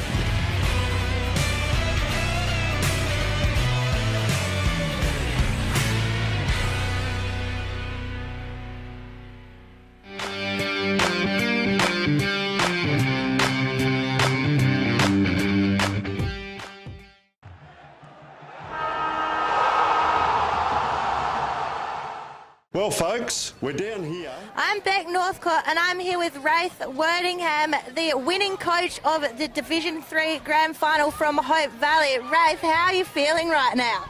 Oh, fantastic. Fantastic, yeah. Yeah, over the moon. Stress is all finished. Yeah, how was your morning? How are you feeling early this morning? What time did you get up? I was up at 7 and, pacing around. Just the nerves are there, but we've been telling the girls the nerves are great. Something, you're meant to have them. If you don't have the nerves, there's something wrong. So, the girls were pretty pumped and once we got over those nerves, we're all pretty good to go. Yeah, I mean, you're a premiership coach now. Are you going to go on next season, or are you still thinking about that? No, I'll go on next season. Yeah, we've got something building out of our club, and we've got a bunch of good girls out there, and some good young girls coming through. So hopefully we can continue to build on some success. And yeah, and you started off pretty strong in the first quarter. You know, you were leading at the break, and I kind of saw you out there in the huddle, and there was just a lot of energy. You know, you're just saying, you know, keep it up, keep it going for the next 3 quarters kind of thing. We knew they were going to come back at us. We knew they weren't going to just lay down and just let us have a grand final. And it was, oh God, everybody. You know these girls. Yeah, but you know we. Sorry about that. We love it. We love it. No, we're going to keep moving. Sorry, Andre. Yeah. So it was really good. So yeah, we just kept the momentum going. Now, it's Clear off, girls. Clear off. Now, so this end we're looking at here tended to be the scoring end. You know, all the goals were happening down here, and you were kicking the other way. You know, in the last quarter. Did you think about that going into the final term? We did. We knew if we could get a goal that end, it was going to be worth 3 or 4. You're right, the scoring end was this end here. We played a bit defensive in the second quarter. We started trying to lock down, but we then attacked again in the last. We didn't play loose players. We just kept attacking. So. Yeah, I saw you kind of grab a few of the girls at 3/4 time and give them specific instructions. Were you happy with how girls, you know, played their role where you gave them, you know, something specific to do? We did. We had roles from before the game, but as the game goes on, some of their roles changed, and they adapted beautifully. And like I said, the girls had a good mindset coming into the game, and you know we were really confident we could get the job done. But you just never know until the end. So yeah, and when did the season all start for you? How early were you out on the track, and how was that? We started training mid-January. Yep. And we did a full pre-season. We did some activities. Went to snake pits. Went up to Anstey's Hill, our local hills. Oh, nice. Just try and break up the variance of the football. Yeah. And so we've been going for a while. It's good to be finished. Yeah. Well, how did this week look? Did you do anything different, or you just try and keep it all normal? Just try to keep it normal. Wednesday night was just a short, sharp night, 1 hour training, really high intensity.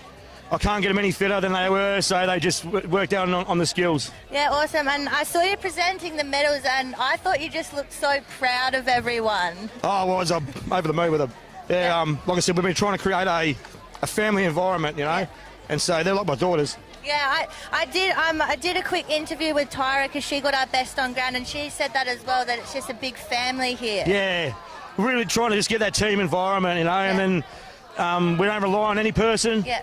Everyone does a job, everyone's got a job, and that's how we really love the team, and it's good. Yeah, that's awesome. And you mentioned that you're going back to watch the men's after this, so you have a good relationship between the men's and women's as a club? Yeah, we try to promote one club. Yeah. Our club's really heavily trying to promote one club, and you know, obviously girls' footies, women's footies are still in its infancy and still getting there, but hopefully, you know, in the years to come, they're going to get all the credits they're due, I suppose. So. Yeah, that's awesome. You can hear everyone still singing in the background here. Do you think you're in for a big night with these girls? Yes, we are. There's going to be a big night planned. So, yeah, we've got kick-ons at Lozzo's afterwards. We'll be back at the club now. So, yeah, it'll be a bit of an eventful night. And have you got any picks for best on ground, off the ground tonight? Geez, there'll be a handful for that one. I reckon we'll have Billy, our full back. She'll be pretty well best on ground for off the ground. That'd be must be our best on ground with Billy.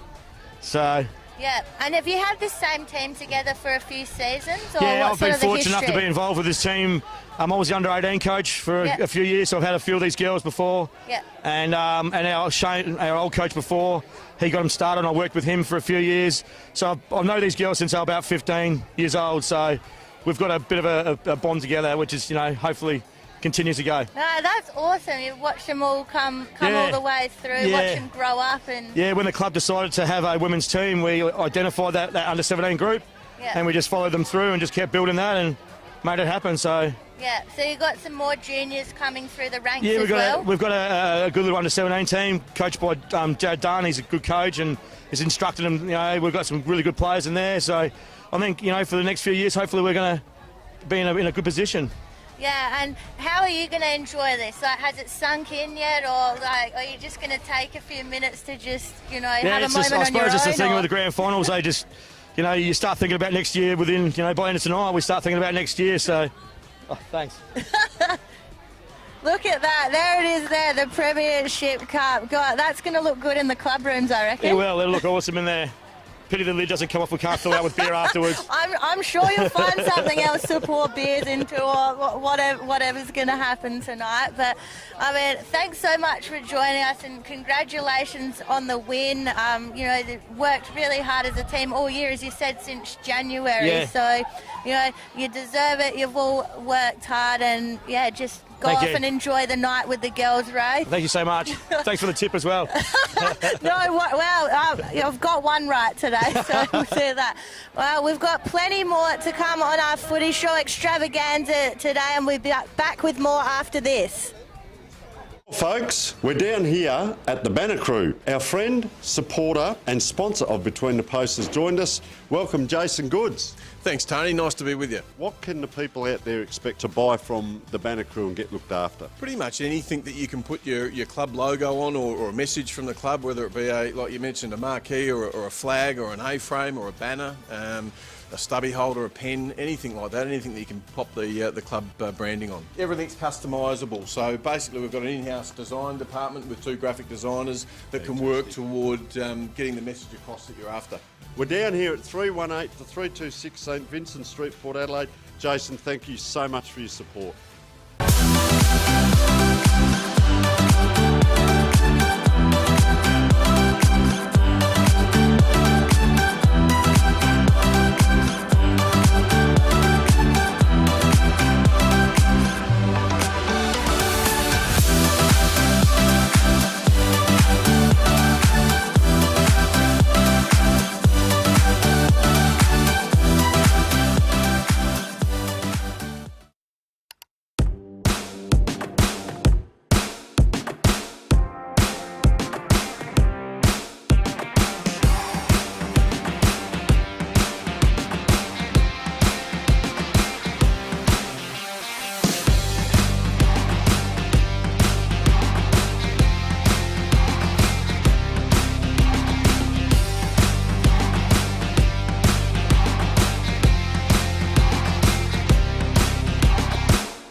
Nine News, teaming up with the Adelaide Footy League.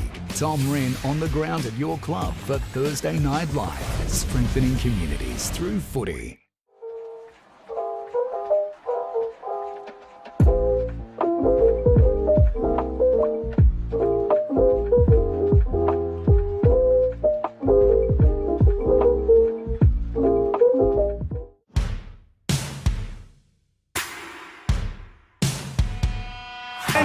Takes the lead in the Coolmore. Crone draws clean out from Mizzy. It's a Queensland victory. And a big payday for his owners, winning the English Millennium in a romp. But Ayrton the class, and Ayrton won the Victoria Handicap. But Mahuda goes all the way. Where again, Mahuda?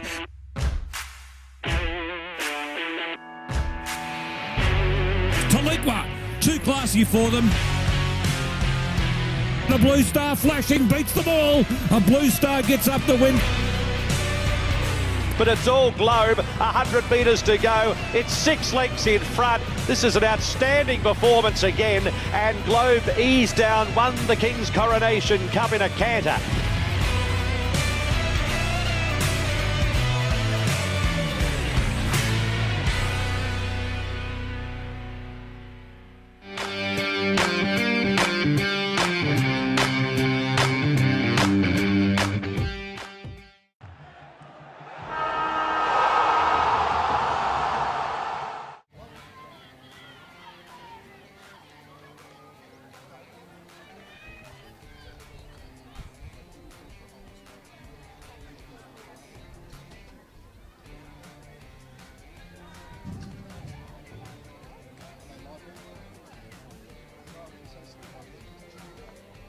Righto, as we can see, Jad, the score here at the moment in the reserves Division 1, 2 goals, 2, 14 to Paynham, Broadview, 1 goal, 6, 8 points. So very hard fought game at quarter time. But just going back a bit, we saw the Division 5 game, Loretto won, or Losa, 1 goal, 7, 13 to 0 goals for 4 points. Bethany Ince, best on ground. We are joined by Jad Gosson for special comments about that game, Jad.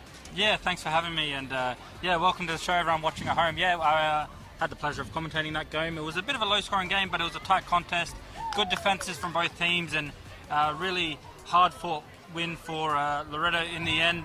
It was obviously low-scoring with 1 goal coming in the crucial fourth quarter, but that goal was the difference, and as we know, a fourth quarter goal is as big as it gets, especially in a grand final. That goal coming from Bethany Ince, who ended up getting the best player of the day. Yeah, and I agree. It was a great game, though, besides the score, but a lot of that between the 50s, wasn't it, and scrambly. But I tell you what, fierce competition. That's how we saw that game. Very fierce, both teams, physical as you'd get, and it was a true grand final. Yeah, 100%. The pressure was high, and the tackling was ferocious, like you mentioned, and they really wanted to go out there and both win, so it kept the game honest, and in the end I think the best team won in Loretto. They were class all day, and congrats to all the team there, Brooke Copeland. Some of the better players, I had Caterwell very good in defence, as well as Rosella, the captain. Bella Simpson probably would have been up there with the second best player, I reckon. She was very close to getting the Archie Spongs in the Steenie, but yeah, a few really good performances around, and they'll be very happy with that. Good effort by Loretto. Were up there all year and deserving winners of the grand final in the end. Well, they're out there celebrating as we speak. I tell you what, big day. We've still got more to come, folks. We've got a very interesting interview about to come up, so we'll take a short break and we'll be back in a moment. Folks, we're down here at the Banner Crew. Our friend, supporter and sponsor of Between the Posts has joined us. Welcome, Jason Goods. Thanks, Tony. Nice to be with you. What can the people out there expect to buy from the Banner Crew and get looked after? Pretty much anything that you can put your club logo on, or a message from the club, whether it be, like you mentioned, a marquee or a flag or an A-frame or a banner, a stubby holder, a pen, anything like that, anything that you can pop the club branding on. Everything's customisable, so basically we've got an in-house design department with 2 graphic designers that can work toward getting the message across that you're after. We're down here at 318 to 326 St Vincent Street, Port Adelaide. Jason, thank you so much for your support.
News, teaming up with the Adelaide Footy League. Tom Wren on the ground at your club for Thursday Night Live, strengthening communities through footy.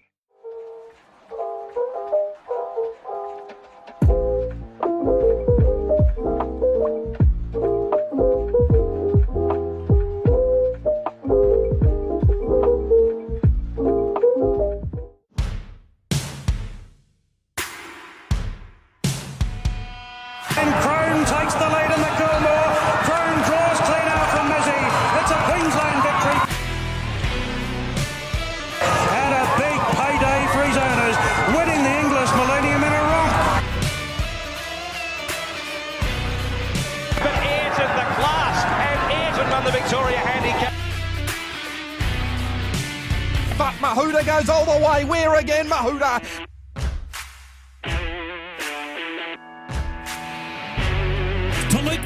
Too classy for them. The Blue Star flashing, beats them all. A Blue Star gets up the win. But it's all Globe, 100 metres to go. It's 6 lengths in front. This is an outstanding performance again. And Globe eased down, won the King's Coronation Cup in a canter.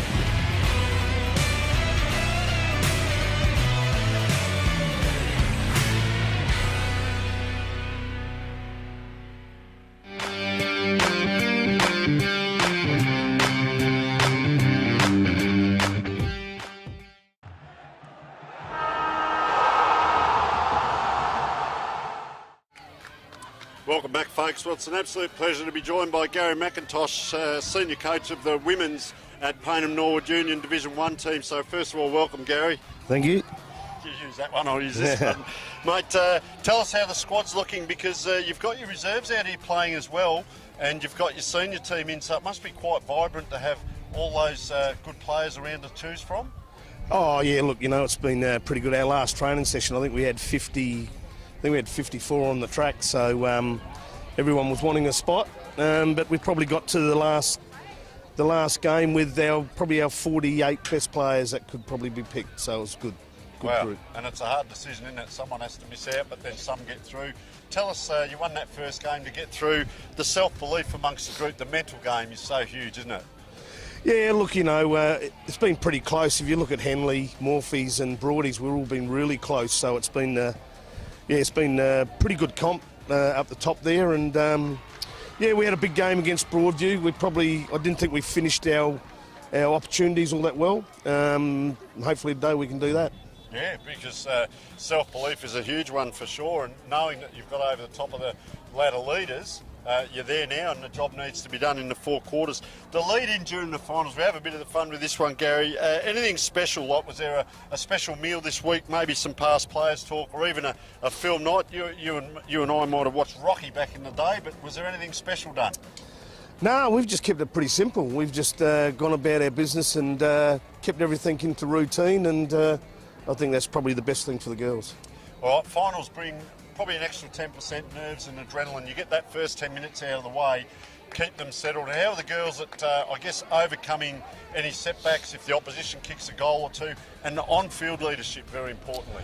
Oh, look, I think our group's got a lot of really good leaders. We got a lot of young players too as well. We've got 4 17-year-olds playing, so it's a good group. We've got a good cross-section for the whole game, and I think they actually really get on really well with each other, and I think that's right across the whole group, so that's pretty important.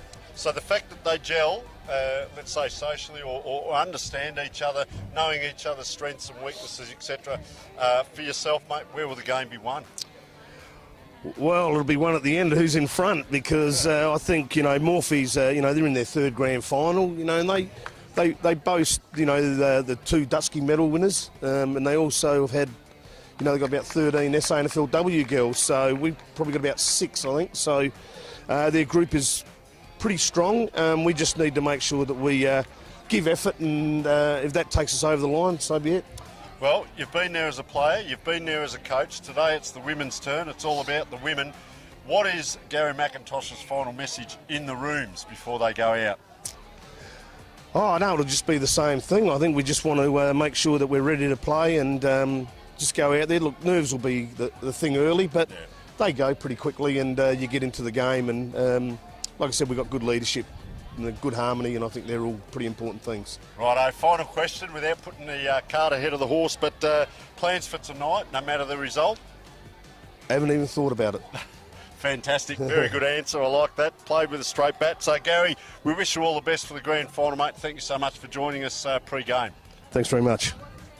Folks, we're down here at the Banner Crew. Our friend, supporter and sponsor of Between the Posts has joined us. Welcome, Jason Goods. Thanks, Tony. Nice to be with you. What can the people out there expect to buy from the Banner Crew and get looked after? Pretty much anything that you can put your club logo on, or a message from the club, whether it be like you mentioned, a marquee or a flag or an A-frame or a banner, a stubby holder, a pen, anything like that, anything that you can pop the club branding on. Everything's customisable. So basically we've got an in-house design department with 2 graphic designers that can work toward getting the message across that you're after. We're down here at 318 to 326 St Vincent Street, Port Adelaide. Jason, thank you so much for your support.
Nine News, teaming up with the Adelaide Footy League. Tom Wren on the ground at your club for Thursday Night Live, strengthening communities through footy.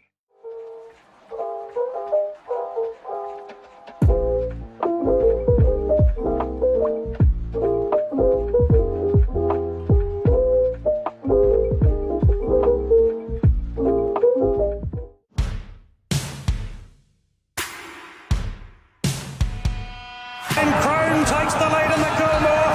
Crone draws clean out from Mizzy. It's a Queensland victory. And a big payday for his owners, winning the English Millennium in a romp. But Ayrton the class, and Ayrton won the Victoria Handicap. But Mahuda goes all the way. Where again, Mahuda?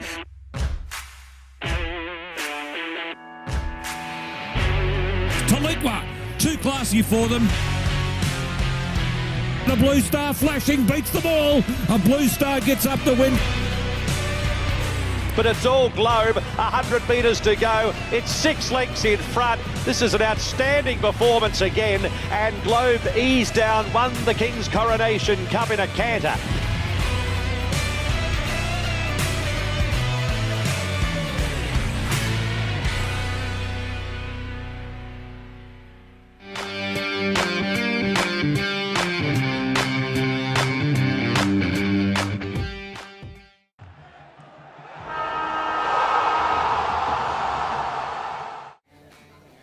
welcome back to Grand Final Day down here at St Mary's Park. Now, I've managed to wrangle a couple of Morphe's operators here before their big match in the Division 1 Grand Final. I've got Coach Scotty here and Captain Grace. G'day, guys.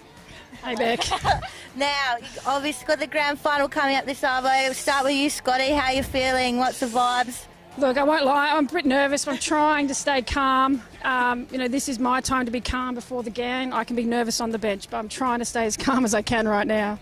What about you, Grace? Yeah, calm for the girls, but the nerves are definitely there. Yeah. I like it. Just bury it. Just bury the feelings. It's you fine. You can't feel them if you bury. Right, it's fine.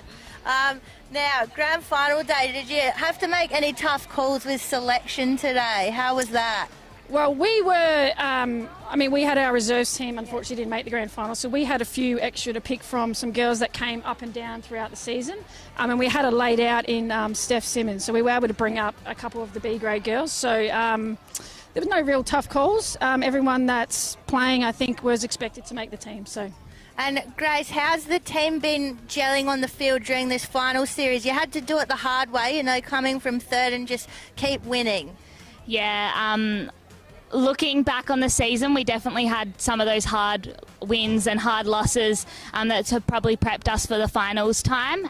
We played many games that felt like a final, so I think team gelling wise, we've prepared for it and we're ready.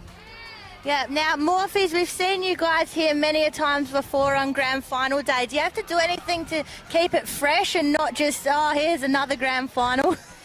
I think the girls are always different though. Your team is never the same team every year in and out.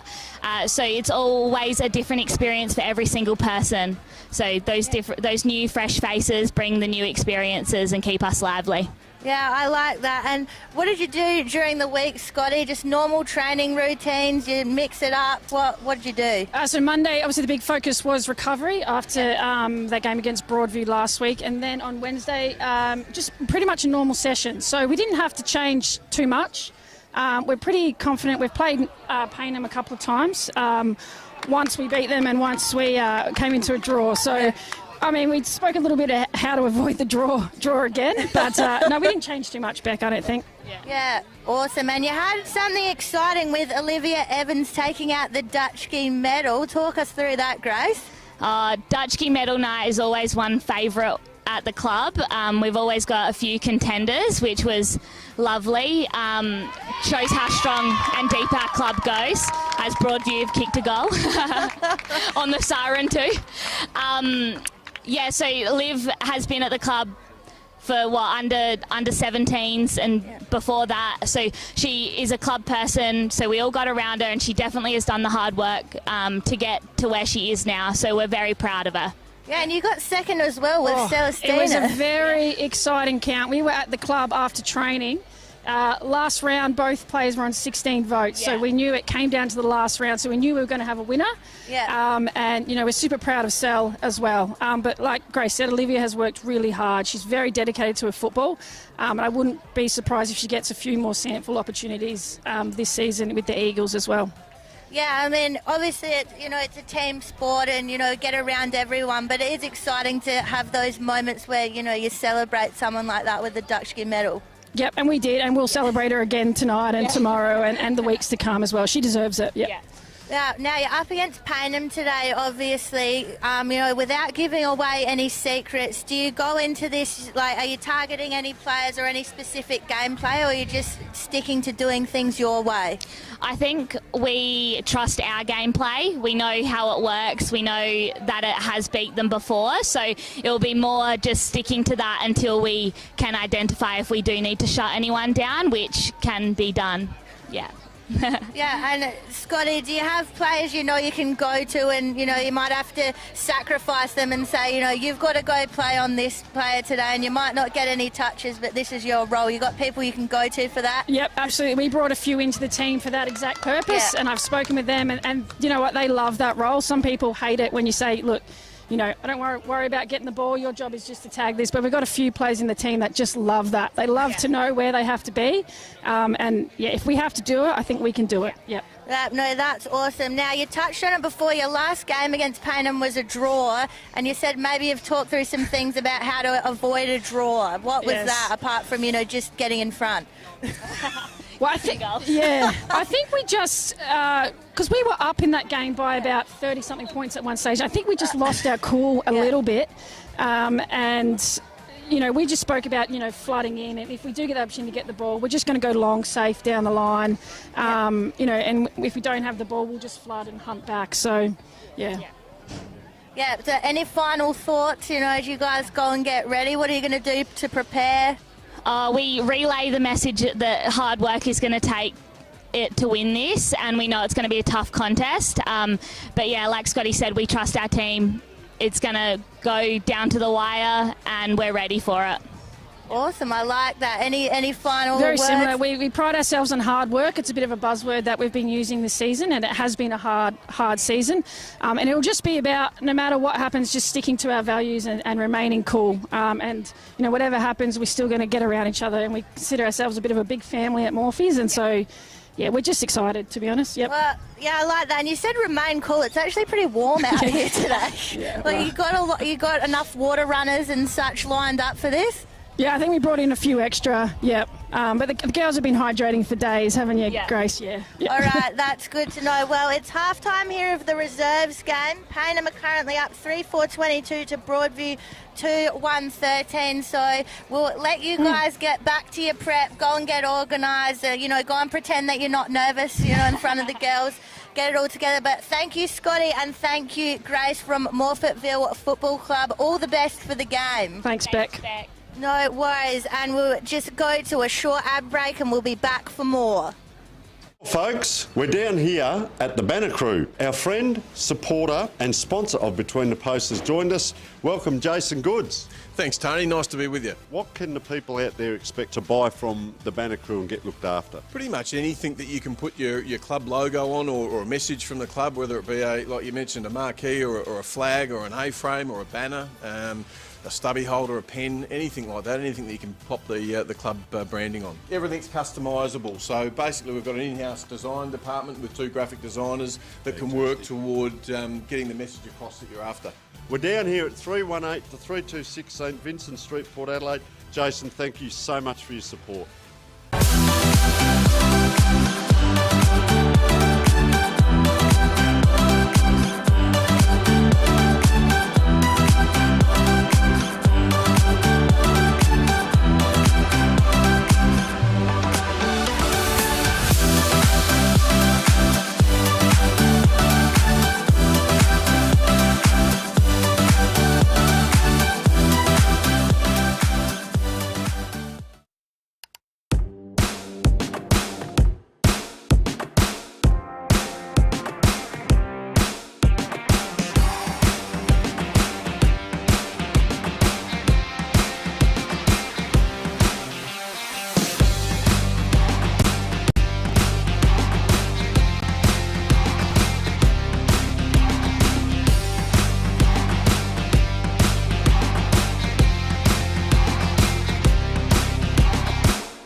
Nine News, teaming up with the Adelaide Footy League.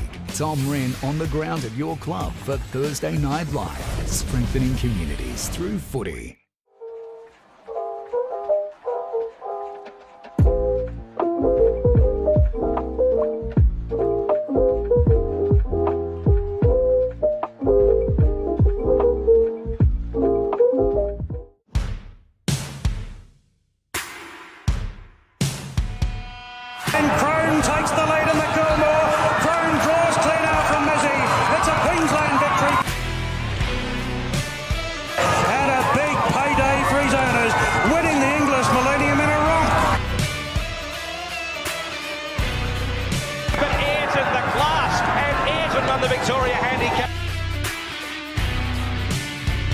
Mahuda goes all the way. Weir again, Mahuda.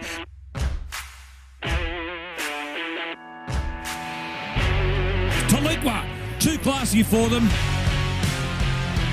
The Blue Star flashing, beats the ball. A Blue Star gets up the win.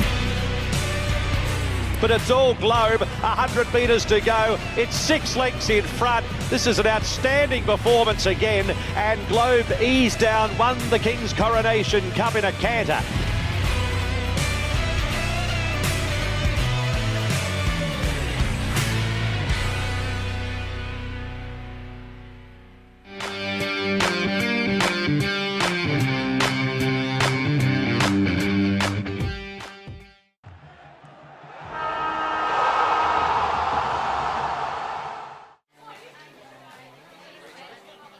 Righto, folks, one of the most important things on Grand Final Day is the food, and we're joined here by our magnificent volunteer, Deb, in the canteen. Deb, thanks for joining us. No worries.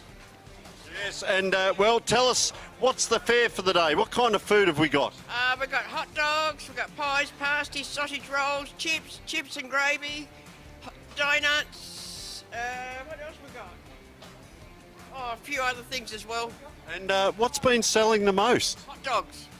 Hot dogs are the go, and anything special down here at Kenilworth that you do with the hot dogs, or they just, everyone loves them? Everybody loves them. And Deb, how long have you been working in the canteen here? Been working all up with Kenilworth for 40 years.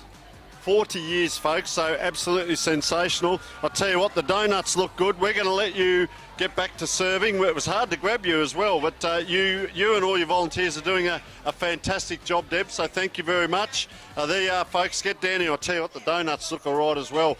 I'll tell you what else we can tell you is we've got a media truck as the crowd erupts here as Broadview and Payneham Norwood Union come on.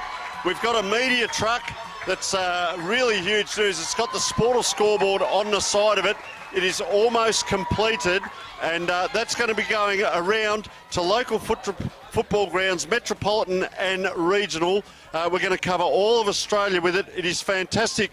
Thank you to our friends at Omnibus and also Sportal, filming footy and dartfish. Let's go and have a bit of a look at the build and what's happening around this magnificent one only, first time ever media bus.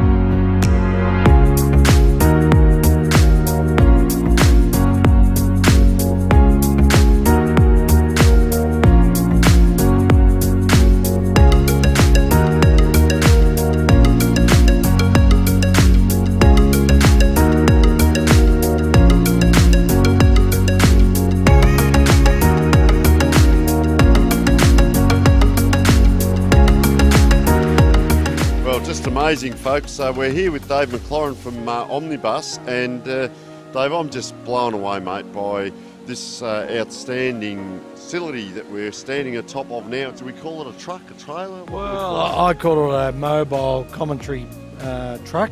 But look, it's been a great project. We've worked with John Douglas at Dartfish, and to get it to this stage, it was his brainchild.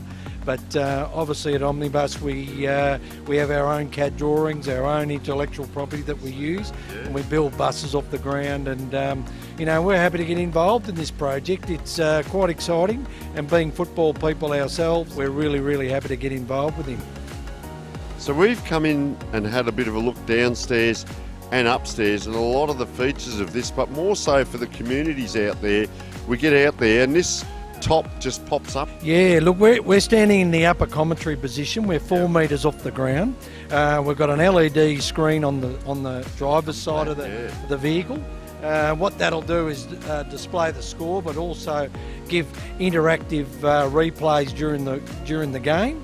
But also down below, we've got an interview room for post game with the coaches and stuff like that. John basically said, look, I need ease of use, so we automated everything. And but the awning, which will be really good, because because the prevailing winds will come through, but protect you from the elements. So, tell us about the truck itself. It's got dual cab, so we can get around to a lot of places in it. The comfort's there, like you said, meetings. But this is unique to Omnibus. This is the first of its kind, we say in Australia, but pretty much in the world, isn't it? So look, John came to us with a drawing on a pie bag. That's right. Then we quickly converted it to our CAD drawing system. This project's been going on now for 6 months. Look, we're excited about doing it, obviously with our bus building program and all of our 4x4s that we do, certainly keeping us busy. Dave, when we get this up and rolling out the door, you're going to come around to a few of the communities with us? Yeah. Well, I wouldn't mind actually. I've always been a budding commentator myself, but I certainly, with that footy background, I really enjoy the game, and so do the company owners. The Gillum family were high in footy in WA, and they are right behind this project, which is fantastic. Well, Dave, we can't thank you enough, mate. We've come in here today. We've all dressed in the orange fluoros, and you've taken us pretty much through every vehicle you've got here and into the front. We've been in one side of the cabin, out the other. We've been up and down and around, and you're so transparent with everything. And that's I think the beauty of anyone doing business with a company is the transparency and the communication, ongoing communication. So, do we need to adjust this, make the height a bit higher, a bit lower, whatever? And you guys are up to it. Anything that's been changed along the way, you say, let's have a look at that. We reckon we can draw that up and change it. And mate, as we said, something as simple as a fully automated lid, as opposed to getting here and having to wind it all up. And then the legs, of course, the strut. So we go into the infrastructure a little bit. So there's a lot of that sort of stuff that you guys are certainly up for. Dave, we can't thank you enough, certainly from Omnibus, and look out for filming Footy and Dartfish. We'll be out there shortly. Thanks for joining. Oh, look, and thank you. Thank you for the opportunity. Thank to John Douglas, because without his brainchild, we wouldn't be standing here right now. Thanks so much. Thank you. Folks, we're down here at the Banner Crew. Our friend, supporter and sponsor of Between the Posts has joined us. Welcome, Jason Goods. Thanks, Tony. Nice to be with you. What can the people out there expect to buy from the Banner Crew and get looked after? Pretty much anything that you can put your club logo on, or a message from the club, whether it be like you mentioned, a marquee or a flag or an A-frame or a banner, a stubby holder, a pen, anything like that, anything that you can pop the club branding on. Everything's customisable, so basically we've got an in-house design department with 2 graphic designers that can work toward getting the message across that you're after. We're down here at 318 to 326 St Vincent Street, Port Adelaide. Jason, thank you so much for your support.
Righto, folks, 10 points the difference, and Payneham are having a shot on goal, and it's hit the post. It has hit the post, and we've got a flock of supporters here. I suppose we'd call them a flock, and we'll just surprise them here. First of all, who are you and why are you here, and have you got a relative playing? What's your name, sir? My name's Vince Mayer. Yeah, I've got my daughter playing here for Payneham, Payneham Falcons, and it's beautiful to come to a ground like this. It's got a country feel about it. It's great to see the cars parked around the oval, but it's a good day. Fantastic. We parked the whole trailer here just for you guys to get in the shade. And what about yourself, sir? Are you a player? Have you got someone out here playing? Adrian Restrangelo, player at Payneham Football Club as well. Got my partner playing out here, number 25, Natasha Mayo. Great day for football, good sunny weather and tight contest, so good on them, yeah. All right, Jad, we've got a couple of lovely women here supporting as well. Yeah, so, for sure. I'll let you have a bit of a chat with the women and find out what you can. Yeah, for sure. So how are you related to any of the players here, and have you been following all gear, or do you go to every game every Saturday, or what? Yes, my name's Natalie. My daughter Natasha's playing for the Payneham Falcons. This is her first year that she's played, so great to be in a grand final first year. She's doing really well. I've supported them all year. It's good to see ladies football taking off and becoming a great big thing. So yeah, I'm really excited. Hopefully we get the win.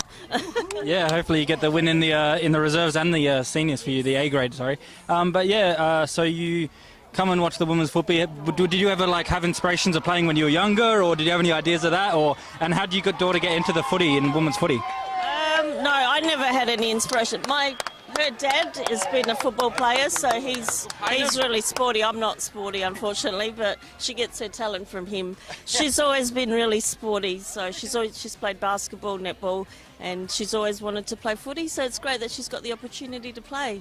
Awesome, yeah, no, thanks. And can we just ask, who's hiding here on the end? What is your name? What is your name, madam? Are you sister of the one playing? I'm a sister to this lovely lady, and I've got an aunt. I'm auntie to Natasha. She's my niece, so I've come to support her and the team today. Well, sometimes it's the quiet ones that are the most vocal when the game's on. What are you thinking? Are you going to stay for both games? That's the other bit. Yeah, never know. It's a lovely day. Might as well stay and enjoy it. Yeah. And what are the plans after the game? Win, lose or draw? Are you guys going back to the club? What's happening? I'll head back to the club. Yeah, absolutely. If the girls come through with a win, we'll go there and support them and cheer them all on. Yeah. Absolutely. All right, Jad, any final questions? No, just enjoy the game. Hopefully you guys get the win for your daughter and partner, and yeah. Thanks so much for joining us, folks. Okay, we'll go to a short break. Folks, we're down here at the Banner Crew. Our friend, supporter and sponsor of Between the Posts has joined us. Welcome, Jason Goods. Thanks, Tony. Nice to be with you. What can the people out there expect to buy from the Banner Crew and get looked after? Pretty much anything that you can put your club logo on, or a message from the club, whether it be like you mentioned, a marquee or a flag or an A-frame or a banner, a stubby holder, a pen, anything like that, anything that you can pop the club branding on. Everything's customisable, so basically we've got an in-house design department with 2 graphic designers that can work toward getting the message across that you're after. We're down here at 318 to 326 St Vincent Street, Port Adelaide. Jason, thank you so much for your support.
9 News, teaming up with the Adelaide Footy League. Tom Wren on the ground at your club for Thursday Night Live, strengthening communities through footy.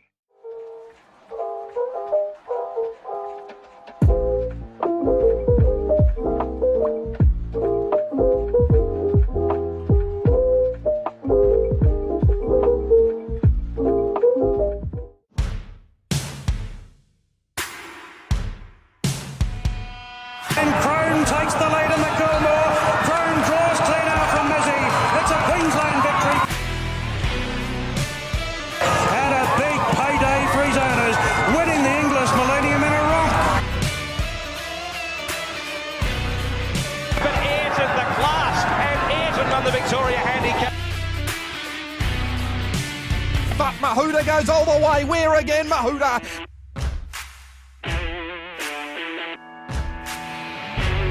Taliqua, too classy for them.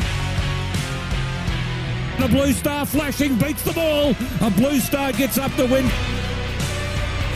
But it's all Globe, 100 metres to go. It's 6 lengths in front. This is an outstanding performance again. And Globe eased down, won the King's Coronation Cup in a canter.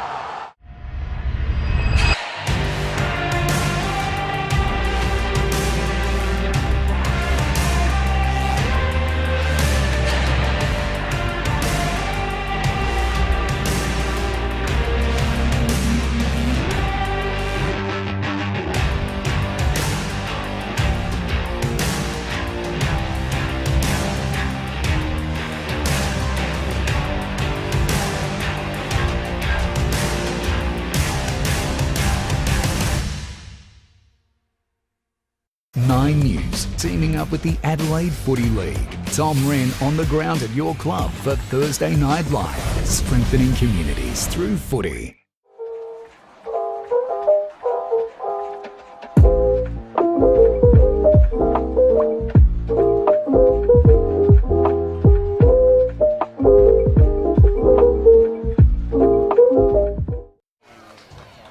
Hello and welcome back to the extraordinary footy show we got on today. So I'm here with Matthew Jakes, one of the field umpires for today's Div 1 Women's Grand Final. So Matthew, thanks for being with us. Thanks, Chad. No worries. So just a few questions for you. So first one, have you umpired a grand final before? I've done about 6 grand finals now. I did about 3 or 4 in the Adelaide Plains League, and this will be my 3rd in the Adelaide Footy League. Awesome. No, all good. And for preparing for a game, is preparing for a grand final any different to any normal game, or what do you do to prepare for a game like this big? Personally, I try not to do anything different. Come finals time, you know, it always steps up one notch, and I'm quite excited, and I actually thrive on the pressure of it all. I actually enjoy finals time, so yeah, bring it on. No, awesome. No, good to hear. That's probably the best thing to do. Just keep it as normal as you can, and yeah, go through. So, basically, have you done many women's games in the past? I think this will be my 4th women's game. Normally doing men's Div 2, C grade and A grade in one day, and was lucky enough to do a men's Division 1 3 weeks ago. Oh, nice, yeah. Which game did you do, if you remember? Or? Tea Tree Gully versus Shocks. Okay, cool. No, that's awesome. And when you come into the day, like you mentioned, you thrive off all this pressure, but what makes you want to be an umpire and keep coming back every week and every year? And because it's not the easiest job in the world, to be honest, but yeah, what makes you keep coming back and the motivation? Yeah, look, I think you need to be a little bit thick-skinned. I played until I was 40. Just wanted to stay involved in the game, and got urged on to take on umpiring. Started it after a few games. I actually loved it, and sort of progressed from there, and each year getting better and better and enjoying it more and more. Yeah, and it keeps your fitness up and community it does, and all that. It does, yes. Yeah, awesome. And how can people get into umpiring if they're interested, or they're listening to this and want to get involved in the game in some way? How's one way they can get into it? Yeah, sure. Well, there's been a huge push for the development of umpires these days. I know there's a SANFL academy that started up. Adelaide Footy League's always looking for new umpires. You can contact Colin Ralston and the team there and get involved and come out. There's so many games of football each weekend, and the community certainly needs more umpires. There's quite a lot of us doing 2 games a weekend, so the more we can get, the better. Yeah, and what would be something you enjoy about when you're actually on the field? So obviously being involved in the game, but when you're actually in the thick of it, what's your Yeah, favourite? I love the competitive nature of it all. I love people going hard at the ball, enjoying the game of football, which I enjoyed myself, and yeah, just love being out there really. No, awesome. Yeah, well, thanks for your time. We got an extraordinary day here, big day of footy. The 4th grand final on now. It's 5-8-38 the way of Payneham, 2-1-13 to Broadview. That's in the reserves. We've got the A grades coming up soon, but thanks for listening, and we'll throw to a quick ad break. Thanks. Well, folks, we're down here at the Banner Crew. Our friend, supporter and sponsor of Between the Posts has joined us. Welcome, Jason Goods. Thanks, Tony. Nice to be with you. What can the people out there expect to buy from the Banner Crew and get looked after? Pretty much anything that you can put your club logo on, or a message from the club, whether it be like you mentioned, a marquee or a flag or an A-frame or a banner, a stubby holder, a pen, anything like that, anything that you can pop the club branding on. Everything's customisable. So basically we've got an in-house design department with 2 graphic designers that can work toward getting the message across that you're after. We're down here at 318 to 326 St Vincent Street, Port Adelaide. Jason, thank you so much for your support.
Well, what a day it's been, Beck. I tell you, winding around to the end of the extravaganza. And 5 goals, 8, 38, 2 goals, 1, 13, just in the Division 1 reserves, 25 points to Payneham, Norwood. There's been a bit of colour around the ground. How have you seen the day? Yeah, there's just a lot of people getting around women's footy, having a good time, maybe celebrating the end of their season. Hang on. What? Well, you wouldn't believe it. Morgan Knight, how are you, Morgan? I'm great. How's everybody going? Fantastic. The retiring captain of the Adelaide Uni team and going to be a big part of our commentary team next year, but she doesn't know it just yet.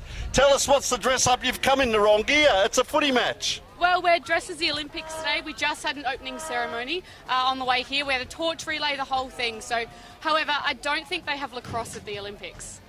Well, Beck, she might be the smartest person here, the only person with zinc cream on. Yeah. Got a question for our Morgan here? What are the plans for today, loosely? What's happening? We're going to stay and watch the rest of this game, obviously, and then hang around, support the Div 1 Grand Final as well. And then after that, who knows? We'll see. It's our silly Saturday. We're celebrating our season. Do you have a designated driver for a day like this? Do you walk here from Adelaide Uni? How do you get here? And more importantly, how do you get home? Well, we met we had lunch, and we've just walked here, and then after this, we're not quite sure yet. No one's driving, though, don't worry. What time did lunch start? It's 3 o'clock in the afternoon. You've just left. 11:30. Long lunch.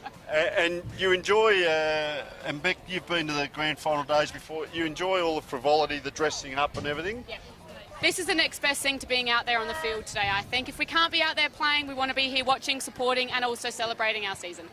All right, well, Morgan, you go off and enjoy your day. We probably won't see you again. Remember, it's the little red thing that's out there with 36 girls chasing it around is what you're here for. if you can remember. But no, you're a champion. Thank you so much for joining us. And Beck, we're heading into the main game.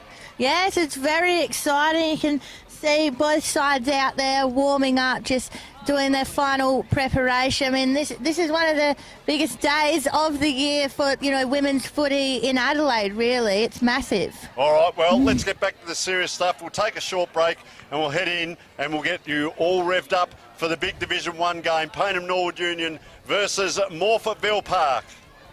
Folks, we're down here at the Banner Crew. Our friend, supporter and sponsor of Between the Posts has joined us. Welcome, Jason Goods. Thanks, Tony. Nice to be with you. What can the people out there expect to buy from the Banner Crew and get looked after? Pretty much anything that you can put your club logo on or a message from the club, whether it be, like you mentioned, a marquee or a flag or an A-frame or a banner, a stubby holder, a pen, anything like that, anything that you can pop the club branding on. Everything's customisable. So basically we've got an in-house design department with 2 graphic designers that can work toward getting the message across that you're after. We're down here at 318 to 326 St Vincent Street, Port Adelaide. Jason, thank you so much for your support.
9 News, teaming up with the Adelaide Footy League. Tom Wren on the ground at your club for Thursday Night Live, strengthening communities through footy.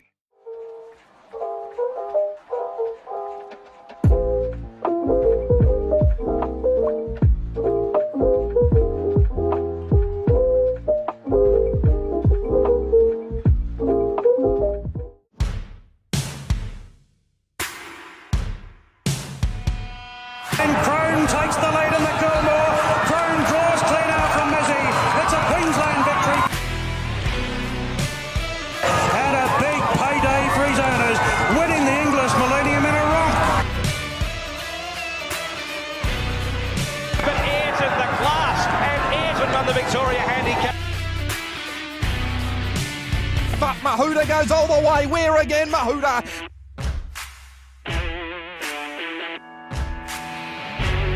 Taliqua, too classy for them. The Blue Star flashing beats them all. A Blue Star gets up the win. But it's all Globe, 100 metres to go. It's 6 lengths in front. This is an outstanding performance again. And Globe eased down, won the King's Coronation Cup in a canter.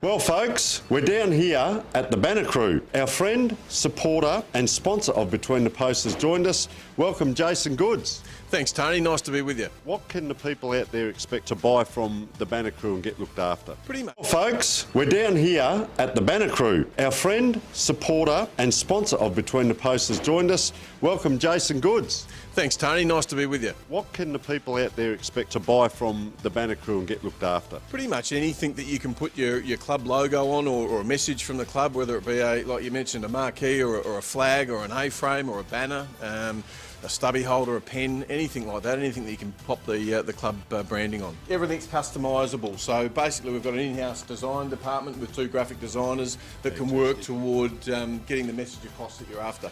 We're down here at 318 to 326 St Vincent Street, Port Adelaide. Jason, thank you so much for your support.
Welcome back, folks, and we are getting ready for the big Division 1 Grand Final, Payneham Norwood Union versus Morphettville Park. My name is Tony Neal, and firstly joining me is Rebecca Beck Northcott. Welcome, Beck.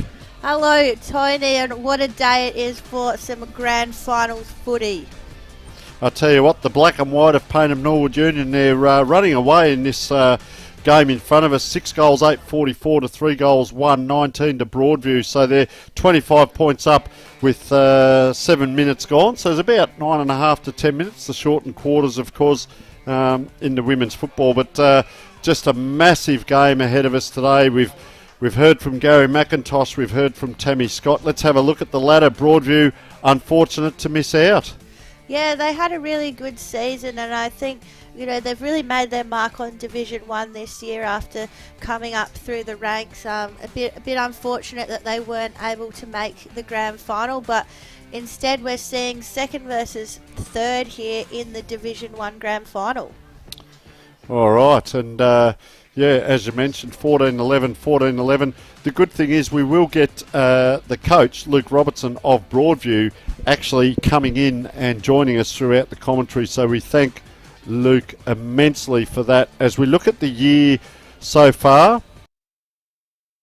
and then if you go across, I was looking this up, if you look at round 10 and, round 13, they had a draw, and there was another game in season, and it was up on.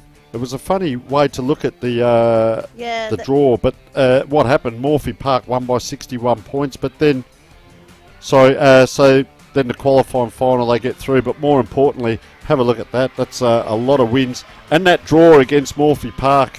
Where will that come into play psychologically for both teams today?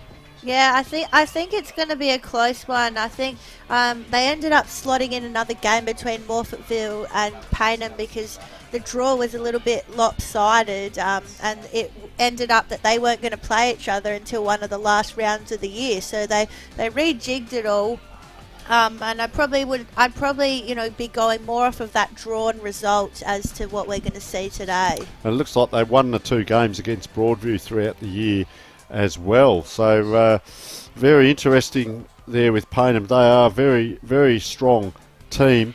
If we look at their lineup, well, you go through it, and I've been talking to a few of the ladies in there, and number 53, Dahab Nunga, is one to keep an eye on. 22, Kristen Godecki, we will say there. Do you know many of the Payneham Norwood Union players? I was lucky enough to interview Jess Meachin and Chloe Samuel during the year, the captain and vice captain of the team, 2 very strong players. They've got Adrian Davies in their number 28. She came 4th in the Dutchkin medal. She's a great player, played a lot at Sandful level. She's a star, so she's definitely one to watch today, I think, number 28. And just going through their better players in that qualifying final that got them through was Tamsin Nation, number 47, Caitlin Pullen, number 30, Abby Claby, number 99, believe it or not, Adrian Davies, I'm just seeing she's number 28, and Sophie Arkan, who's number 34. And their goal scorers, well, Letitia Ackland with 2, and Leah Khalifa, number 1, she also got 2. So they've got a good blend or a good spread of goal scorers as well. So that's Payneham as we speak. We'll have a look at their finals. Well, doesn't look like we'll go to the finals. We're going to Morphettville. Yep. And there's their season this year. What can you see through that one, Beck? Well, we know Morphettville's a strong team, a strong club. They were always up here in finals contention. They only finished 3rd on percentage, really. So they were definitely up there during the year. You can see all those wins that they've got on the board, and some quite decent wins as well, which I think tells us they can score when they need to. They've got girls who are dangerous in front of goal, and when it came to finals, they knew exactly what to do. Through those elimination finals, just win, and here they are. Well, they did finish 3rd on the ladder, Beck, but I can tell you they were 769 points, so they scored the most for the season out of any team. They did have 347 against, so they were 3rd on the ladder there, so they might be a bit leaky in the back half, but boy, oh boy, they can certainly score up forward. Let's have a look at their finals, and they won the elimination final, of course, over Henley, and comprehensively 19-point win there.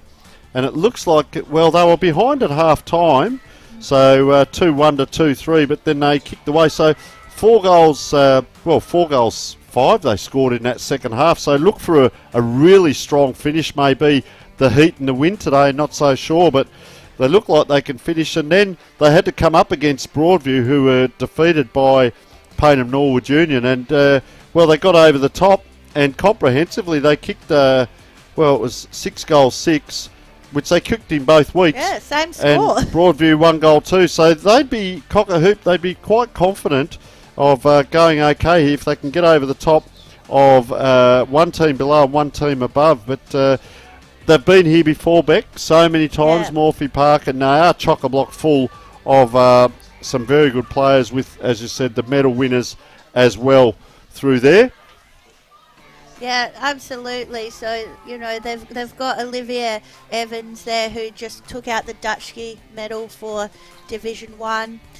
She's an absolute superstar. I was talking to Scotty about her earlier. Then they've also got Celestina Donna who came second in the Dutchke medal. So they've effectively got two of the best players in the league in their team. Of course, Tess Maple and Grace Smaller came co-captains as well. So some of these players have played in grand finals and finals over the years, and some maybe new ones through. I can tell you in that elimination finals, players to watch out for, Chloe Harding in there, and I'm just seeing whether her name may not be actually on that team sheet. So Chloe Harding, but Michaela Walker, Olivia Evans, Natasha Ellison, Celestina Dona. They had 6 individual goal scorers in that final. So what does Payneham Norwood Union do? How do they tag the forwards, because they've got such a big spread? I can tell you in the next game, Brooke Tavina, number 13, best on last week. Minerva Bailey, can we see her through there? Yep. Number one, of course. Olivia Evans, we know that name, number 14. Grace Smallercombe, of course, we mentioned the captain, number 8, and Megan Harper, number 23. And Grace Smallercombe, well, last week she kicked the 3 goals. So, I tell you what, where do you go? Do you plug one hole and then another one pops up? Are they going to have a spread across the forward line? I'm also interested, how do they structure up? Let's talk about game plans once that game starts and how that goes. As we see here, 6 goals, 8-44 to 5 goals, 131. So a little bit of a comeback here, Broadview, and they're just having a shot on goal as we speak, and it's touched over the line. So we've got a close enough game. There's 2 kicks in it. If there's a draw, well, 5 minutes where they can have a chat to the coaches, and then they'll play 5 minutes each way. If it's a draw again, Beck, 5 minutes, they can chat to the coaches. Then 5 minutes each way. If it's a draw again, folks, what will happen is they will just go pretty much golden point, first score wins. So that is our wrap up. We are all in readiness for the big game. We're going to take a short break and be back with so much more for the rest of the day. Folks, we're down here at the Banner Crew. Our friend, supporter and sponsor of Between the Posts has joined us. Welcome, Jason Goods. Thanks, Tony. Nice to be with you. What can the people out there expect to buy from the Banner Crew and get looked after? Pretty much anything that you can put your club logo on, or a message from the club, whether it be like you mentioned, a marquee or a flag or an A-frame or a banner, a stubby holder, a pen, anything like that, anything that you can pop the club branding on. Everything's customisable. So basically we've got an in-house design department with 2 graphic designers that can work toward getting the message across that you're after. We're down here at 318 to 326 St Vincent Street, Port Adelaide. Jason, thank you so much for your support.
9 News, teaming up with the Adelaide Footy League. Tom Wren on the ground at your club for Thursday Night Live, strengthening communities through footy.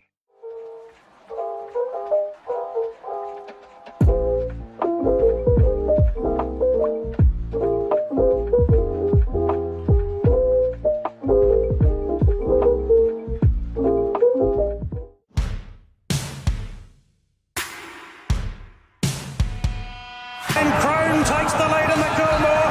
Crone draws clean out from Mizzy. It's a Queensland victory.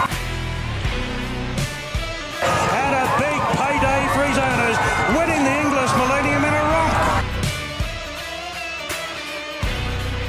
But Ayrton the class, and Ayrton won the Victoria Handicap. But Mahuda goes all the way. Where again, Mahuda?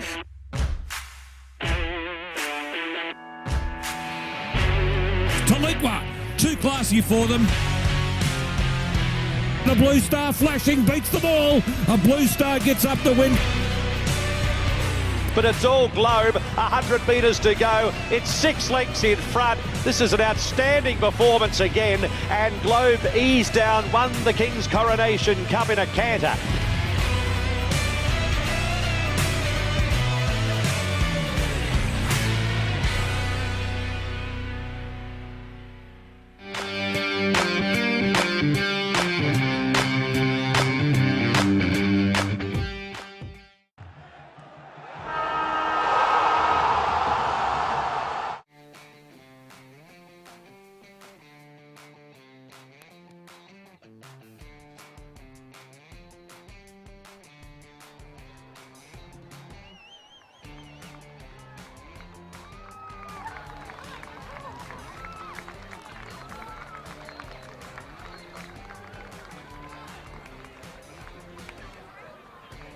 Testing, working.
Welcome back, folks, and well, all in readiness now. We can see the Sportal scoreboard, and fantastic by our sponsors out there to help us on the day, and it's been huge. Just a quick recap again.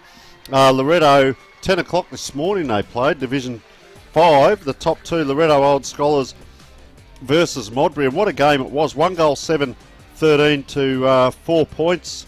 And Bethany Ince from Loretto, really outstanding game. Beck, you called that one, if I'm correct? Yes, no, she was great in the, early in the game. She had a lot of run through the centre. She was really brave and just went through the corridor, and she kicked the only goal for Loretto Old Scholars. So we thought, she's got to be the best on for us here in the box. Not only through that one goal, of course, as we see Payneham now. I was just going to say, going through their paces, they're hopping through their paces down there, and well, Gary McIntosh, as we said, he's sample experience to many. It's all about the women today, though, as the umpires come out, but he's down there just pacing around.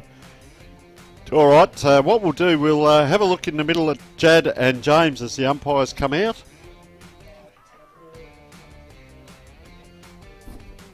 Hello and welcome to the middle of the ground here. Very nice conditions here, beautiful weather, 20 degrees, no issues at all with the ground. There's been 3 grand finals already on this pitch, but it's still looking magnificent. No issues at all with the grass, and very nicely set up for this huge match coming up soon. We'll come back later with the coin toss very shortly.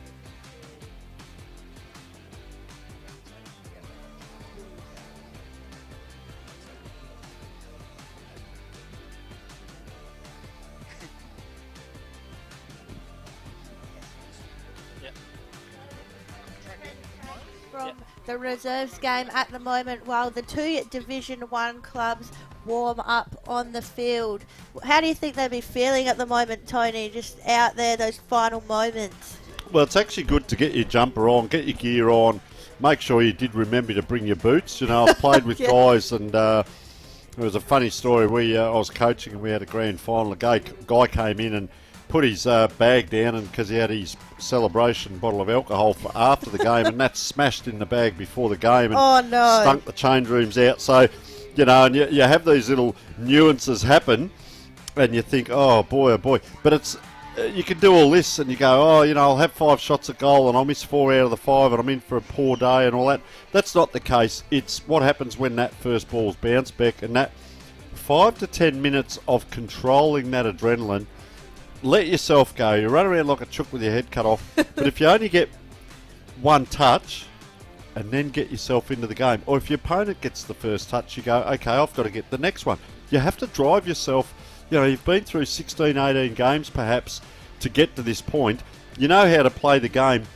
Don't let the mental game. Most of these girls, as any player would probably play the. I don't know. Well, how do you prepare? Play the game in your head the night before? Not really. I just, I usually have a lot of stuff to organise and take to the game. Distraction. So the way that I prepare is I try and make sure I'm organised. So, you know, I'll pack and repack my bag, make sure I got, you know, the drink bottles, the Guernseys, all this and that. So my way to sort of calm down is to just make sure I'm prepared. I'm not forgetting my boots. I'm not spilling stuff all over my boots, and just, you know, try and really focus on making sure I've got everything in the right place. And a big part of this, as we see both teams warming up, is not to exhaust yourself. We talk about the second wind.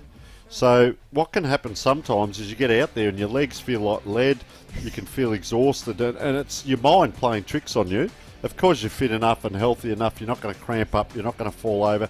It's just that there's so much going on in your head, and I think, as Gary said, you know, they haven't thought about what they're going to do tonight. Their whole focus is on the day. I could see him out there pacing, and what I was alluding to before, you know, ex-Sample, he's played in premierships, but he's also coached the men's to a grand final win, and now he has an opportunity. What a great stalwart for Payneham Norwood Union he's been to coach the women's.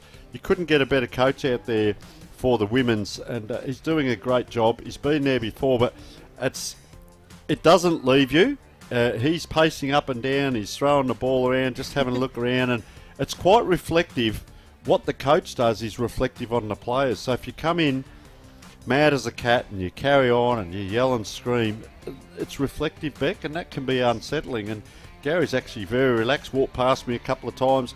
I did think we weren't going to get him for an interview because we had things going on, and I'd asked him over and I thought, oh, what's going to happen here? And he was great. He just wandered over when he was ready again, and he was very patient and joined in. And the same with Tammy. You know, I don't know her background in regards to how many premierships she's played or coached in, but she's done a mighty job to get the team here from third place. They're in a grand final. We spoke about the stats, and what a mighty job it is. And you've got to remember to coach and not barrack in this situation. I was taught that many years ago by a former AFL premiership coach, and as much as you can get wound up and into the emotions of the game, if you're screaming and yelling the whole time, you're barracking rather than coaching.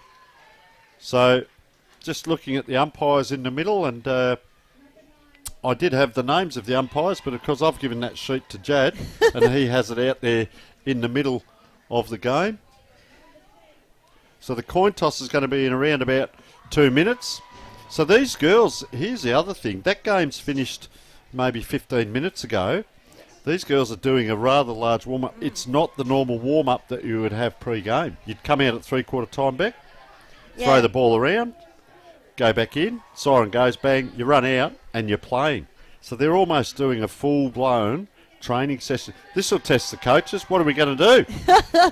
Well, you know, it's a grand final. It's a little bit of a different day. As much as you say, you know, you take it like any other game, it is a bit different. You've got the presentations happening. You know, you do the national anthem. You all come in together. So You just got to make sure that you get yourself to the same level you are, for your regular games. It's a warm day as well, so if they're having this long warm up, they've got to make sure they're still hydrating, not wearing themselves out too much. It's almost like playing another quarter, isn't it? I call it the fifth quarter, and that's your pre-game, but it is. They're almost playing another quarter. Let's talk some of the notes we've got down here. Game styles and patterns of play. I'm interested in forward entries. And I interviewed Gary McIntosh earlier in the year and Tammy Scott, but I said to Gary about women's football, men's football. He said, mate, it's just football. Yes. And I love that outlook. So when we look at forward entries, are we going to see a style of play? Are they both the same? So we'll be discussing this as we're going through. Will they kick to the fat side? In other words, if the ball's coming down one side of the ground, will it then be a diagonal kick straight out to the other side? Will it be a lead at the ball by the full forward? So that might be a Grace Smallacombe coming up to the ball, or it may be a Letitia Ackland or a Leia Khalifa. So we will just go to the middle now as the coin toss is about to happen with Payneham Norwood Union and Morphettville Park. Morphy Park, the two captains, Tess Maple, Grace Smallacombe. The captain's here to take the coin toss. Could be an important coin toss as we know the wind's blowing to the right of the screen a little bit. Nice respect before the match. We'll see who gets this one going their way.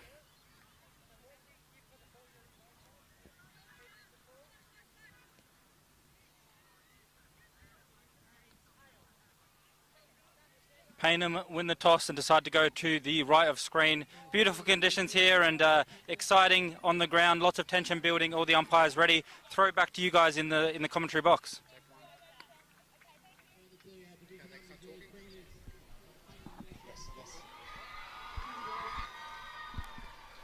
So we've just seen the toss happen in the middle of the ground there. Payneham have won and are kicking to the right of screen. Interestingly, that has really been the scoring end in most of the grand finals we've seen throughout the day here. So they're probably hoping that that's what continues happening and they can get themselves off to a good start, Tony. Well, you're right, Beck. That wind, it's still a little bit down that way, but it's certainly dropped off from earlier in the day.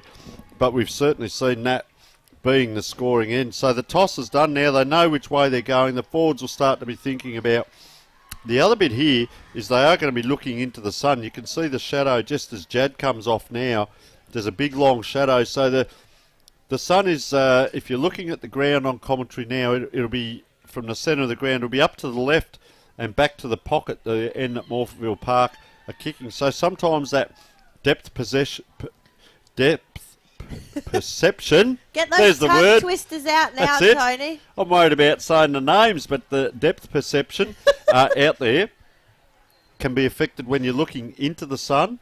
And, of course, the other end, well, you've got the wind behind you, but the wind won't do it for you. And Payneham Norwood Union, that big win in the reserves, will that spur on their senior team as they walk around here with the flag? They've got the cup. They're already celebrating. Imagine if both teams get up, and I tell you what, getting in readiness now, both teams as the umpire's just blowing the whistle. So here's the fun. You can see all the people on the ground. They're going to have to clear the ground as Minerva Bailey there, just getting a quick. Morphy Park, of course, they are the Roos, but sometimes they call them the Twisties, and you can see by the yellow and red. A big shout out, by the way, to everyone watching this. I know the last game, the game was being streamed into Hope Valley's club rooms, and to all the supporters out there of Payneham Norwood Union and Morphettville Park for this huge Division 1 game. We welcome you all to the broadcast. So this could be worldwide because there's a lot of past players and associates with committee members, etc., with both clubs overseas that watch the game. I was fortunate enough to watch some in Bali recently, and we had someone in Scotland watching last week's grand finals. So welcome to those people around the world, first of all. To the people interstate around Australia, Tasmania's still a state, and there was a talk that New Zealand may become one. So if you're watching in New Zealand, we'll have you. So there's the people around Australia, and then, of course, South Australia and people associated with both clubs, most likely being streamed into both clubs as well. Big day, sun is out, 22 degrees, and all in readiness as the players line up. First thing they have to do is get the photo out the way. So exciting times for both teams as we're not far off the start of the game here, and no late changes to the teams. We had a jumper number change, that was about all, but everything else all in readiness and very exciting for both teams.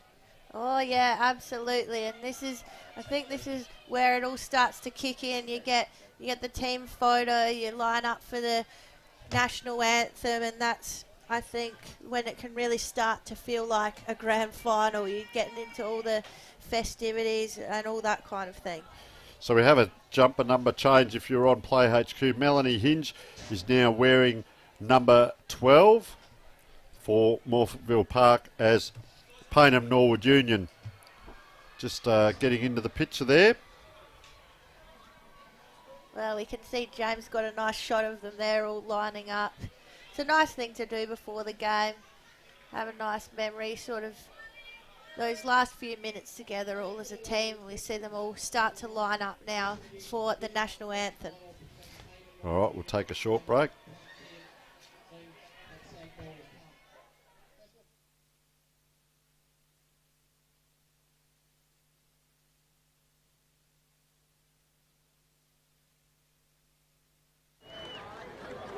Their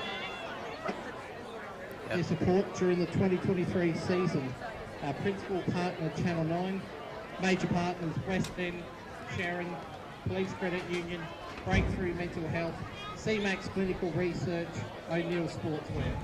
The Adelaide Footy League strengthening communities through footy. Collect with the players, coaches and umpires as we stand for the Australian National Anthem.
Okay.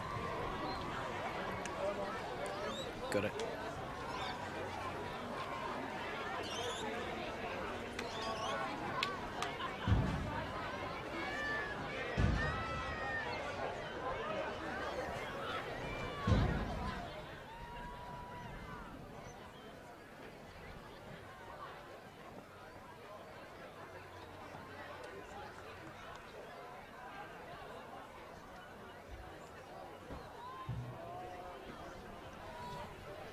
Well, welcome back, and interesting, Beck, they lined up, they sang the national anthem. A bit disappointed I didn't get asked, but the young lady that did it did a wonderful job. Did you get the email? It must have, Oh, no, must have just gone to my spam. Mustn't have seen it. So, interesting, they've shaken hands, both teams, before the game and with the umpires. So there's a lot going on, and now they get into the huddles. This is where it all starts. It becomes real now because we're about 2 or 3 minutes away from the start of the game. They'll go and get in positions. We can tell you the umpires today, Field, Iggy, Mariolis and Matthew Jakes. Boundary, Nevea Jolly and Leone Rechichi. Why did they get me to read this out? Wowee. Goal, Annette Greenshields and Maeve Elshaw Betson. So congratulations to all those umpires as well, as we see Gary McIntosh just coming across the ground surveying the area. Final look. Looks like he's going to come in the box here with us. I hope I didn't ask an unsavoury question. I think he's actually looking for Tess, and he's going to go down and shake hands. And that is fantastic to see. See if we can get a camera shot of the two coaches as they come together. Scotty and Macca, we don't mind that. Just a little come together before the game. You can see Macca there seeking her out. Tonight, I like it. It's a little bit of a respectful minute before the start of the game. The coaches say to each other, good luck, all the best. Let's go hard. So, girls moving out into their positions now. First bounce incoming, Tony. Well, here we are. All is in readiness now. And umpire just looking around. He says, all set, ladies.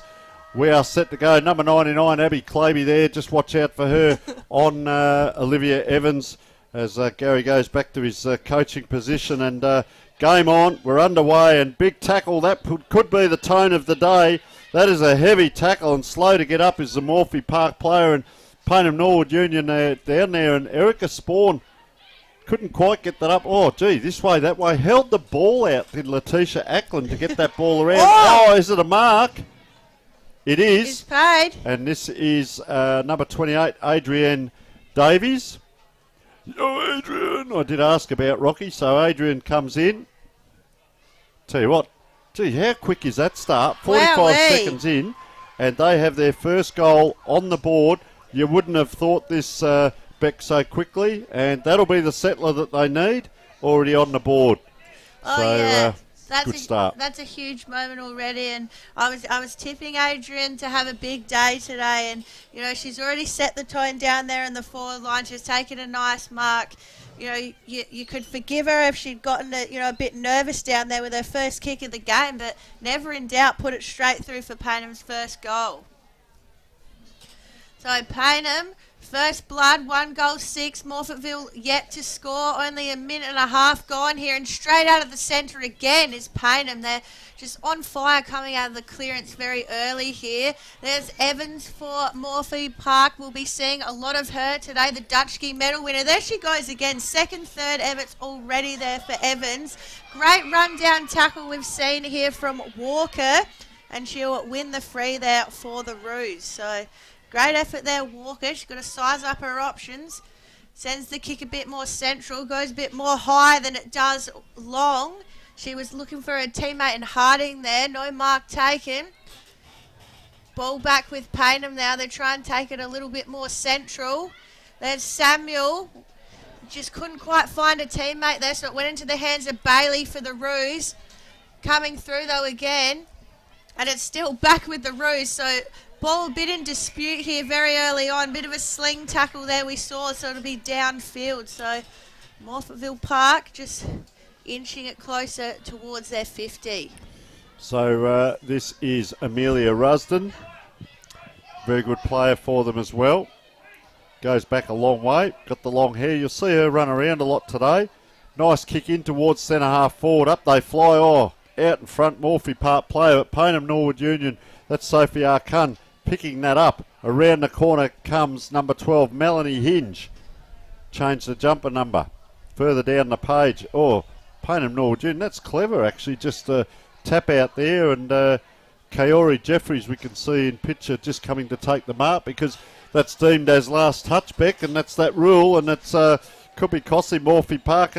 Just you can't really see much wind out there. So this kick, well, she actually places that in a very dangerous position. Paynham Norwood Union came out down to that centre forward position. Just bobbling around there. A lot less players around the ball than the other two games that we've seen. They seem a lot more structured in where they're positioning, Beck. Yeah, absolutely. And a lot more discipline. And I think you'd find that both Scotty and Macca would be very hot on that. They don't want all the players getting sucked in around the ball because you start getting that stoppage footy, which is not pretty, and you're not going to, score that way either. So, Payneham trying to burst through here, and they almost do. Tried to get it out there through Davies, the goal scorer. Got a one-on-one there in the 50. Almost mark taken by Ackland. She's going to have to do it the hard way now. Ackland tries hard there, but her kick was smothered. They got numbers back there, Morphy Park. Can they get it out? No, they can't. The turnover comes back. Handball through from Pertini. Going to be wrapped up here. Tried to bustle it out. They did in the end. It goes through Williams for Morphy Park, but cut off straight away there. This is Jamila Tottam with the ball. That's a low penetrating kick in. It goes right through the hands of everyone. Dangerous position now. She leads out again. Good size is Letitia Ackland. Around the corner, Morphy Park. They're in trouble. Quick handball over the top, but they come from everywhere. And the Dutchke medal winner there, Olivia Evans, is swarmed. She applies then a strong tackle back the other way, so gives out the receipt. Payneham Norwood Union trying to go forward again through Stephanie Gibson, and umpire puts the whistle to the mouth. This time I've seen a couple of times Becky's put the whistle up and then just pulled it away and let that, so it'll be free-flowing ball in the forward 50 for PNU. Yeah, absolutely. Seeing a lot, especially women's games, they try and encourage them to knock it out, keep that play going instead of having that stoppage all the time. So you see they will tend to let it go. Payneham just playing really attacking footy at the moment, but the tackling from Morphettville Park is holding up well. So it's in that same spot. It's been there for about a minute and a half. We're 5.5 minutes into this first quarter in what proves to be a very entertaining game, and no team here will give a quarter. And taken very high and not seen by the umpire, Brooke Tavina. She was choker hold there, but trying to force it forward was Christina Luzzi. We asked about name pronunciations earlier, so hopefully we get it right. There's the arm up, not looking at the ball, but that'll do. 2-on-1. You see Morphy Park backing up, and I was going to say, that's a nice kick. I was going to say Payneham Norwood Union. Look at them here. So they too back up. They always seem to get the extra. They're prepared to run. Jamila Tottam it was. Got the handball out. High kick in. Unable to. Claby. It's up. It's down. Beck, stay in your seat. As around the corner. I don't know if I can. Olivia Evans. It's just a great game to be a spectator, let alone commentate. How lucky are we?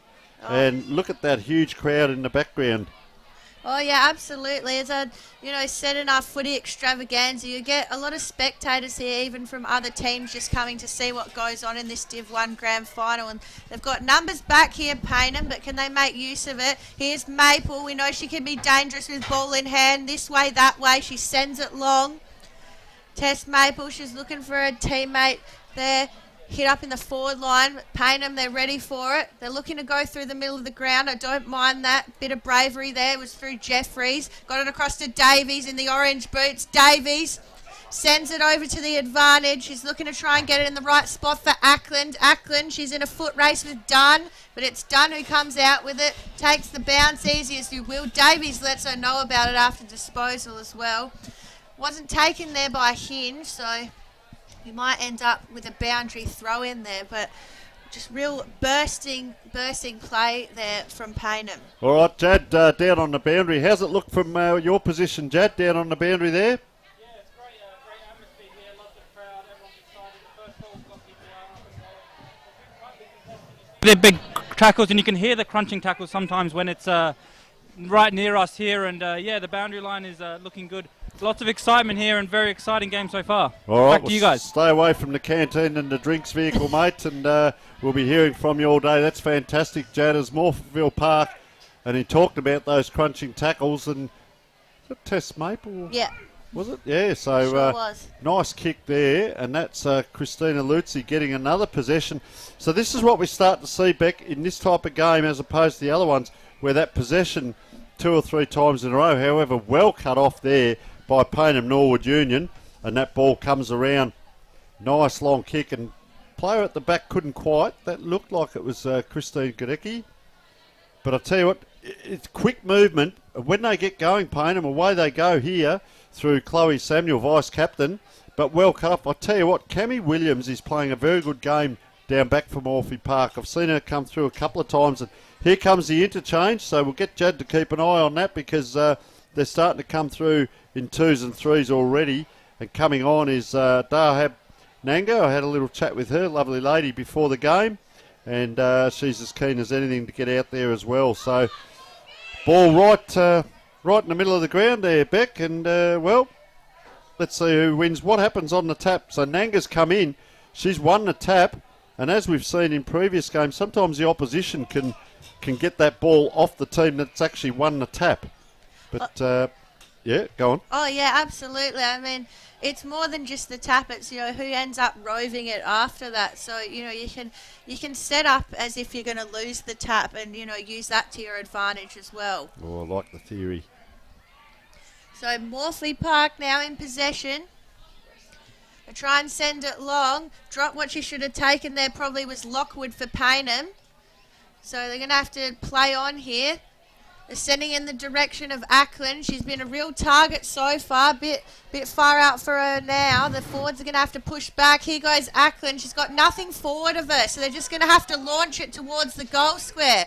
Got nothing else there. Davies is there. Ooh. She's lurking. She goes to ground, gets back up. Unfortunately for her, she loses the contest there, but great pressure coming back there from Morphy Park. Cammy Williams again too, Beck. Yeah. Just doing really well there. It can be intimidating when the ball's coming over your head. Everyone's streaming towards the goal, but good composure there. And a beautiful mark taken by Walker on that far wing there. Saw ball, got ball. She goes to send it long down the line. It was Walker for the Rouge. She's looking for Tess Maple. Doesn't quite get there, but Tess is in the foot race. No touch to that ball, though, so it's going to be a free kick to Roberts on the far wing.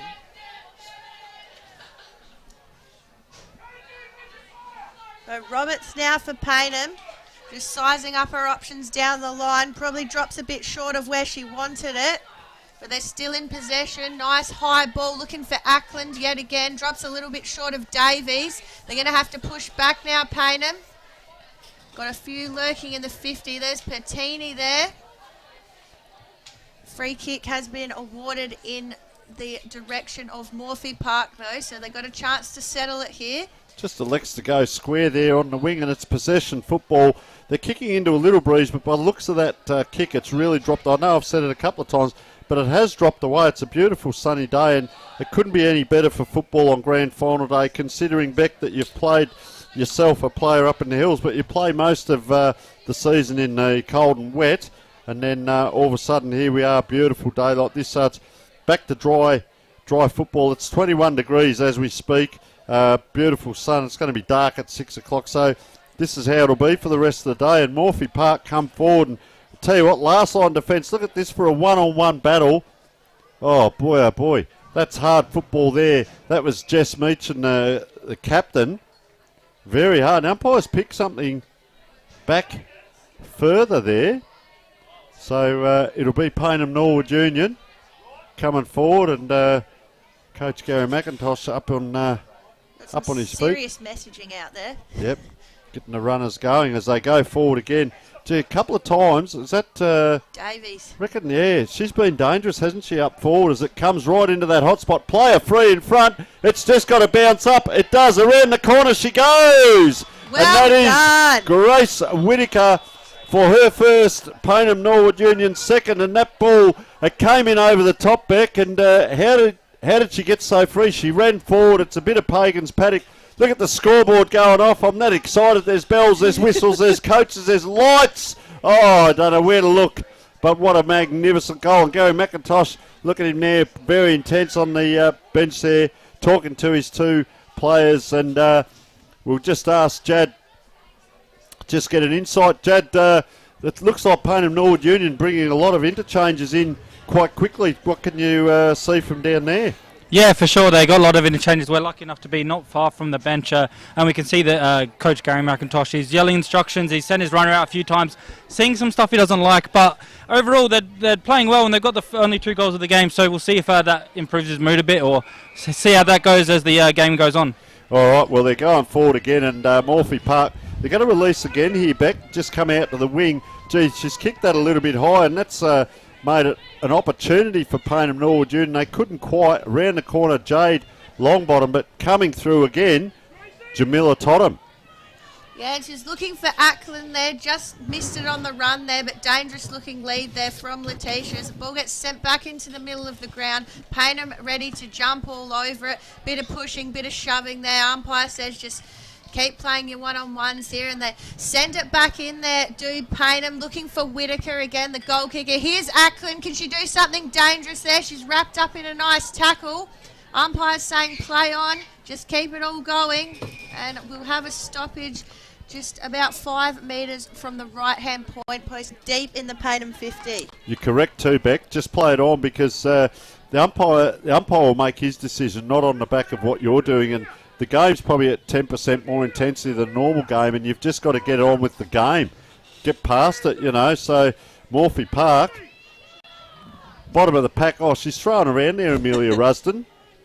She is not the biggest girl, but, gee, she's a competitor. They come around again, Payneham Norwood Union. It's in the pocket. There's a player there, number 15, picking up. She's gone around the corner, and very dangerous is Grace Whitaker.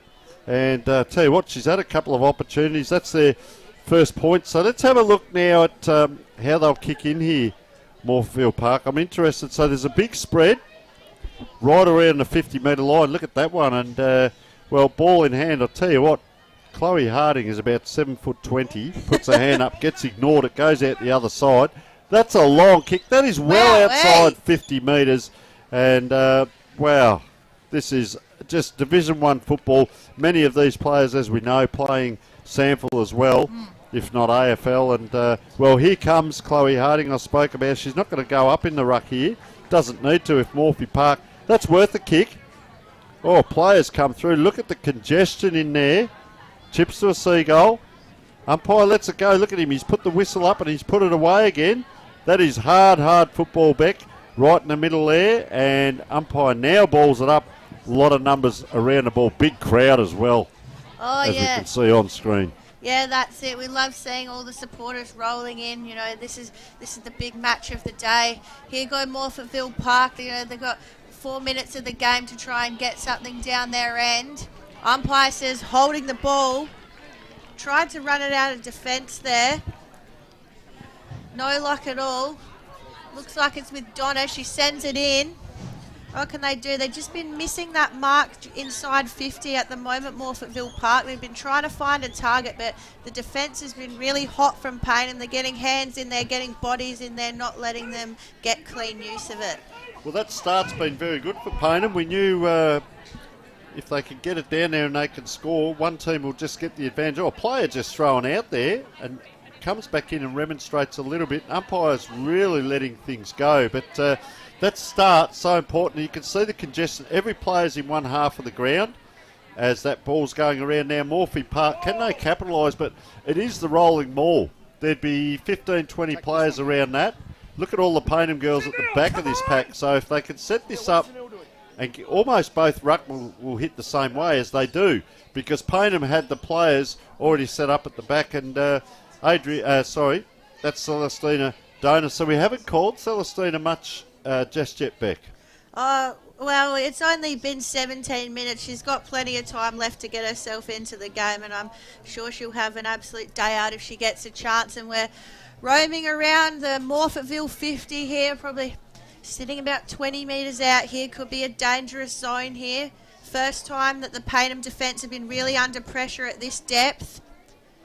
Got numbers here. What can Payneham do? Just the safe soccer off the ground. Sometimes the best option, but ready for it there is Bailey. She knew it was coming. It's been cut off though. You can see Davies in there. She goes to pick it up, goes to put in some support, some strong tackling in there. And we might just be all wrapped up here, but we're 18 minutes into this Div 1 Grand Final. Payneham 2-1-13. Morphettville still looking for their first go at it. So ball on that far side, half forward flank for Morphy Park. And you can see the amount of players around that ball. A little kick in. Dangerous position now. 2-on-1 no. Payneham Norwood. They clear again, but they get it to a player. She stops, thinking that was a mark. Her teammate then receives a handball. They've got another opportunity. Is that in the back? Umpire says, yes, it is. And a free kick to Morphy Park.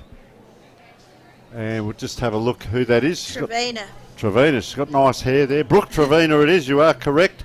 Nice. I'm envious of that, getting the ribbons in the hair because mine's not long enough. And up it goes. Oh, look at that. Well Screaming done. out is, just have a look here. That's number 11, Michaela Walker. Is she an athlete? That was a fantastic mark. She streamed out there, Beck, didn't she? We talked about this, the forward entries. Is it going to be scrambly? Is it going to be to a lead? That is a huge grab. Let's have a look. She can get a score on the board. Looks, just offline, but what a great mark that was. And streamed out and screamed out. Yeah. That was you. Well, absolutely. I mean, that's what I said I was asking for from the Roos. They've got to find a target up forward. They've got to hit them and take a mark there. So, obviously, my line down to Scotty is loud and clear because she's hearing exactly what I'm saying. But the kick out comes here for Payneham. Not much time left in this quarter, in the last about 30 seconds here. So, chance for Morfettville to just roll the dice here, as we say. But holding the ball. So Payneham, you can hear Macca just saying go. He doesn't want them to hold it up at all. They've got 15 seconds here. What can they do with it? There's Ackland still just looking for that first mark of the day. And ball ricochets off heads and bodies there. And we hit quarter time here in the Division 1 Women's Grand Final. Payneham out of the blocks early. They kicked a goal in the first minute of this game. They lead 2-1-13. Morfettville Park with just the one behind, Tony. And so we will be back here for the second quarter after this break. Well, folks, we're down here at the Banner Crew. Our friend, supporter and sponsor of Between the Posts has joined us. Welcome, Jason Goods. Thanks, Tony. Nice to be with you. What can the people out there expect to buy from the Banner Crew and get looked after? Pretty much anything that you can put your club logo on or a message from the club, whether it be, like you mentioned, a marquee or a flag or an A-frame or a banner, a stubby holder, a pen, anything like that, anything that you can pop the club branding on. Everything's customisable. So basically we've got an in-house design department with 2 graphic designers that can work toward getting the message across that you're after. We're down here at 318 to 326 St Vincent Street, Port Adelaide. Jason, thank you so much for your support.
Welcome back, folks, and we've got James and Jad out there, and let's have a listen to what's happening down there at the breaks.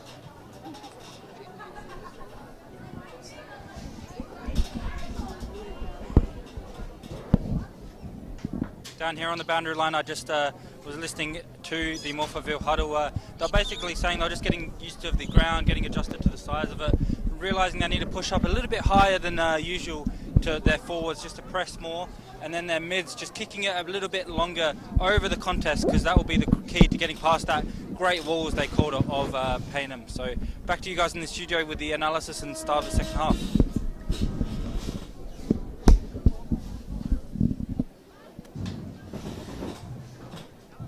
Well, welcome back, folks, and as we can see, quarter-time huddle, as we said, 2-1-13 to 1 point, so they've started off Payneham Norwood Union very well, and we're very fortunate to be joined by Luke Robertson, the coach of Broadview Football Club, and we're not going to talk about past endeavours. We're just going to talk about the season as a whole, Luke, and having played against both these teams. I guess the first question to you, first of all, welcome and thank you for joining us. Thank you for having me. Yep.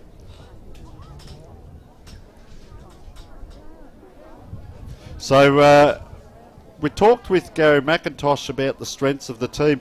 How have you found Payneham throughout the year? What do you think the strengths of their team are? Is it their backline setup? Is it their forward line? I just think from Payneham's perspective, they're a really, really strong team all across all areas of the ground. I think their defence is extremely good, how they set up behind the play, and we've probably seen from the scoreline throughout the year. The pressure around the contest also, as well as a group, how tough they are at the footy is probably one thing that stood out to us throughout the year. They beat us obviously twice throughout the year. We had one game where we beat them, but probably the biggest thing from them that I noticed myself was just their physicality at the footy was probably one of the toughest in the competition. Yeah, absolutely. You can see them both going at it here. Now, are you surprised about how they've started here, or did you expect Payneham to come out bursting like this? Well, the scoring end is the right-hand side, so I probably expected Payneham to be in front slightly, I would have thought. But I think Morphy Park should come through shortly, and they should probably score a few goals at the scoring end with the footy going that way. Yeah, playing against both teams and yourself, of course, a strong team. Teams just don't give up, do they? It's a grand final and they've got so much to play for. We did say the right of screen was the right of screen. Very much the scoring end, for sure. Yeah, so it'll be interesting to see Morphy Park, and we talked about them being chock full of big names, of course, but names don't win games, teams do, Luke. So I guess let's keep an eye on this second quarter. We'll get you to stay with us for the second quarter. And I'm interested in structures. I'm interested in, you can see the big ruck person there. I think that's Chloe Harding, who's, if she wins this tap, they're all facing that way. If Payneham win this tap, there's no Morpheville Park player behind her. So set up. We can see straight away with Chloe Harding, she'll probably end up winning the footy. She's been outstanding through the season. We played her in round 14 and she was probably a standout for us, just the way that she can read the footy. And obviously having some height in women's footy also helps as well. But I think that's proud, I think, from Payneham, who's also quite strong around the ground too, and obviously she won the tap just then. So we saw it again, Beck, where the tap goes one way but the clearance or the first kick comes the other. Well, that's it. As I said, you can set up for how you think the tap's going to go, because you're not always going to win them. It's a one-on-one there. It's got a player down in the middle of the ground there, which isn't good to see, holding the shoulder. I hope it's all still in the socket, because I've seen some horrid shoulder injuries in this game. Yeah, it doesn't look good. And, we do know that's number 51, Alicia Nye, by the looks of it, going straight off the other side there. So that's unfortunate to see, but they'll quickly get number 21 will come on. Alicia Nye, and that's Jessica Todman to come back on. So we wish that young player all the best. She seems to be swinging that arm now. It might just be a stinger out there. We were speaking earlier too, Luke, just about ball usage. So we see that big bomb. It's okay to do the bomb, but what's down the ground? Because at Morphy Park, they can really get you quite quickly, can't they, on the comeback? Yeah. Paynham's game from defence is literally get the footy and kick long. We've noticed that throughout the season when they do, their backs try to just get the footy, and they can kick a long way, as we just saw then she was trying to do it. Where when Morphy Park probably get the footy, they're much cleaner with the way they use the footy, and looking on those 45s and the angles which stood out, and the way that they have to use the footy coming forward. But Payneham, as you can see, look now how many behind the footy straight away. It's basically a tale of two sides, backwards and forwards there, with the outnumbers behind the footy. Well, we're listening with Luke Robertson, and Luke, it's great to get your insight from, putting the coach's hat on with a 50-50 view here, because exactly that, we talked about those numbers back there for Payneham, and just a smother like that from, that was Chloe Samuel, the vice-captain, and little things like that go a long way, Beck, in games like this. Oh, yeah, that was a huge effort. She tried to chase down Evans, couldn't quite get to her, so instead put the pressure on and laid the smother there. So as the ball comes out here through Trevina, she's putting her head over it all day. You can see her back in there laying the tackle. Putting on the pressure very well here. We just have a stoppage in the centre wing area here. Good work again there from Harding. Gets it down to Waters. Goes on the boot. She's looking for Tess Maple here. She just bangs it over her head. I don't mind that. Good little tactic there. Looking for Donna. And she's trying to push forward as well. The pressure's there. The body pressure's on. Trying not to infringe there from both sides. Donna just laying a huge tackle there. And bang, they're in the forward 50. And we're just going to hear from Jad on the work being done on Alicia Nye. He did wander down. I'd just say probably stay out of the huddles, mate. Just give us an insight on what's happening down there. Does she look okay, or was it a stinger? Yeah, she came off just holding her shoulder or collarbone. Looked a bit of pain, but in that contest there, she was up and about yelling for a free kick from the ump, so she seems okay. Hopefully she can come back on after a bit of a breather. But yeah, back to you guys in the box. Thanks, Jad. So another strong tackle here, Morphy Park in their forward line. If they can, Brooke Trevina it is. And looking how well Morphy Park behind the footy here is set up. Look how well, if that footy comes straight out, the repeat entry going back inside of the forward 50 is going to be quite easy because they've just got massive outnumbers. So here we go. Look at just called it there, yeah. Luke. That's why you're the coach and we're not. Just a little bit in dispute here. We're stuck at the top of the 50. Umpire will have to come in, ball up. So we're just at the top of the Morphy Park 50 here. They're looking for their first goal of the game. They trail by 12 points. Bit of nullified in the ruck there. Evans gets the quick kick off. She's looking forward here. Comes off the boot of Walker. She's looking for the goal square there. Doesn't quite make it. So the run here comes from the Payneham defence. Ball just trickling along the ground here. Will they get a touch to it? And it's over the boundary line. And I guess, look, the hard bit also with Morphy Park, we're seeing that elimination final. They had 6 individual goal scorers. Last week, Grace Smaller came obviously 3, but we won't talk about that. But it's where is their main goal scorer? Because it could come from a number of players, couldn't it? Yeah, it is. And we've noticed themselves when they do play, they roll through their forwards and their mids quite a bit. And also, as well, their very first game they did play was on the small postage stamp at Morpheville Park. Ah, yes. So I guess the opportunity to score goals from different areas of the ground on their oval is quite beneficial compared to other grounds. So I think that is a thing that stands out from that. Last week's game, I did see that one of the players did kick 3 goals, which was their captain, that's right. And again, some of those were lucky opportunities as always, but again they made the most of their chances against us last week. So up it goes here is Chloe Harding getting that tap, and that's a big tackle where we're seeing a bit. We see Gary McIntosh up. There's a white line that he's supposed to stay behind there, but good luck to the person trying to get Macca back behind that white line.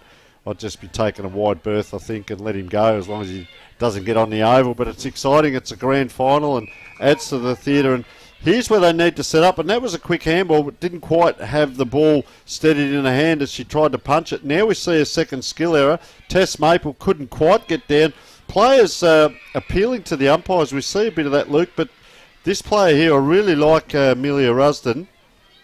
I've seen her play several games, and she's that tearaway player. She looks quite light and lean when she's out there, but she's a good size, and well, she's going to give it a go. It's a fair distance out. Do you encourage the players to have a shot from this far out normally? Yeah, if they think they can kick it and that's their ability to have a shot on goal, I think by all means have the shot and just kicked it. Great. Well, have a look at that. Why wouldn't you? So Amelia Rusden, as we said, a very good player, and she scores the first for Morpheville now, and when that scoreboard stops flashing, it's 2 goals 1 to 1 goal 1. And, they've got themselves back in the game 6.5, almost 7 minutes into the second quarter. Beck, fatigue, do you think it's going to play a part? Have Payneham Norwood Juniors spent a lot of petrol tickets early? Oh, I reckon they've got plenty left. We've got to remember this is Division 1 football. A lot of these girls have played Sandful. They've been running around all year. They know what's going on here. Umpire's saying long way off it too, he's called that. Here, so free kick going the way of Payneham here, out of the centre. So good advantage to have here. calling the players up. Oh, Nanga just ran in very tight, didn't she there? But getting it across was Leia Khalifa. She is now, and then a little bit of pack forming around the ball here. So we'll have a stoppage just outside the centre. So once again, Luke, let's have a look at the clearances, how each team sets up, and what you think of it. So what we can what see, are you seeing? Yeah, so sorry to cut you off. So see behind the play, we can already see that Paynham's playing the triangle defence. Yep. So they've got the two spares, so we can already see that Morphy Park's sent a few of their forwards up. So they've got a couple of spares sitting out the back there now. That's probably been a real sign of their game throughout this season. The footy does come into the forward, or the opposition, or their defensive 50. They've been really clean and picking it up. Nation number 47 against us in our very first final we played, she cleaned up. So we can see her really well set up behind the footy there. If that quick kick comes down the line, number 47 is going to get the footy now. Miss kick through the middle of the ground's worked for them, but we can see they're really good. Yeah, Lindsay Biggett was. So gets it across now. Sorry. Yeah, you're right. And Natasha Ellison.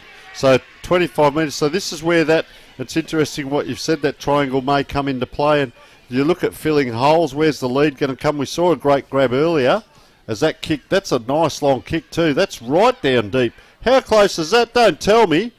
That's just rushed through. And, well, another point. And they're coming quickly now, Morphy Park. But, yeah, it's interesting, Luke, the insight there. And, you know, what do you do as a coach? Do you leave that player free, or do you have to then go and pair up with her? It takes you away from your own game plan then, doesn't it? It does a little bit. I think you just got to have trust in your own process of what you're trying to achieve through the season and how you want to work.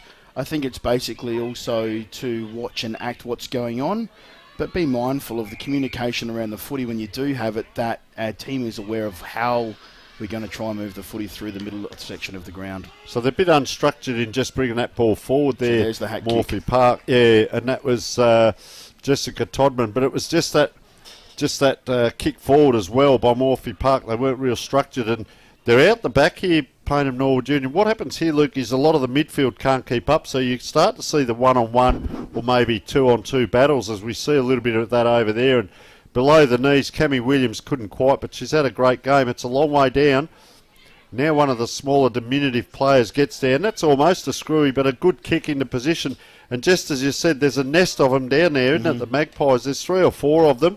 Look at the numbers here, and gee, I'll tell you what, she had to charge out there.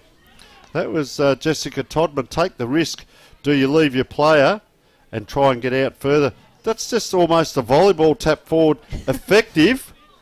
And this is where they need the numbers. So if they're putting a spare back, they may be just down 1 or 2 down here, as we see Chloe Samuel, the vice-captain, just about to come on, and she's calling out quite strongly and vigorously to get that player off. So there's 4 Payneham Norwood Union players down on the boundary here about to come on, and there are 2, 3 for Morphy Park. So there's a little bit of cat and mouse even in the interchange, Beck, as we speak.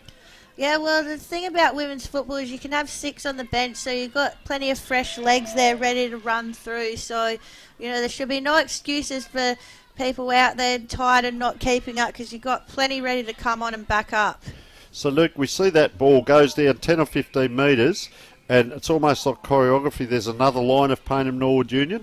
Now this girl here is going to take a free. The umpire's just going to hold that up. There is a little bit of time on and time off. I asked earlier if there's a major stoppage. They will do it. But this has allowed Morphy Park maybe to equal up. They've got numbers out this side if they want it, and they did do that earlier in the game, but they're not in the back line. They're actually up in the middle of the ground. They do go sideways out the other side as the interchanges start to flow. Player comes in on that left boot. That's a long... They've done this a couple of times, that long kick in. Oh, player ridden into the ground there. Free kick, and so Payneham Norwood Union clear again. What are you tipping here, Luke? What will be the kick? I think the kick will be the far side to the dead side of the ground with the breeze. Should go out, not across ground. It'll probably be a long kick as what Payneham do, but she's proved me wrong. No. And that's indecision. That's not too flash, but I tell you what, that has really come undone for them. They should have listened to you, sir, as I reckon this is... Yeah, Celestina Dona. We haven't caught a lot of it. She's a fantastic player. Geez, I tell you what, she's gone long with the screwy. The big Dukes go up. Look at all the players, and there's exactly, that could have been a set play. Tamsin Nation, Payneham Norwood Junior might have done that deliberately down the ground to get that ball back so that Nation could clear it. Yeah, that's probably one thing that we have seen through the season is that they do get it out deep from where they are. I think she probably could have taken a few more steps then probably to settle and go a bit further on the ground. But we're also seeing Morphy's probably just a bit too far back to get the footy in.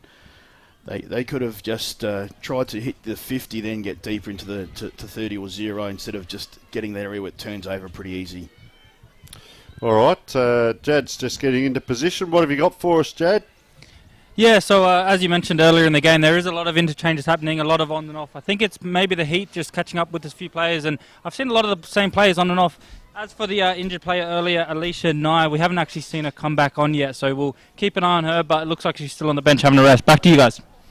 Thanks very much, Jad. Very astute down there, keeping an eye on what we can't see, but bringing that to our viewers as beautiful day down here. People up there on the hill in front of the old scoreboard. Oh, Bango, the two rucks, and Chanel Braithwaite, she didn't give anything there. She just stood still and the other player bounced off her. Under pressure now. They need a little bit of a hand here, the Payneham Norwood Union player. She had no one to give it to. Umpire says hold it up, and very fortunate there, I reckon, Jess Meechan to get away with that as numbers come now. So watch Celestina Dona.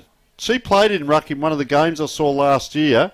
Very undersized for ruck person, but boy, oh boy, she can jump and did a great job around the ball, as we see here. Number 32 is plucked out. That's Lindsay Bigg. She's plucked out a free kick there, and this will be a dangerous position for Morphy Park, and this kick will not only get them back in the game, it'll put them in front, so it's dried up for Payneham. Lindsay Bigg, bit of a trot. What's happened off the boot? Well, just the 1 point. Beck, 3 points and 1 goal for the quarter. Payneham haven't scored. Do you think the points might be costly for them? Well, it could end up being costly, and I would have actually backed Big in from there. She's kicked some serious goals in grand finals for Morphettville Park before, so she knows what she's doing. Ball gets sent straight back into the hot spot, almost marked there. That was almost an absolutely huge moment. Here goes Payneham with that rebound out of 50. Might have almost gone a little bit wide there. Davies keeps it in. And a bit lucky there just to get away with the throw-in, so we'll try and... They'll try and reset here, Payneham, and just push it further down their end. So on the throw-ins here, Luke, do you get numbers back? Do you just stick to your normal structure? What do you do here? Morphy Parker on the charge as well. So I think Morphy Parker just setting themselves up for the footy to come out to then try and open up the far side of the ground is what they did try to do. But again, I think that's Ackland over the far side as they were getting it out to give her space to run into. She's really hard player to match up on with her speed that she has off the footy. So here's the numbers for Morphy Park, because as you alluded to, Payneham Norwood Union have got players back. If the kick goes forward now for Payneham Norwood Union, which it's about to, there's only one player down there. And that's a long, long way from goal if they can, in fact, get hold of the ball. I thought they were out and they weren't. Claby, it is this way, that way. It's over the top. Morphy Park can't either, so that's an airy. Getting it up, and that's good work. Stephanie Gibson, when it's your turn to go and the heat's on in the kitchen, gets it down. This is where we might see there's a player just fading off there for Payneham Norwood Union. She did very well there. It will be 2-on-1. Oh, the girl in the orange boots. This way, that way. Davies. She doesn't know which way to go. Gives it back. Long kick in. Oh! There it is. That is Letitia Ackland.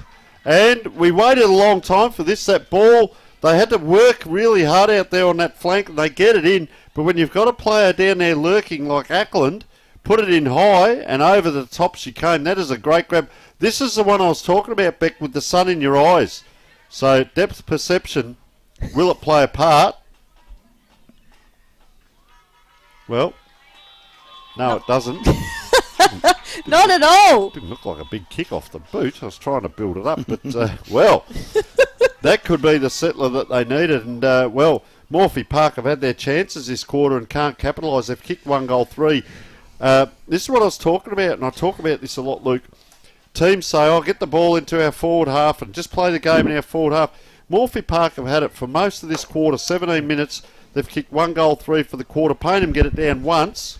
just the once and kicked the goal. But I think, though, on the far side of the ground there, that they had the persistence with their handball, and also as well that they were able to get the footy up forward, that Davies didn't panic when she had the footy as well. So she was waiting for that run and no one went to her. She was able to give the handball out, which then the overlap play goes forward, and Ackland was smart enough to be in the goal square and took a mark over the top, so she moved well. We have a gift for you, Luke, as a special commentator, sugary sweets, and you said no. So that's good to see. Getting ready for the pre-season. As around it comes again, opportunity. Look at them running. It's anyone's like seagulls to a chip. I often say it, or Davies. She's lurking in that area. Tries to go over the head. Sense of theatre. The umpire says, we'll just give a free kick to Morphy Park, he says. That was quite exciting because that was an attempt over the head. And look at that kick. Now, it's what we talk about with women's football, and because Gary McIntosh said it's just football. You look at the length of those kicks and the skill. The skill now, Luke, is sensational in women's football, and the structure here in Division 1, how they're playing this game. Letitia Ackland now coming in. Yeah, and again, she's not looking for the shot there. She's looking for the pass off, so someone in a better position. On the run through here, Paynham. Long kick goes through. Looks like it's missed a lot in the end, though. But, you know, they had some dangerous-looking run there, and they're just rolling the dice here in the last 90 seconds of the quarter.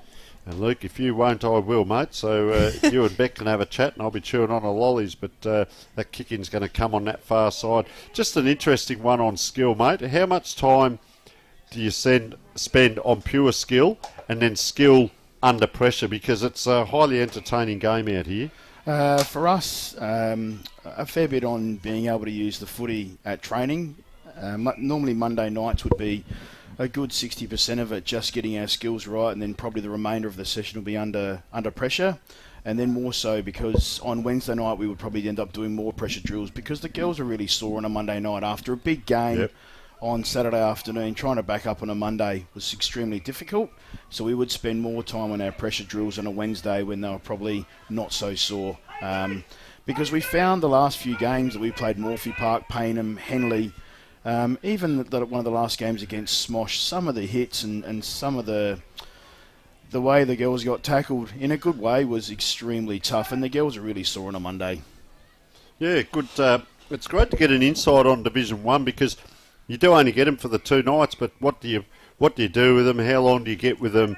How much is pressure? How much is skill? How much is game plan? And then we talk about ball movement versus player movement. Well, I think the player has to move first for the ball to move in that pattern as we go into half-time. 3 goals, 1-19 with Paynham scoring the 1 goal that quarter, and Morphy Park scored the 1 goal 3. They go to 1 goal 4-10. So it's a 9-point lead to Paynham. They were 12 points up at quarter time. They are 9 points up at half time, and we will take a short break. Folks, we're down here at the Banner Crew. Our friend, supporter and sponsor of Between the Posts has joined us. Welcome, Jason Goods. Thanks, Tony. Nice to be with you. What can the people out there expect to buy from the Banner Crew and get looked after? Pretty much anything that you can put your club logo on or a message from the club, whether it be, like you mentioned, a marquee or a flag or an A-frame or a banner, a stubby holder, a pen, anything like that, anything that you can pop the club branding on. Everything's customisable. So basically we've got an in-house design department with 2 graphic designers that can work toward getting the message across that you're after. We're down here at 318 to 326 St Vincent Street, Port Adelaide. Jason, thank you so much for your support.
teaming up with the Adelaide Footy League. Tom Wren on the ground at your club for Thursday Night Live, strengthening communities through footy.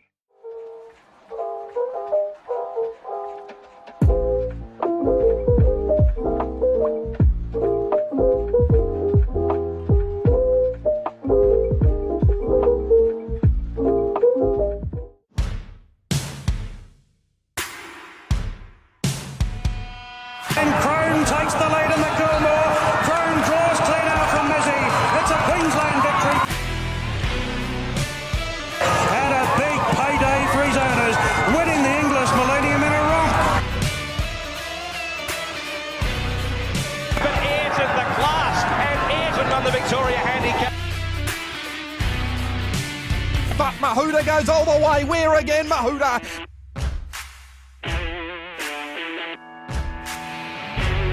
Taliqua, too classy for them. The Blue Star flashing beats them all. A Blue Star gets up the win. But it's all Globe, 100 metres to go. It's 6 lengths in front. This is an outstanding performance again. And Globe eased down, won the King's Coronation Cup in a canter.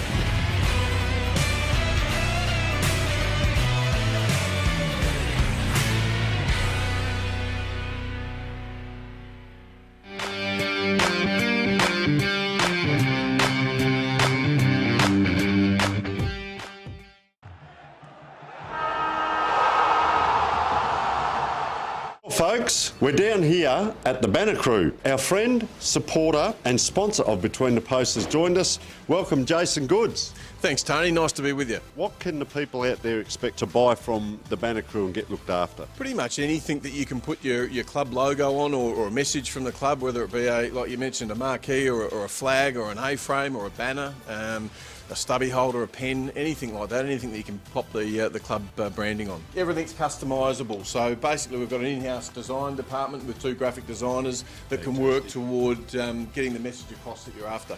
We're down here at 318 to 326 St Vincent Street, Port Adelaide. Jason, thank you so much for your support.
Well, welcome back to half time here. Huge day it is. 3 goals, 119. Payneham Norwood Union, the Falcons to Morphy Park, the Kangaroos. They are 1 goal, 410. So 9-point lead at half time, Beck, and 12 points at quarter time. How have you seen the game so far? Oh, it's been pretty intense, pretty hard fought, real strong tackles. I think what we need to mention is Payneham kicking a goal down that left-hand side of the ground. We haven't seen that much today at all during these grand finals, so I think that could be huge, them putting on a goal at the non-scoring end. Now they're heading into what we've seen as the scoring end here. Yeah, so just looking at the goal scores there, Letitia Ackland with 1 and Grace Whittaker with 1 and Adrian Davies with 1. But Davies has been in and around. You see her a lot in that forward line, very flashes. We see Morphy Park right on the boundary line here, and we'll get a shot in a moment. It's a hugely colourful day down here because the Payneham Norwood Union team as well, their reserves premiership team, are actually down waiting on the boundary. I will tell you that they're clapping the umpires out. Their team actually ran out to the right of our commentary box here, so they're actually standing in the wrong position waiting for their team to come out, unless the team are all going to come across and come to this side. So this will be interesting, but I don't think it'll matter to them. They've got the cup out, they've got the flag out, they've got the medals around their neck for the reserves, and it's a 9-point game. And, well, I've got it wrong, they've got it right. The girls have decided to run out, and James Moody, our cameraman, doing a great job down there. And it's interesting too, lots going on around the day, but Morphy Park are very much in their zone, aren't they, down there? They're in their little huddle. Oh, yeah, absolutely. I mean, you see teams go about things their own way. Morphy Park, obviously, in very tight there, no space to be had there. Payneham, you know, getting that energy going through their reserves, cheering them out. You can see those reserves want to have a big night and party like they've won 2 grand finals. So you'll see, you know, a lot of those vibes there. We can see the flags now coming out for Morphy Park as well. And have a look at that. We are one of the players in that circle there. That is just sensational work by James Moody, our cameraman. And, of course, our better players, Letitia Ackland for Payneham Norwood Junior, number 12. We saw take that great grab, but she's really given him something up forward, a great target. Jess Meachin, number 17, liked her game. Adrian Davies as well, number 28. We see the flashy boots. And down back, number 47, Tamsin Nation. Who have you seen for Morphy Park? Yourself, and then I've got a couple of dots there if you need. Yeah, I mean, Harding's been great at the ruck, who you've got there as well. Trevina putting her head over the ball, you know, in every contest as well. We've seen a bit from Olivia Evans, the Dutch ski medalist, and I think we've seen a little bit from Donna, but I think she's got another level to go to as well. All right, umpire holds the ball aloft. You are with Beck Northcott for the call of the third quarter. So start of the third quarter here, Division 1 Grand Final, Payneham and Morphettville Park. Second and third on the ladder at the end of the season here. 2 of the strongest teams you'll see. Clearance, that kick out goes from Hinge. They're trying to push it forward straight away, Morphettville Park. They know they've got to score in this quarter. They've got to get themselves back in this game on the scoreboard. Proud sends it long. She's looking for the contest there. Mark's almost taken. It's Maple. She throws it on the boot. We know she can score, but the ball just heads boundary side, so not quite what she was looking for there, but good signs early from Morphettville Park, just getting it down their end, trying to play this quarter on their terms. Just a touch overcast as we speak, Beck, and ground still looks very bright on screen, but just coming in a touch overcast, but still the shadows there. As Payneham Norwood Union, big push, but soccers it out. And Grace Whittaker, she did all the hard work there, but gave it back, and this kick will come in right next to our commentary box there, in front of the opposition, and that's Cammy Williams. She's played a very good game. Oh, up they go. That is a great mark. Chloe Harding, she's really starting to introduce herself into the game. Look at that kicking action. Just as I say, that gives it straight back to the opposition. Just put a bit of a jinx on her there, Tony. Commentator's curse. We love that. As the look to centre it there, but Bailey's on top of it. The ball just keeps bouncing, though. The 2 number 1s go at it, Khalifa and Bailey. Payneham desperate to hold it down their end here. Ball just pops out the back. Here go the Roos. Gone through the middle of the ground, looking for Tess Maple there. Just drops a little bit short of her, but she'll use the body there. She's a very strong player. Here she goes again. She's stuck in a bit of a 2-on-1, though. Pops out the back in the direction of Big, though. Big launches it. We know she does have that big kick. The ball's just lurking out the back. Handball there was from Walker. Here, Walker's still involved in there. Jumping on top of it again. There goes that clearing kick we talked about with Luke from Payneham. They just try and move it forward. We know they just like to belt it on the boot and in the middle of the ground. Here's Ackland. They were looking for her there, but ends up in the hands of Trevina. Very tough player there for the Roos. Hinge went out wide. Now they try and come back into the middle, do the ruse, but did very well there in defence, Payneham. But here come the tackles, here come the smothers, all those pressure acts, those 1%ers that coaches always talk about. These are the moments you need to start be putting those things on. We just see another smother there. No one able to get clean possession at this moment. Ball shoots out in the direction of Ackland. She's got a one-on-one there with Bailey. Bailey wins out there, but Ackland wraps her up straight away. So it gives some time for the Payneham attackers to just push back into the 50. Yeah, it's exactly right there, Beck, and that's good good vision by you, because if Ackland had got that ball, there was really only the one-on-one down there. They're working so hard to get up the ground. Now they come forward, and that's a nice kick. That's going to bounce a long way. That's going to bounce a long, long way, in fact. That's gone over the boundary. And really having a great game. Cammy Williams down there retrieves the ball over the fence. There's no one out this side of the ground. They just move around a little bit for us. He elects to go straight back out. Big pack forms. It's actually over the back of that pack. So it's come to ground there. It's a bit of a wrestle fest and a battle of the backlines. And I think the interesting bit was Payneham have been able to get it forward and score every now and then in those forays, but there's a lot of this ball, wow, streaming through. Jamie Lockwood too. Oh, just a shrug off there by the Morphy Park player. Oh, I'll get that, says Claby, and young Abby just gives a bit for her worth. It is a grand final. The big Dukes go up there. Jess Meakin, I reckon that could have been. No, just could be Jessica Todman, is it?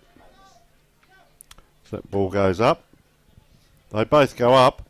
No one does anything with it, so it's just rolling by here. Out the back now, Imogen Patini. Into the middle of the ground, it's anyone's ball. Payneham Norwood Junior player first. The ball in the back is the call from next to us, and I agree with that, and wasn't to be. And we'll hear from Jad down on the boundary. Yeah, so the player that got injured in the second quarter, Alicia Nye, she's back on for the third, so she sat out most of the second quarter, but she's there now. And from a Morpheville perspective, I'm loving their cheer squad behind the goal. They've got homemade banners and all. Whoa. And here's Letitia Ackland. She's just been lurking, and the quick transition there came from Payneham, and she was just ready for it straight away. Sometimes you can get caught napping down there, but not Letitia Ackland. So she sees it well there. She'll kick from a pretty tight angle. Distance won't be an issue though, but just the accuracy that gets her in the end though. But strong signs here from Payneham. They push their lead out to 10 points after about 5.5 minutes in this third term. Yeah, she just held that ball very close to the top, which ends up being a very flat ball. When she dropped it on her foot, it did actually spin flat rather than a drop punt. So unfortunate there as Natasha Christophers has it. So a little bit of tempo play here as she runs towards the boundary, which means it's going to be close to the boundary. Up they go. Look at all the numbers here for Payneham Norwood Junior, but Morpheville Park are up to it. Just lurking there. Gee, if they could have got it out, Kelsey Chadwick was in a good spot as well. So a great game. See the Payneham Norwood Junior player, KRE Jeffries there, number 7 on her own. Now she's picked up. That's a big punch forward. Morphy Park 1-2. Round the corner now, Brooke Trevina having a very, very good game. That is KRE Jeffries, who I'd spoken about lurking. Through it comes. Look at the ball. It's like the old-fashioned tunnel ball, and that's very hard to do when that ball's down on the ground like that. But Stephanie Gibson, quick one forward. It's out in the open. Anyone's ball. Charging out comes Ackland and just couldn't quite keep it in. And not too bad for below the knees for a big, tall girl as well. Yeah, she did really well there, and you could see she was desperate to keep it in play because they were really streaming back towards those goals. So the throw-in will come here. First hands to it was Harding again, but the ball's going to be locked in straight away. I'm not too sure that car we saw down on the boundary, whether they've got a door open or that car's just rolled down. And why would it be parked at the bottom of the hill when everyone else is up the top? Anyway, it's not about the cars, it's about the colour and the day. And Tess Maple goes bang around the corner to the wing. Payneham Norwood Junior can't. Celestina Donor, I'd like to see her down the ground and just inject it into the game a bit, and that is a great rundown. And that was Amelia Rusden getting caught that time. And boy, Beck, what a great game this is. A great spectacle. 7.5 minutes gone. Third quarter, up it goes. Anyone's ball. Trying to juggle that Erica Spawn. Couldn't quite. Bang! Look at the tackles come in. They haven't lightened up. I talked about fatigue and I talked about fitness and the temperature on the day and the wind and everything, and I'm thinking, oh, surely they're going to run out of petrol tickets. It's as physical as it's ever been, Beck. Look at that. Oh, yeah, I don't expect this to drop off whatsoever. We know a lot of these girls play Sandford Women's and they're training all through summer, playing all through summer. So this is probably just a nice cool day for them, really. Wow. But that pressure is coming in hard. Jeffries is trying to get in there for Payneham. A lot of pressure acts on here. So Tess Maple just on her own at the back of this pack. They can't get it to a Payneham Norwood Union. They can't quite. Starting to influence it a little bit, Imogen Patini. She's had a few possessions there. Inside again, trying to save the day and does so. Copped one high as well. And that was Minerva Bailey, and that was a saving attempt, wasn't it, Beck? Well, she had to take that mark, and you could see all the pressure was coming from Adrian Davis, and she just stood up and, really held that contact and took the mark. So here comes Donna. 1 bounce, 2 bounce, and bang! She's hit a wall there, but she gets up and keeps going. She's just so strong. And the ball comes off the boot here. Is it going to make it to the line? It's not. It's going to hit the post. Lindsay Big. Oh, goodness me. Gee, Celestina Dona, didn't she? She tried to steamroll through, and you caught it correctly, Beck. She tried to and just got caught. Umpire let it go, but, oh, boy. So I did say, though, I would like to see her maybe go up into the midfield a little bit more, and she may have come down the ground a bit and get her into the game a bit more.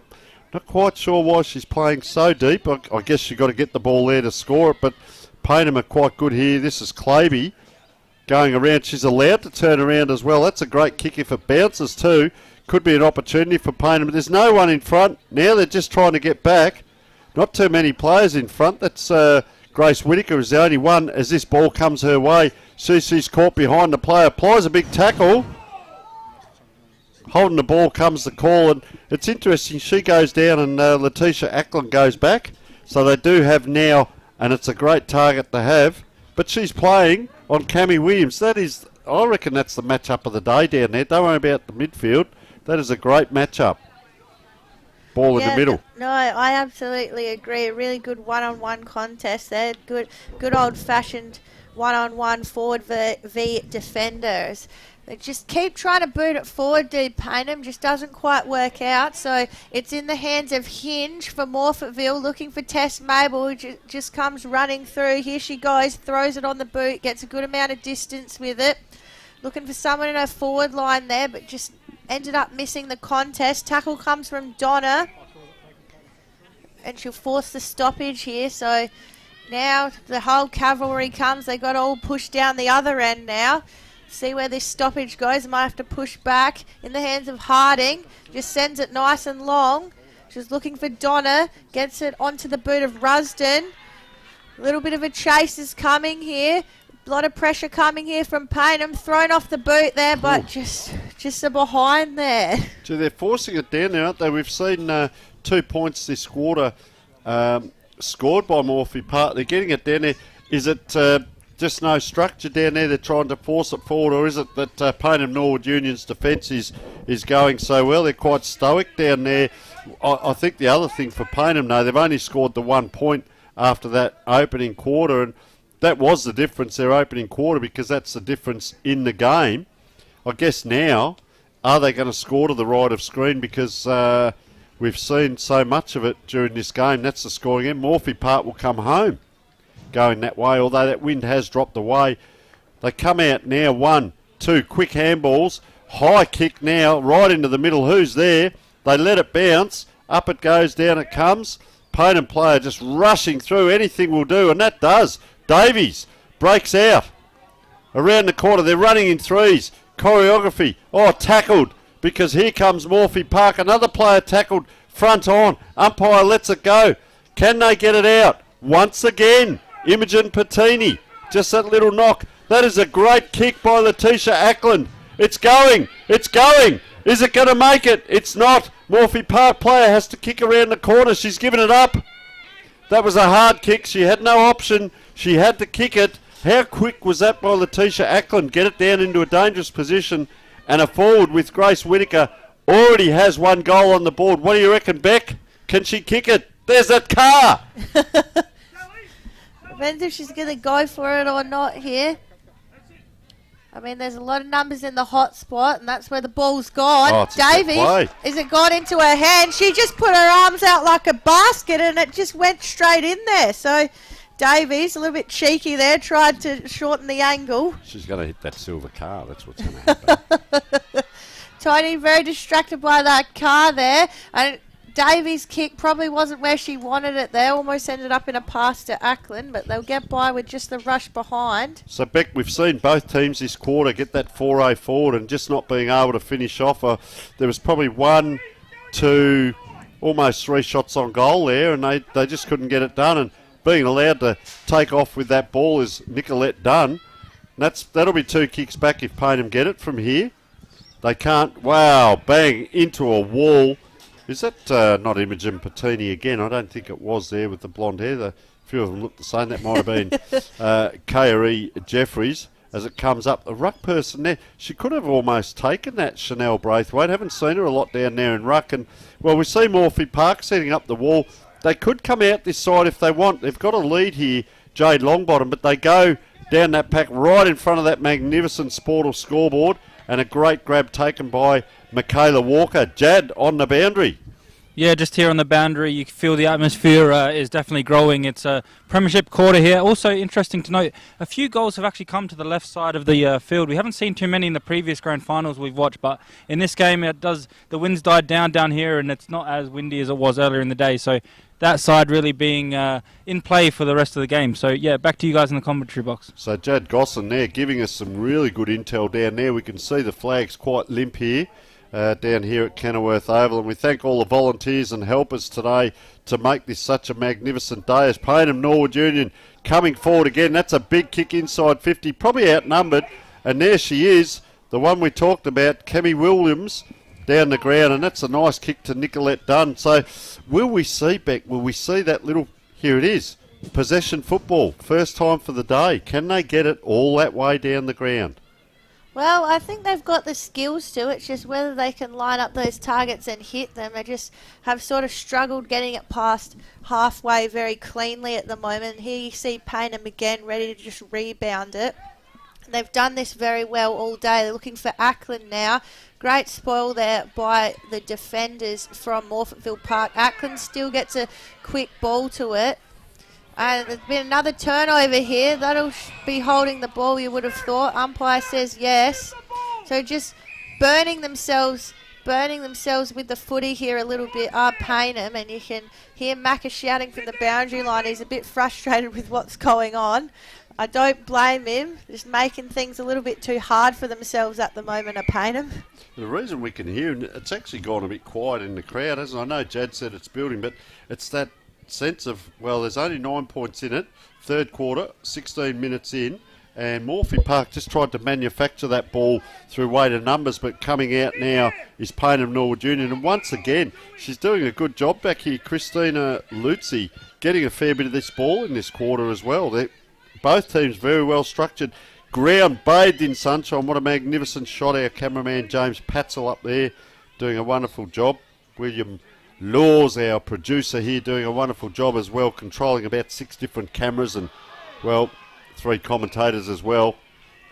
Yeah, the big guy's doing a great job. Is not allowed to go forward here, Morphy Park. But Beck, they've taken it down there through a couple of passages of play, and they'll get a, well, not sure if she's going to have a shot on goal or just try and get that 4-0 forward. And Amelia Rusden again having a great game. Yeah, I'd say she'd be looking for a pass from here. I don't want to not back her in, but you always want to get it to someone in a better position who might have a chance on goal. So she really winds up, pushes it wide there. It's going to be a strong angle for whoever marks it, but she has marked it. Yeah. As you said, Tony, great jukes there. So good vision there just to get the ball across to Michaela Walker. It was a nice mark. She went up and, take the mark at its highest point. It's a great grab. Opportunity. Yeah, absolutely. So Walker comes in now. She'll be kicking from about 30 metres out. The kick is beautiful. She almost celebrates before it goes through because it must have felt good off the boot. It looked good off the boot. So great goal here to Michaela Walker, and just followed up a really nice mark with a brilliant goal. And here come the Roos. It's a 3-point ball game here with just 2 minutes left in this third quarter, Tony. Yeah, and I'll tell you what, how was the celebration? It was almost gymnastic-like. She took off and leapt up in the air, and look at that, 3 points in it now, and it's just dried up a little bit for mine with Payneham Norwood Union now. So not far to go as up it goes now. Can they get a 4-0-4 here, Payneham Norwood Union, or will Morphy Park get it out? Players are lurking at the back. There could have been a handball there and there wasn't. Doesn't matter because their players still got the ball. She's doing it all herself. 1 paddle, 2 paddle, gets it back. That is great play by Christina Luzzi. She has had a wonderful quarter of football here, and there's a free kick here. Looks like, well, that's Cheryl Lee Waters. Haven't called her much. She goes for the pass. I'll tell you what, bit of possession football. Michaela Walker again, ball in hand. Yeah, we saw her kick the last goal. Wow. She absolutely loads up. She's going for the goal square yet again. Almost dropped into the hands of Donna. It's spilling out the back in the goal square. Is it going to be rushed? Is it going to be off the boot here? Are we going to get a throw up? The umpire's lurking and he says, no, I'll have it. Pick a number in there, Beck. Have a look at them all. I know. Watch out for Donna here. Well, there she goes. There's only a minute to go here, so this could be huge. It comes off of Donna's boot, as you called, Tony. It's like you knew it was going to happen before it even did, and ball's still very much in dispute here. Umpire brings it in. So we got about 30 seconds here. This could be a huge moment if Morphy Park can get it through for a major.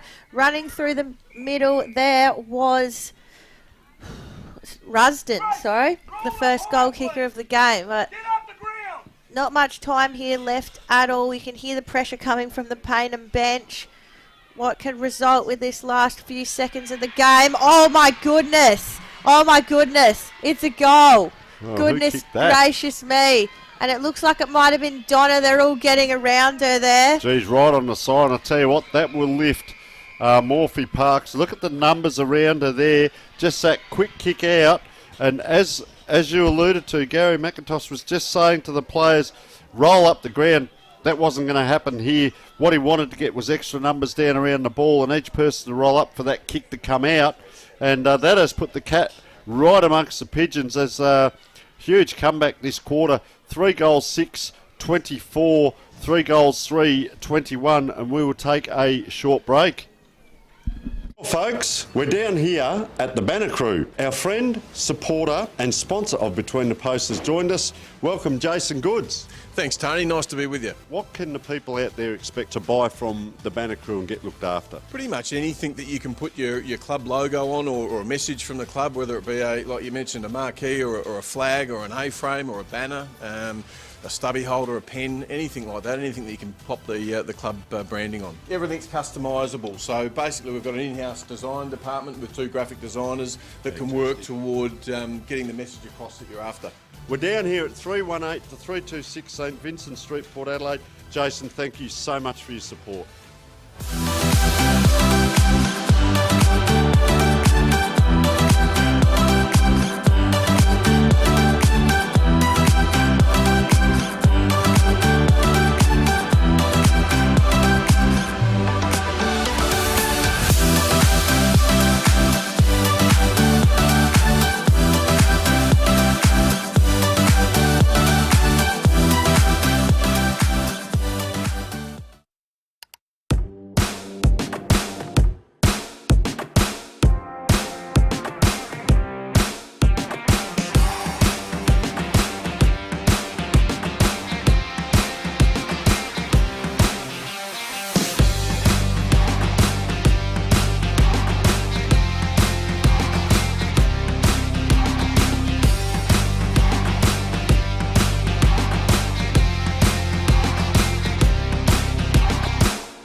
And three-quarter time here at the Division 1 Women's Grand Final. We see teams huddled together for the final time. So we've sent our roving man, Jad, out to the Payneham huddle to see what's going on down there. Jad.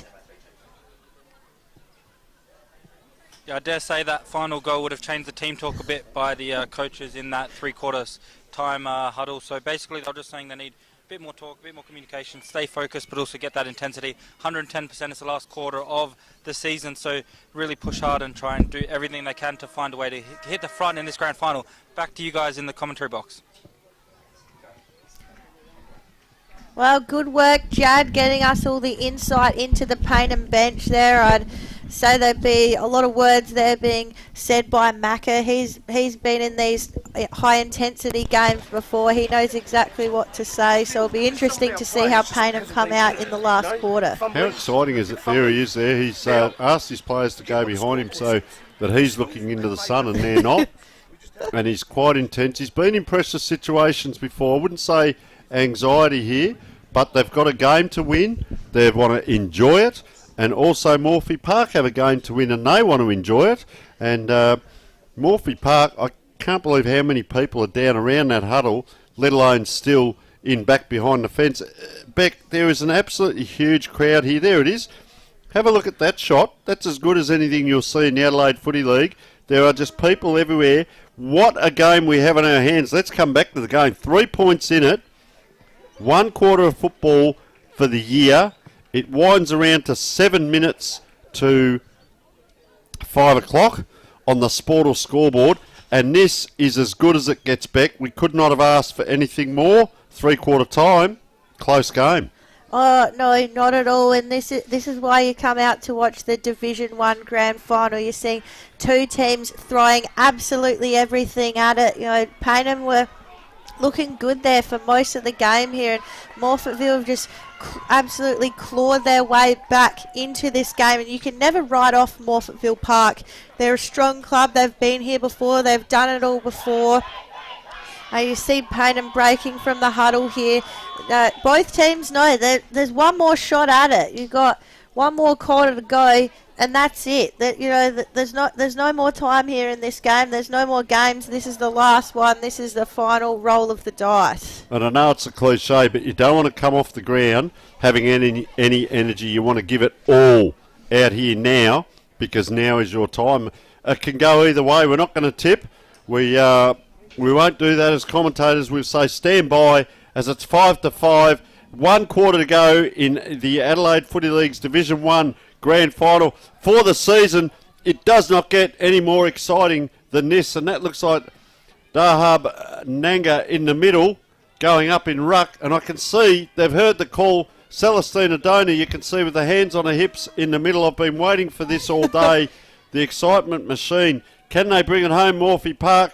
Can Payneham Norwood Union get in back in front? There she is. Donor, just as we speak, or Donna gets it forward. It's an attack already. We saw Payneham Norwood start the game this way. Morphy Park around the corner. Olivia Evans. That's a high ball.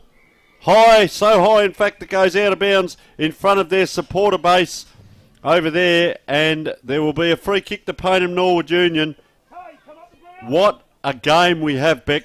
Hold on to your seats. I'm going to take one breath for the whole quarter, a bite of my banana cake, and then that'll be it. It is that exciting. Oh, it sure is. You know, there's just one kick in it at the moment. And here go Morphies again. They're down at what we've known as the scoring end all day, and they just cut it off, looking for options in the forward line. Ball comes in pretty high and hard, looking for Tess Maple there. Just came forward of the pack in the end. We can see numbers in here just trying to push it forward. Goes out through Davies. Big spinning ball just hits the top of the 50 there. There's Donna. We've been looking for her to come into the midfield. She's listened to Tony's calls and come in there. But it'll be with Claby now. They got to go now, do it, Payneham. It's a lot easier. Yeah, it's a lot easier to hold on to a lead than take back a lead. And there's the 25-metre penalty. You can't be giving away things like that in the grand final. I can tell you, both coaches are up on their feet, toes on the boundary line. Around it comes. half forward line. Up go the players there. Payneham Norwood Union. Can they get it? Morphy Park. Now there's the lineup. This way, that way. Well done. That was Gorecki by the looks of it. Down forward. Gee, a long way out from goal was Ackland. Probably too far down. She's put a contest in now, though, to try and hold it in. She was just the wrong side of the ball there as it came in back. Big Ackland, and she had to run towards the goal, but stretch the opposition by staying deep. But you rob Peter to pay Paul. Quick handball comes out. Under pressure. Morphy Park player just threw the Payneham player aside. Gee, look at Davies. She just runs around a set of legs there trying to get it. She's still in there with the orange boots. That's her. Davies it is on the bottom of this pack. Can't quite extract it. But she ran around 2 or 3 players like a Jack Russell Terrier there, just trying to get around and get that ball in her hands and get her team forward on the scoreboard. But have a look. Out they come again. That's a long left foot screwy. Haven't seen that all day. Bit of volleyball there. Jess Meechan playing a very good game. Hard now. The girl in the blue boots goes over. That is Kristen Gadecki. Wrestled. She wrestles her own players, Meekin. This is desperation football. 3 minutes in. Division 1 Grand Final. Game on. Beck Northcott. Oh, it sure is here. We'll have a ball up just in front of the Morfettville bench there. And we're seeing a lot of smothers. We're seeing a lot of tackles here. We talked about it before. Pressure act. There was definitely a little bit of a throw or something there. So umpire says the ball will be with Morfettville Park. They look to just settle it here. They do have the lead at the moment by 3 points. Long down the line looking for Big. Drops what she maybe should have taken, but they still keep pushing it forward to Morfettville Park. There's Hinge. Looking for someone there. Payneham, they're just, all the pressure's on them at the moment. Yeah, you're right. Are under pressure, and great to see Nye back on, who had that sore shoulder. See Dona there. She comes up. She's elusive for her height. How high she can get up. Looking a little bit tired, though, as it comes back. I'll tell you who else has put herself into the game this quarter early is Tess Maple. She could set them a light up forward. Possession football now by Morphy Park. They actually just look settled, the girl who just kicked that. If you'll have a look at them, they're just in control of their actions at the moment. There's no anxiety or no pushing out there. Stressfully, I say. Says us sitting here on the left boot now. Oh, Payneham Norwood Union. Good support. They spoil each other, though. The one Morphy Park player, Natasha Christophers, applies the tackle. Payneham go forward again. Now, this is where they're in trouble. There's no one forward to this ball, so this will just be a straight-out foot race, and Kyrie Jeffries has to try and get there and can't. There's numbers, but Jeffries didn't give up. She chased and chased that kick. They need people up forward now, Payneham. They need to stretch the opposition, but they're also trying to hang on defensively. Now they go forward. There are players there this time. Watch out for Davies. Streaming through. Oh, taken the ground. Is that Cammy Williams? And the tackle was from Davies too. He almost pulled it through there, Tony. Yeah, and Letitia Ackland. Watch out for her up forward. Payneham are going forward. Oh, just not the best kick. And tell you what, Christina Lutzi has had a brilliant third and starting the fourth quarter. Just the excitement leading forward. They get it to here and then turn it over. Possession football now, Morphy Park. They're in front on the scoreboard only by 3 points. Plenty of time left. 5.5 minutes gone. And they seem to be just winning this, but that's a dangerous kick. What a spot to put it to. Davies again having a very, very good game. The orange boots is just holding. They do get it in. Just a penetrating kick, Morphy Park. Oh, around the corner. Around the corner. Oh, Letitia Ackland. Dangerous there. First point on the board. And Jad, what have you got for us down there, sir? Yeah, the atmosphere is definitely intense down here. Very much feels like a 2-point game in the last quarter of a grand final. The crowd are up for it. The bench of Morphettville, quite calm, relatively calm, but it's good to see that the Payneham bench, they're all standing and all supporting him. No one's sitting down resting, really. They're just supporting him from the sidelines. Back to you guys. Well, high amount of pressure and high excitement, and 2 points in it. Pushing forward. 2 kicks now. Player comes off the bench there to contest this and does so very well. And that was Gemma Letton who came on. Fresh legs. Goes towards a Payneham player. That ball spun and spun. Player had to drop go back the other way. She couldn't quite Tamsin Nation. Probably her only blemish for the day, but what a spot to do it. The trouble is, Beck, it takes so long to get it down here, and Payneham Norwood Union then worked so hard to get it back the other way. A big push came out there, surely. Oh, just competitor is she, Lindsay Big. It comes back now. Dangerous kick, 1-on-1. Who wins out? Payneham in front. Tracking the ball. It's gone back 30 metres towards Morphy Park's area. Came in, Kelsey Chadwick. She now picks it up. Can't get the handball out. Strong tackle. Round the corner. Just trying to nurse it down the ground a little bit. Payneham player just roaring through. Gets caught holding the ball. Holding the ball. And this is what we're talking about. Look out, there's a player just coming out wide. So they've worked so hard to get this ball from back line to forward line. This won't be a shot on goal, surely. She's got a kick from pretty much outside the 50. It is Olivia Evans, I reckon. It is. So knows her way around the footy oval, this girl. Goes on the left boot, puts it in high. Who's there? Oh, the pack forms. There's a push. Which way's it gone? Umpire left us hanging there nearly with the, slow arm out for which way it's going, but looks like it's the way of Payneham. Yeah, Caitlin Pullen gives a handball off.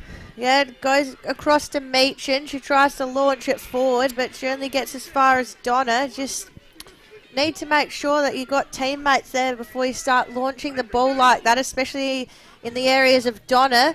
She gives the handball out. She had a free player just lurking in the 50 there. That's very dangerous. Goes towards the hot spot. There's a mark. There's a mark taken there. They're claiming it. They're all claiming it for Rusden. Yeah. I didn't say it. Very good player. Stood in the goal square. So let's see, Beck. This close. That was interesting by Donna. I thought, gee, she got close to the player on the mark. Did the handball. Look what happens. Yeah, so Rusden lining up, not much of an angle here, and she puts it through, and you can hear the absolute roar from the Morphettville faithful there. That's a huge goal there to Rusden, her second of the game, and will this, put it a little bit beyond doubt here?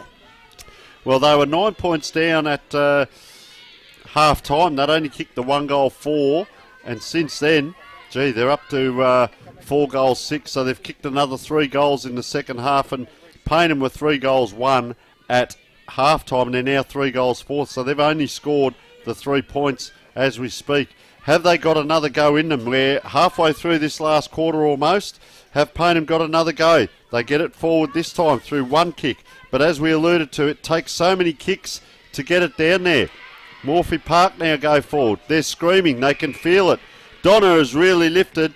Dare I say it, maybe they saved it for the second half, but she knows her way around a footy oval. Look at that kick. That's worth 2. That's going to go over the back. Players form. They need to clear it here, Payneham. They're under pressure. 1-2. Player held on to without the ball, surely.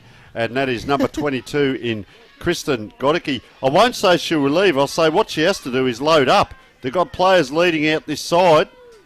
I'll tell you what, they've turned it over here. No, they haven't. Oh, good play coming down the field. Ackland gets caught though. She had to come a long way down, Beck, and that's the sad bit.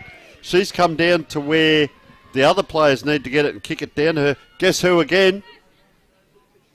Celestina Donna. Here she goes. She winds up. She loads it in.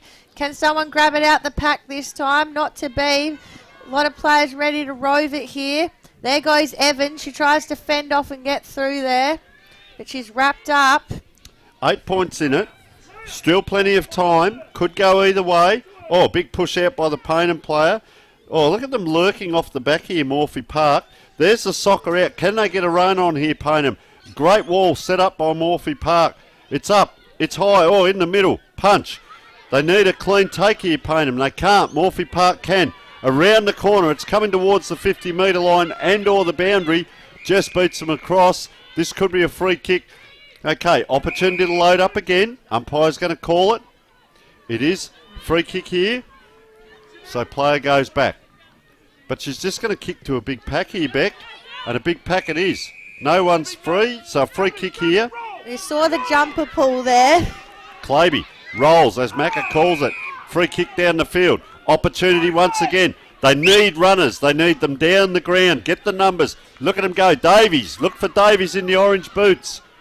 Watch out for her. Goes out the other side here by Jeffries. Interesting kick, a straight turner. They had numbers down the ground there and just turned that ball over right in that spot, probably 10 metres in front of where the kick was taken.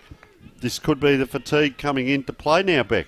Yeah, the skills have just been letting them down in this quarter, I've found, Payneham. They've had plenty of opportunities and just been dropping some easy marks, just having a few little fumbles where they could have taken it cleanly, and it could end up really costing them.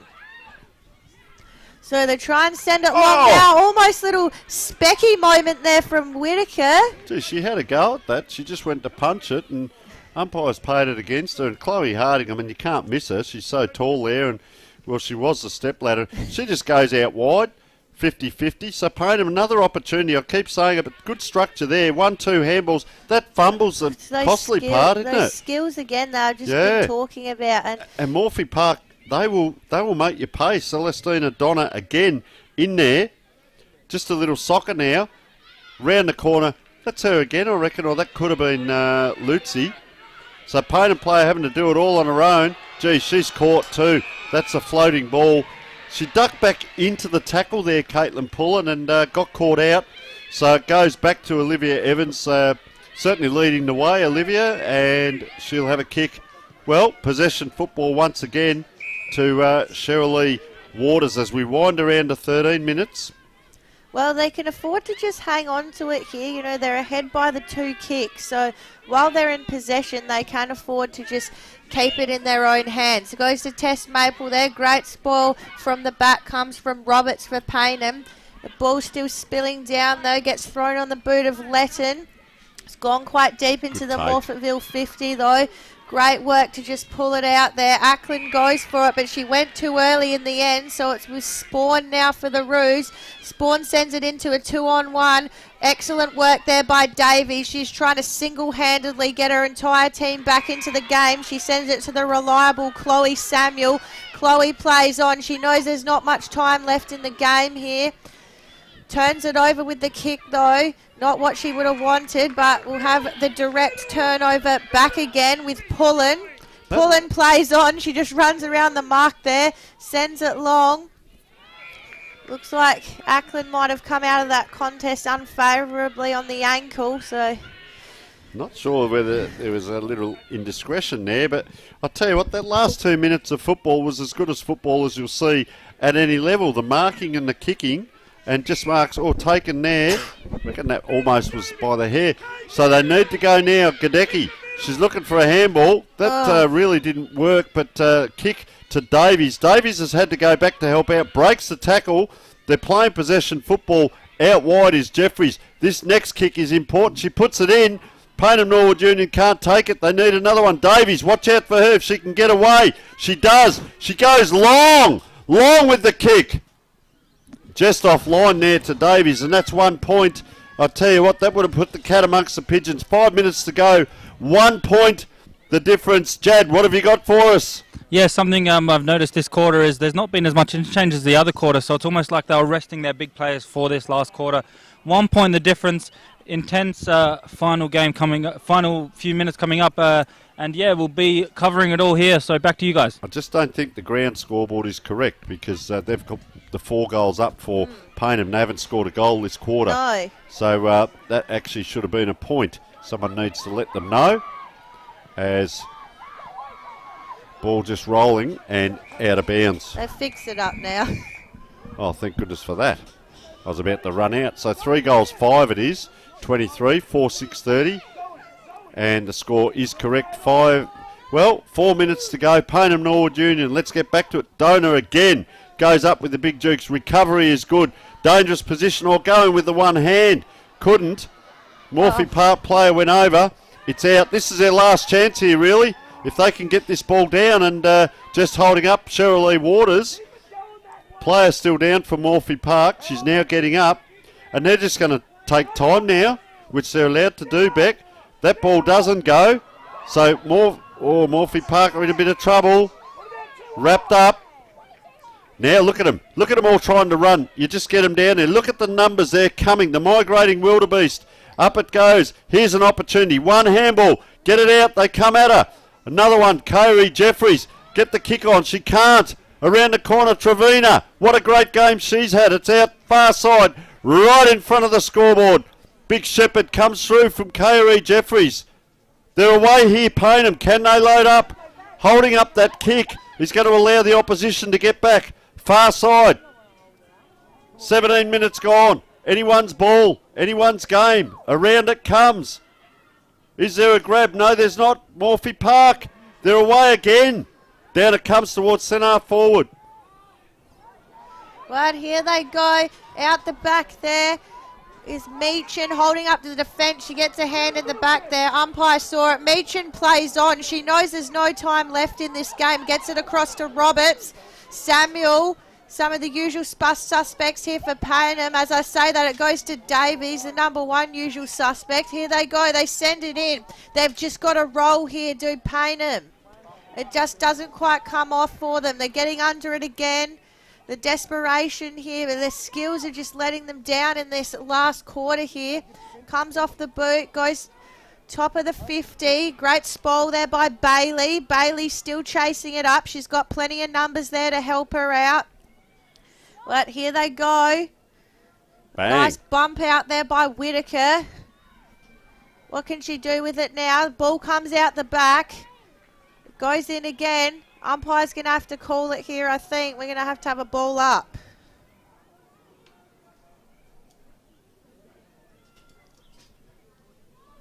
The ball's still coming out here. What can Paynham do? Can they get a score on board in the last 90 seconds? Make this a lot closer. And we can hear the little Morphe's chant rolling out around the ground at the moment. We're down to the last minute of the game. Davies still throwing herself at everything. So is Jeffries. Here it comes. They get a mark. Well, they got to go here. There's absolutely no time. It's in the hands of Lockwood. She's just going to have to go. There's no time for anything else other than a goal. It's Lockwood. She's put one on the board. There's 1 minute to go. Lockwood. They saved their best moment for last here. And you can see they're all going to absolutely stream back into the middle now. There's no time left in this game at all. It's a 1-point ball game. There's about 30 seconds left to go. It's going to be a race against the clock here. 1 point in it. Morphettville Park ahead. We've got 30 seconds to go. We're back in the centre here. They're just going to have to throw everything at it here. Both sides. Just clear it out. Here they go. Oh my goodness. Paynham, they're just throwing themselves at it. And it's a free kick. And Morphy Park. That'll be it here. 20 seconds back. 20 seconds going by the clock. So this is Brooke Trevina. Had a very good game, Brooke Trevina. Gets it out. If they get a mark here, they've got it. They've got it here. And this is Lindsay Bigg. What a game we have on our hands. 1 point in it. 19:56. The time clock rolls around. Bigg goes forward. It's a high kick. Paynham can't.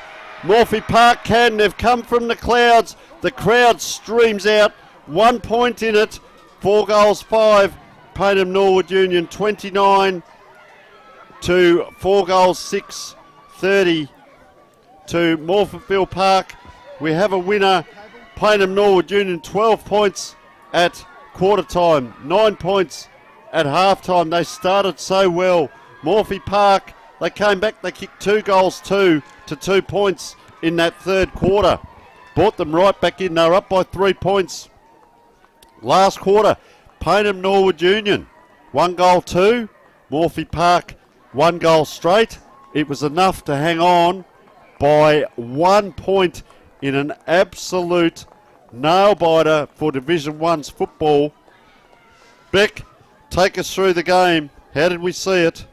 Well, we saw, as you mentioned, Paynham come out and really dominate early in that first half, and I think it was, they'd have to look back and say it was the third quarter that let them down. They scored just the 2 behinds in that quarter to Morphettville's 2 goal 2, and then in the fourth quarter, as I mentioned, I think it was just their skills that let them down early. There was a few missed handballs, a few missed marks, and you know that absolute run that we saw at the end there where they kicked the goal in the 18th minute, that, you know, that's what they needed more of in that third quarter and early in the first quarter. So just Morphettville Park, I've always said, you know, you can never count them out of any game. They're always going to be there. They know how to play in finals there, and I think, you know, Payneham will probably be a bit disappointed with that result because the game was in their hands. Yeah, I agree. Any loss in the grand final is disappointing, and we see them all together, and Coach Gary McIntosh just going out to address them there, and boy, what a day, you know, the elation of being in front and feeling good about it, and then Morphy Park, and I think the move was the actual move of Celestina Dona from the forward line into the midfield, as we see Jad just coming out with the better player on the day. We'll cross to him shortly, of course, but just in the meantime, just waiting for, actually they're going to set up right there and then, so we'll wait for the cross.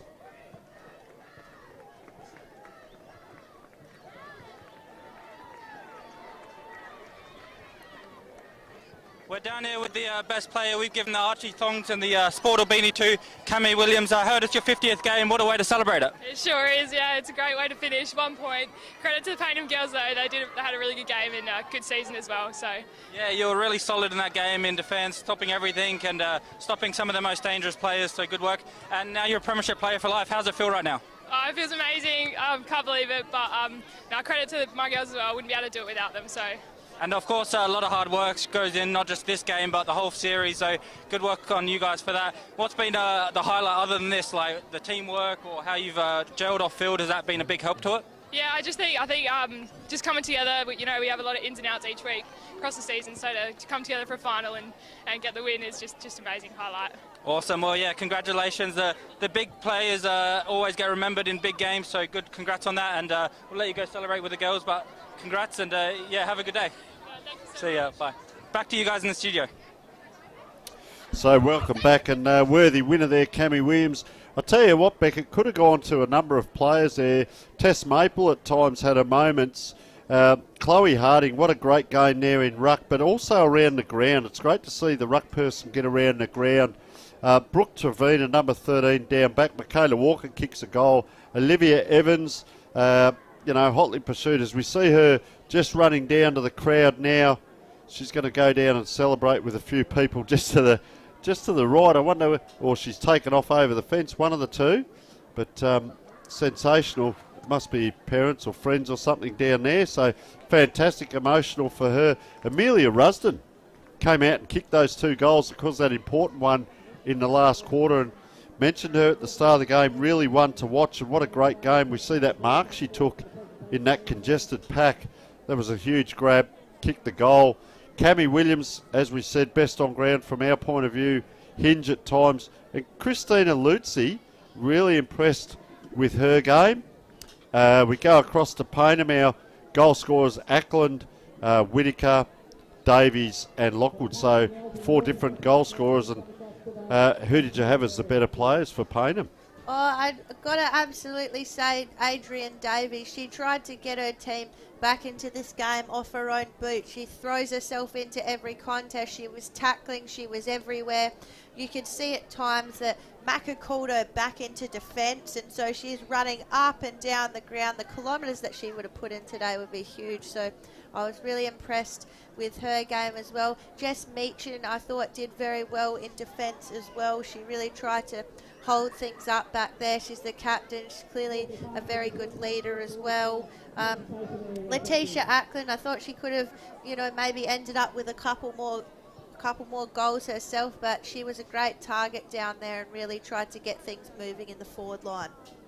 Yeah, and look, one of the things we look at that second half, and Payneham kicked 1 goal 4. So they had 5 scoring shots.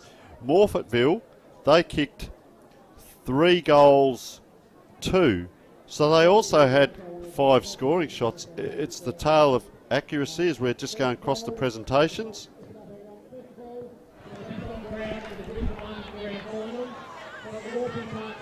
Got it.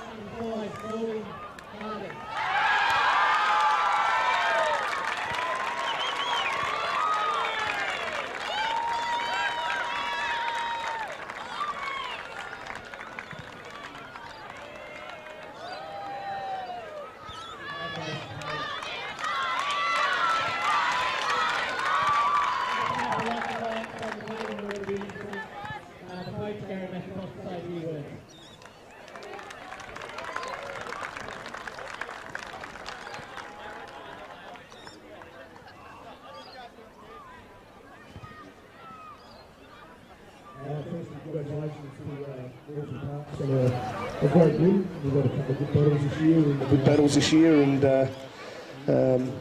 you're in front at the end, which is a bit sad for us. But what a massive effort, ladies, by our club all year. We worked really hard to get where we have, and I couldn't be any prouder. Well done to our Resi girls who had a massive year as well. Thanks to the Adelaide Footy League, and thanks everyone for coming as well. Thank you. Thank you there, Naka. Next up from the winning team from the Morpheville Park Footy Club, I'd like to invite up their coach, Tammy Scott. Thank you.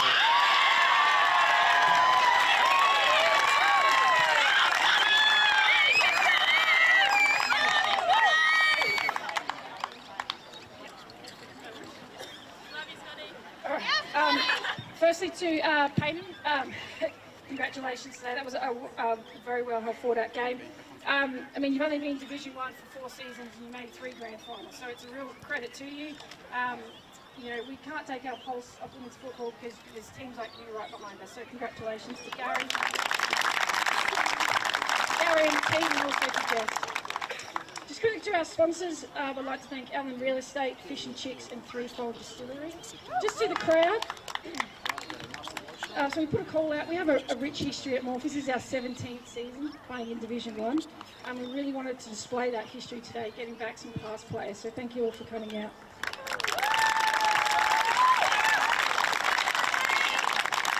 Just lastly to the playing group.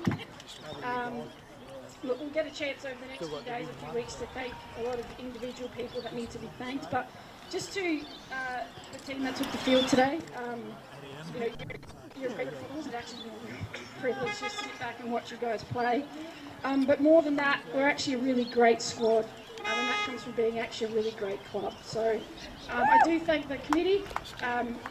You know, we pride ourselves at Morphees on our culture, and I think that's why we're able to, you know, be here on the last day so many times over and over. So congratulations, Morphees.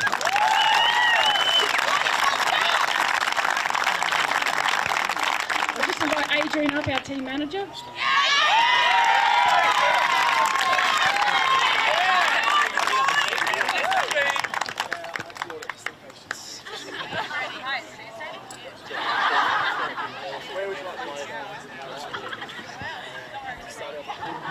So we're just going to go through play-by-play by number. So first off is number 1, Minerva Bailey.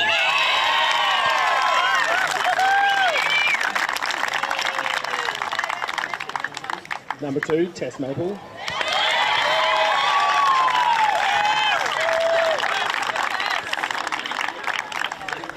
Number 4, Tash Christophers.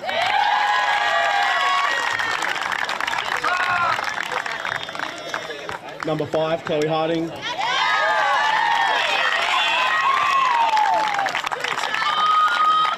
Number 6, Gemma Letton. Number 7, Tash Allison.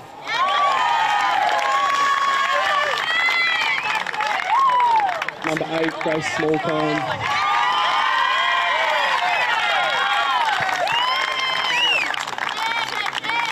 Number 11, Michaela Walker.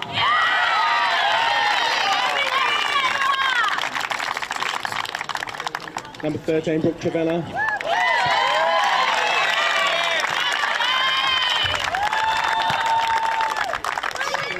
Number 14, Olivia Evans.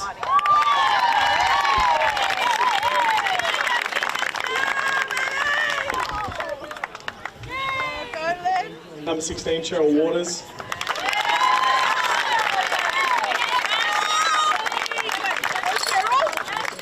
Number 17, Kelsey Chadwick.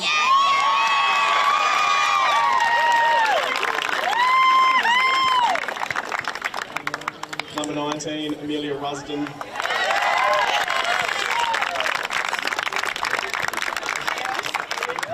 Number 20, Erica Spawn.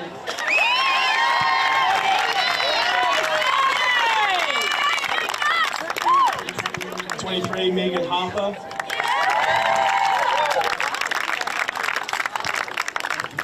Number 24, and in her 50th game today, Cameron Williams.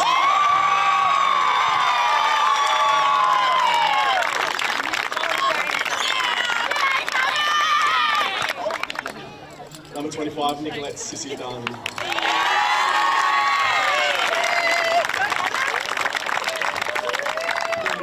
28, Celestina Donna.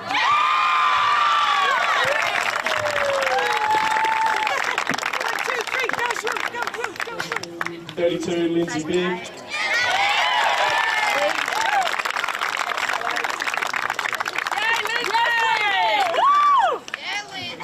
Number 35, Chrissy.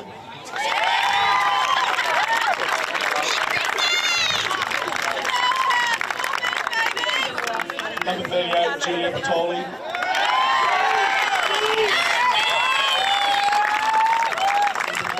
Number 40, Jade Longbottom.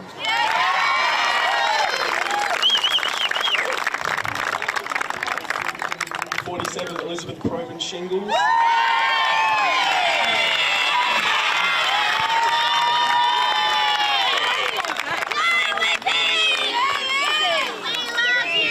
And lucky last because she had another change. Number 12, Mel Hughes.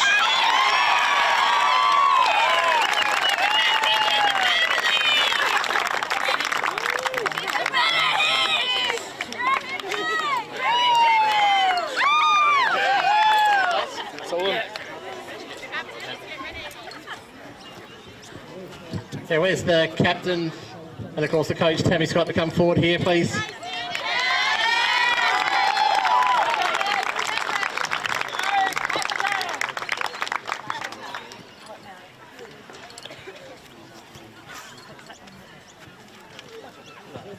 I present to you your Division 1 Women's Premiers, Moorfield Park Football Club.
Well, welcome back.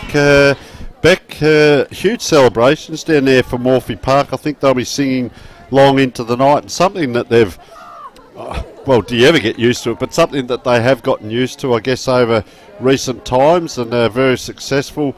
Of course, their former coach, Brad Farrell, going down to Norwood, I believe, and wish him all the best. And just the legacy carries on, and very well structured club, and Payneham Norwood Union so close, and it'll take 12 months to get back and have another spot.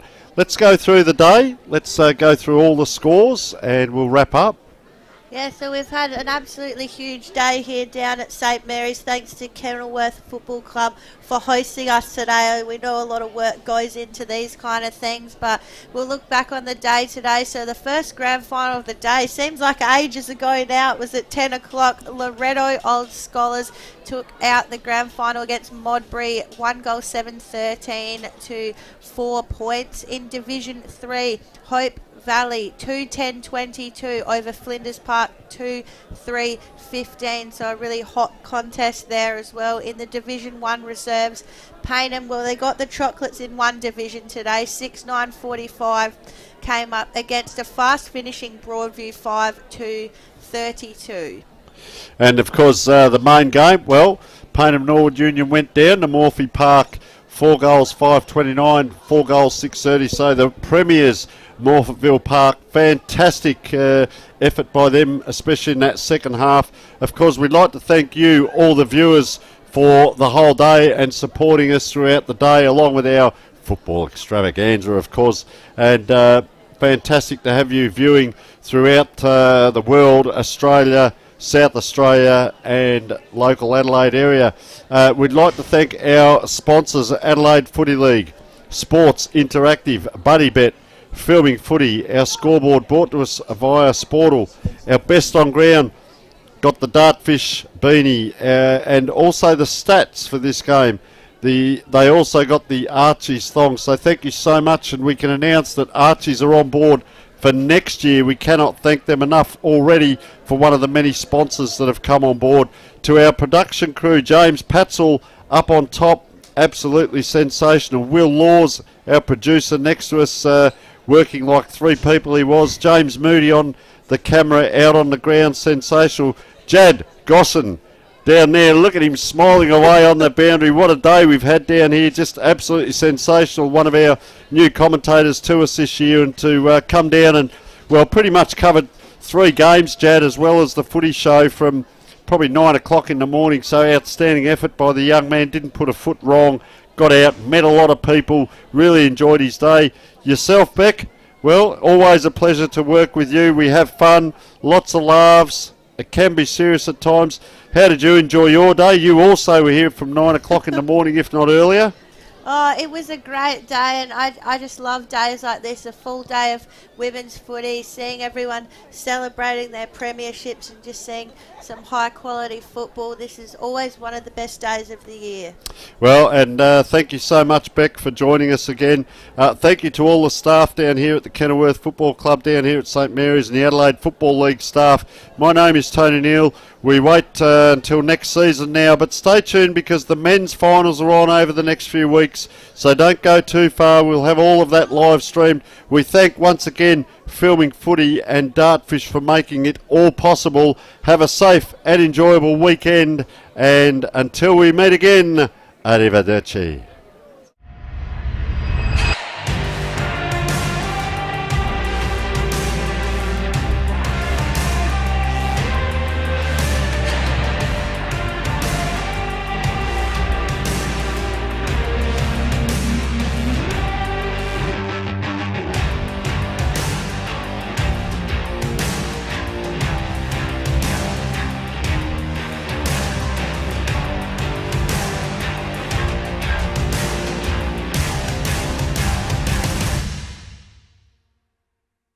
Nine News, teaming up with the Adelaide Footy League. Tom Wren on the ground at your club for Thursday Night Live, strengthening communities through footy.